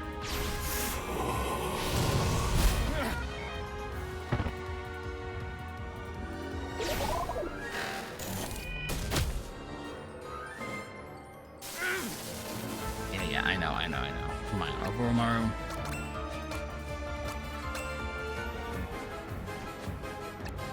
Hold up, I'm in the wrong spot.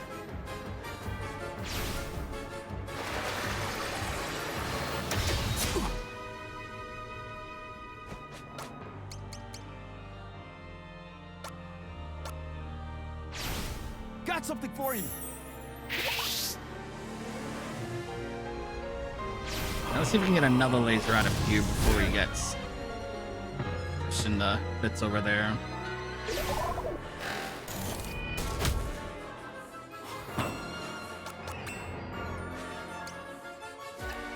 Better. See if I can. I don't know that I can though.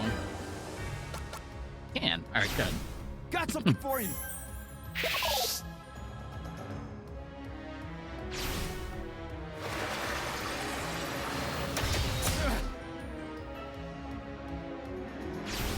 Phoenix Call.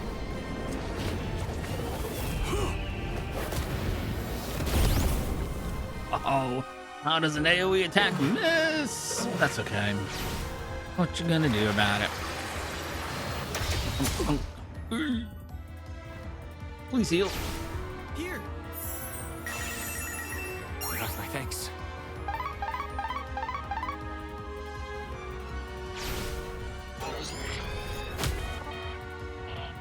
See, that's usually what gets Cube in trouble, is if he's on that lightning tile.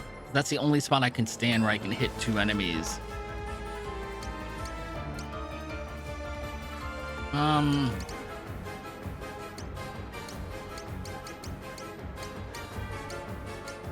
You know what? I don't know what to do here.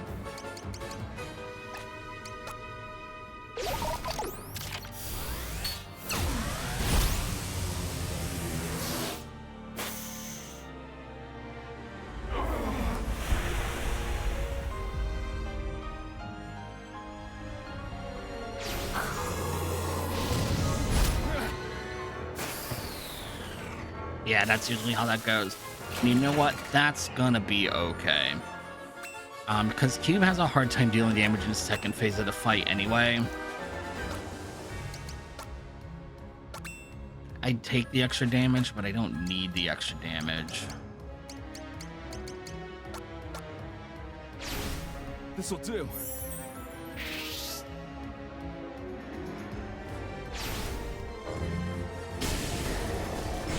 The problem is that his laser has a very long charge time, and as we're going to see when we get there, that's just not going to fly in the second phase of the fight. This'll do.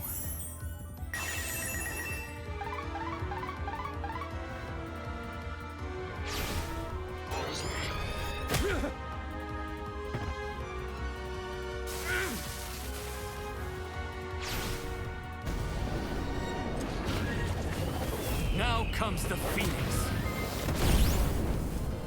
Is that the mouth out? All right, good.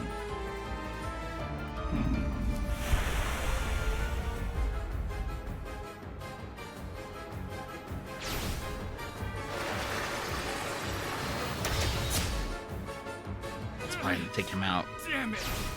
Here. Because the lightning is going to go off before I get to him. I will return the favor. Yep. Shit. Shit. That's okay. This is usually how it goes.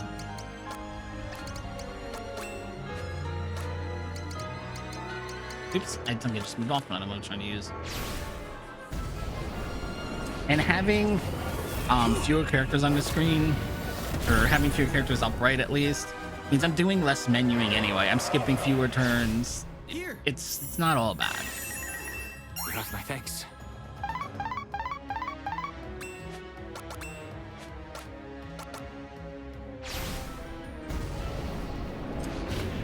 It's not necessarily that my characters are moving faster, it's just fewer interruptions. There we go. That's phase 1 done. Now we get to fight Rodeo. This middle area, the big hole that Oro's almost sending in, is going to be no-goes. Yeah, he's going to get knocked back in the corner, which is exactly where I want him. And now we get to do chip damage to fight. This is going to be a bit of a slog here. I can't really do back attacks. Here. If it's an ability that requires a charge time, we're going to have a hard time using it because of this ability here.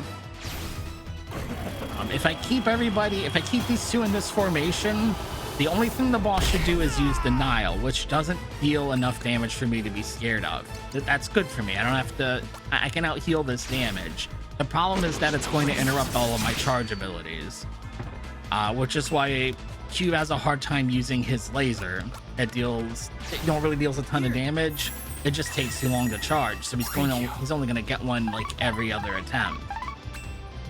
The nice thing about Wind Slash is not just that it attacks on the diagonal like I needed to. It will sometimes do a defense debuff. We're getting lucky with those today, so that's good.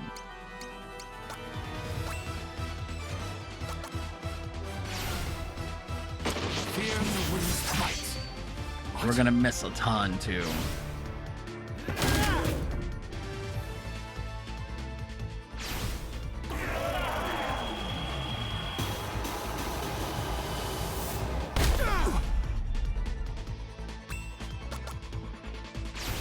Now, I would love to get Hong in a different spot to have him use another damaging ability. He could chip in some damage on this fight, but if I do, Odious is going to take him out with an ability called Saint Alethea. It's an AoE ability that has a very, very long animation, deals a ton of damage. It's just slow, and it's just not going to be conducive for a good speed run time. So I have him chip damage when he can, but usually he's just going to be healing. Since the heal has a stat boost on it, it's going to be counteracting, helping to counteract the boss's high natural defense. Return the favor.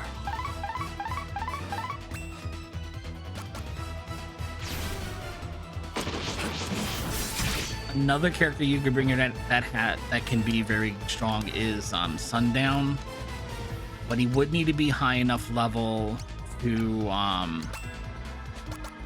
have his Texas Jitterbug attack to really deal a ton of damage.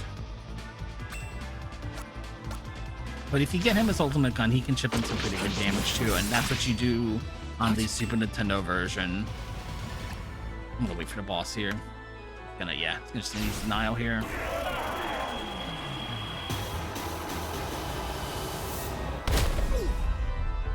My body fails me. I'm not even gonna waste my time using a heal that has a charge on it. We're not gonna play. If one of your characters gets down to 0 hit points, you can see they got the halo over their head, but you can still pick them up. There are no like revive items in this game. Every healing item can heal a character who has 0 hit points, but if they take any damage with 0 hit points, that's when they're removed from the board and cannot be picked back up at that point.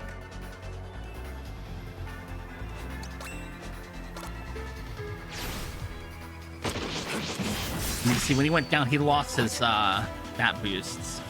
So we'll have to put those back on at some point.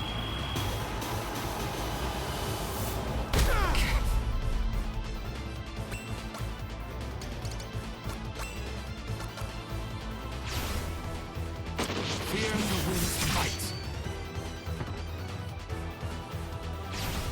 Here.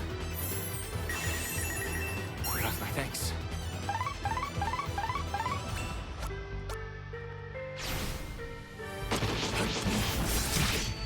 Nice, 146. Need more of those.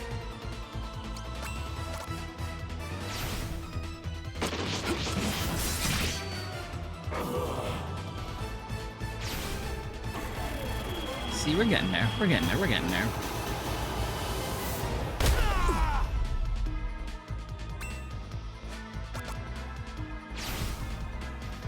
Fear the wind's fight.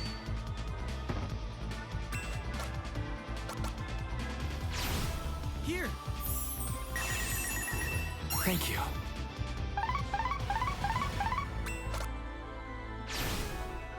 Slash, slash, slash. 46, let's go. Fear the wind's fight. Ah, there we go. There's some damage rolls.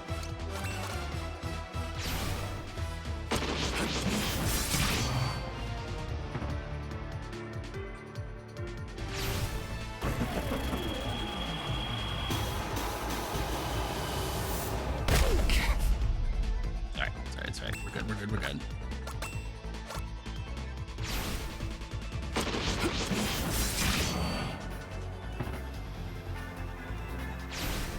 One more. Come on. You have my thanks.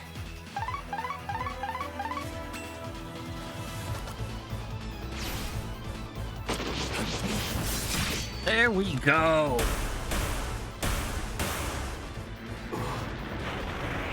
All right, that's the first part of the boss rush. Over. Oof. Feels like it should be the end, right? Not quite. No. My split there is called Do Not Mash A, because if you mash A, you're not going to get the good ending there. Now, in the remake, you can fix it. If you mash A, you can run away from the fight. I don't think you can do that on the Super Nintendo version, but just in general, you don't want to be mashing A there. You will get a not good ending, at least.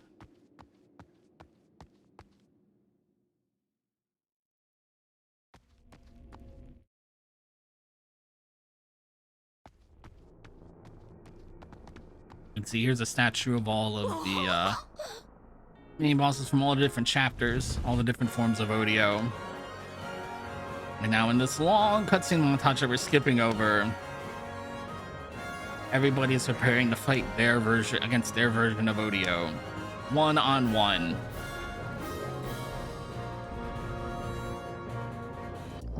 Starting with Cube. We'll do the same thing we did before again. Our favorite spot here. Charge up our Hyper Beam.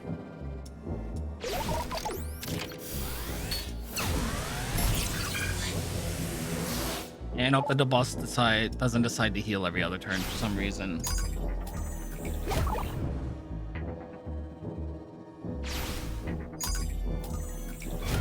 Thank you for the raid. I didn't see when the raid came in. I was busy playing. I'm sorry. Welcome. Thank you for the raid. Welcome to the stream. We are raising money for Take This. You can donate using the donate command in chat.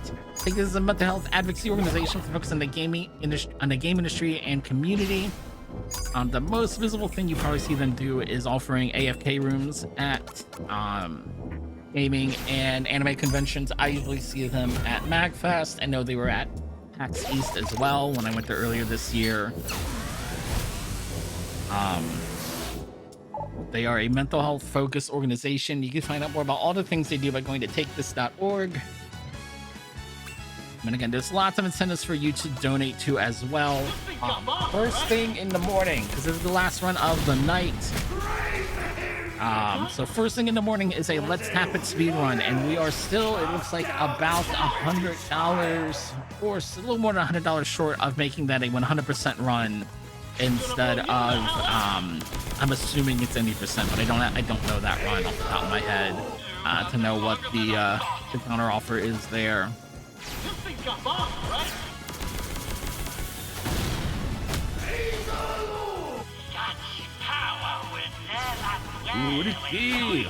Ayo!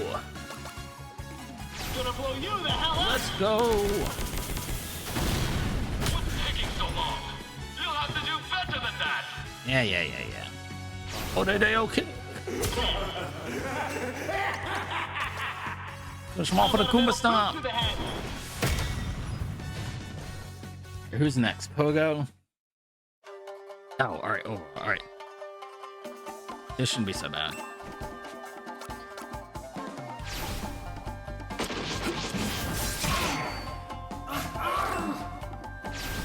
And I think it's Pogo.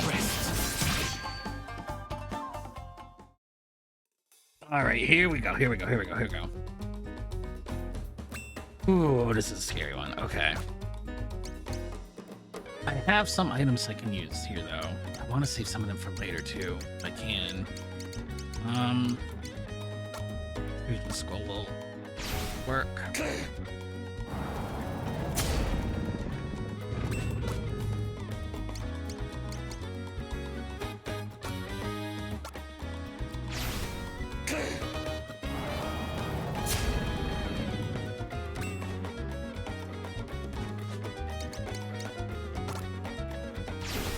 Now we're on to just hand-to-hand combat here.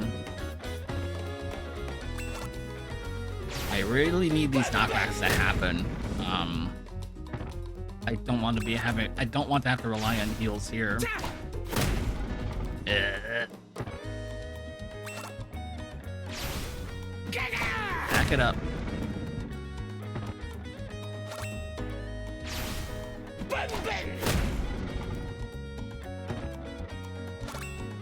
Back it up.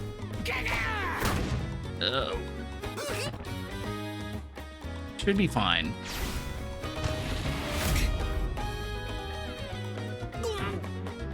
Oh, that's bad. Oh, that's not good. I gotta get out of here. Ooh, I cannot believe he used Rend and not Swoop. Oh my goodness. I can't believe how lucky I just got there. Are you kidding me?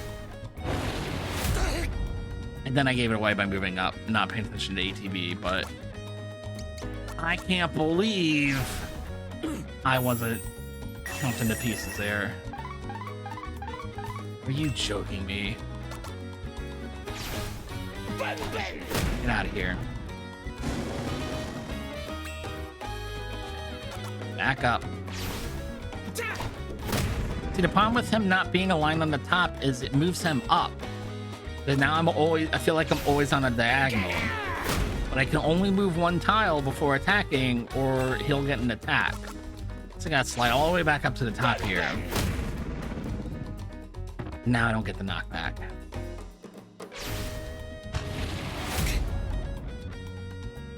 Where am I at? Oh no.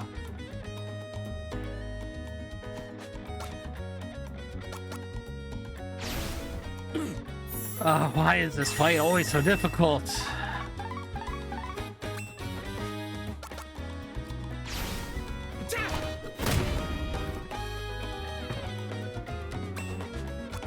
Come on, get the knockback.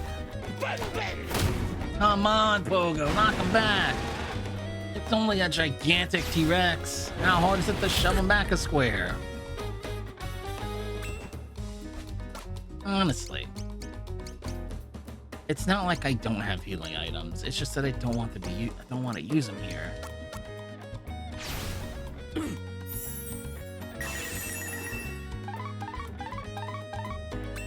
And that Ode Shuriken I've got in my pocket, that's gonna end up being the elixir you save for the end of the game and then never use it.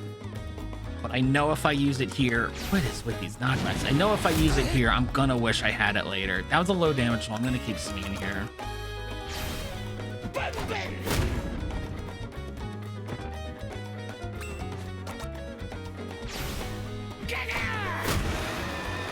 Come on, knock him back. Knock him back again.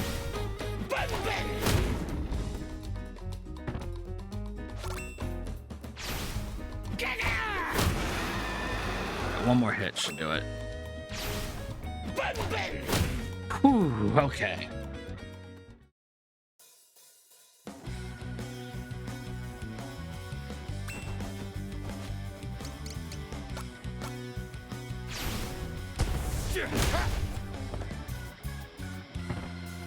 You'll join your comrades soon enough. still with me? Excellent!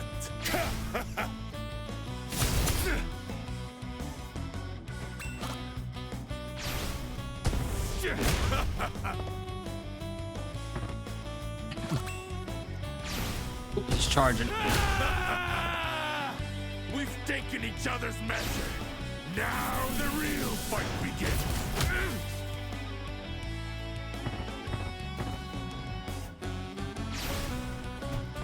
You're mine!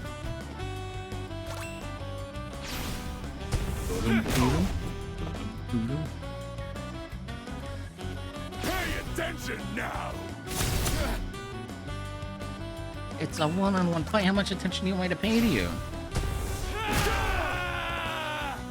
Now this is a fight! I probably should have countered to break the I'll show you my pass there, but it's not gonna hit.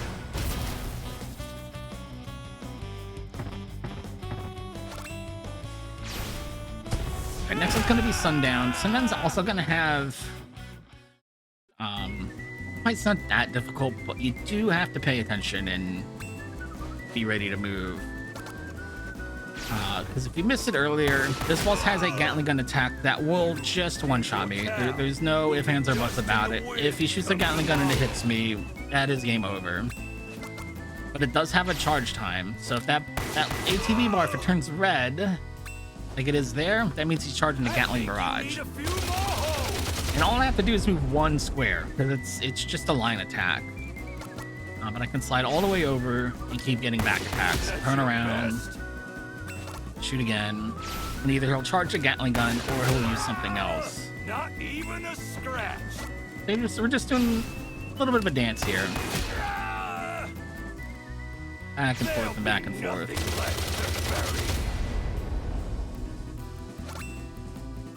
And then the only thing I'm worried about here is if he uses Wolfsbane, it's going to deal quite a bit of damage and poison me. And I've got a healing item, so I'm okay. I can heal through that. I apologize. But it is going to drop me pretty low. I think you need a few more holes.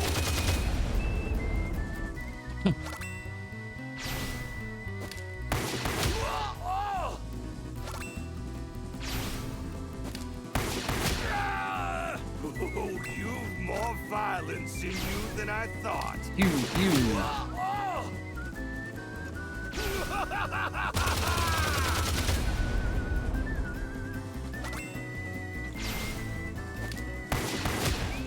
And that just leaves Hong's fight at the end here.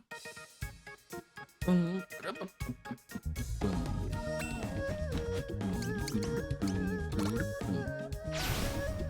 this! And this! Don't worry. Your Sifu will join you soon after. Did I do that? You proved a better challenge than I thought. Take the knockback. Slide right back over. Take this! And this! I see what One your more hit. master saw. Push mark.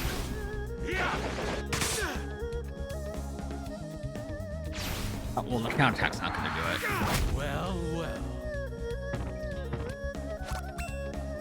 This should do it. Did I do that? Whew. That's all. That's all the mini boss fights. But this is a Japanese arcade game, so we have to keep timing until the credits roll.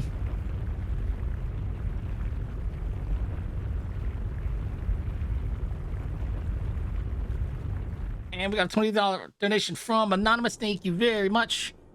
Who put that towards category select for Let's Tap It, as well as upgrading that Tap Runner speedrun to 100%. Thank you very much for your anonymous donation. Just kidding, there's another boss fight here.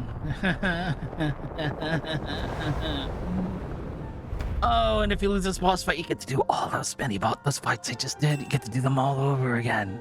Every single one of them. No pressure. This is why I grabbed the extra parasite sword. I'm gonna drop this one here.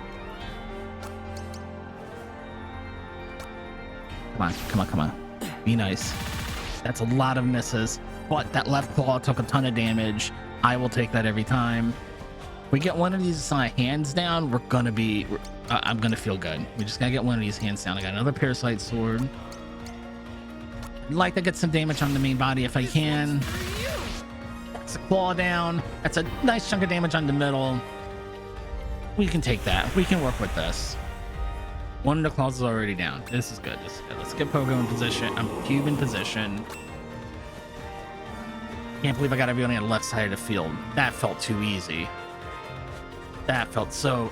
Wow, okay. I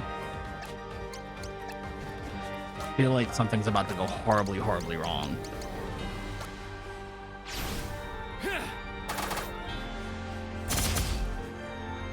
Let me take those.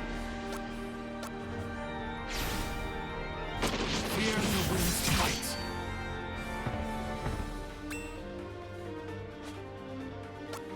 Nothing can hit the body from there, no. Dang. Can from there, though.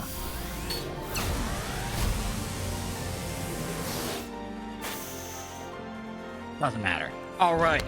We're good. We got past phase 1. Oh, thank goodness. Okay. Because when I did a practice run of this the other day, the boss opened up with petrify the entire party, game over. And I was like, cool. Love that. Fantastic. Now, Cube is immune to petrify, so what he did was he let Cube start charging the laser, then petrified everybody, and then killed Cube while he was charging and couldn't do anything. So it was a slow motion petrify the entire party one-hit KO, which is even worse because you just get to watch it play out very slowly. All right, now I got one more item I can use here that will deal damage. Up some though. That should. How about this? It should take out the boss. Yes. Oh man, that went so. Oh, I'm so happy. It's been so long since I've gotten that to go that way. And everybody gets 80 meters for. You could do a big final assault here, but we're you can also just pass the turns. We're just watching the cutscene play out a little bit here in combat. Pass that turn.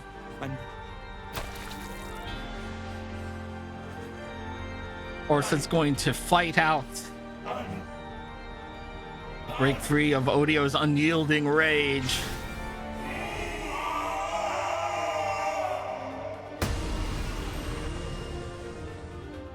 Oh my gosh, I can't believe how clean that fight went.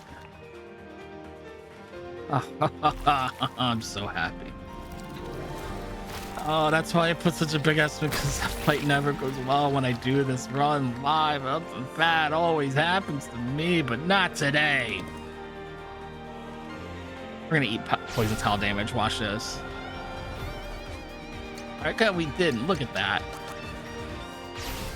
It doesn't matter what you hit the boss with. We'll hit it with something. Oof. And again, we are timing until the end of the credits. It's gonna come very suddenly because we can skip the credits in this version. We get the nice fade out from the boss here.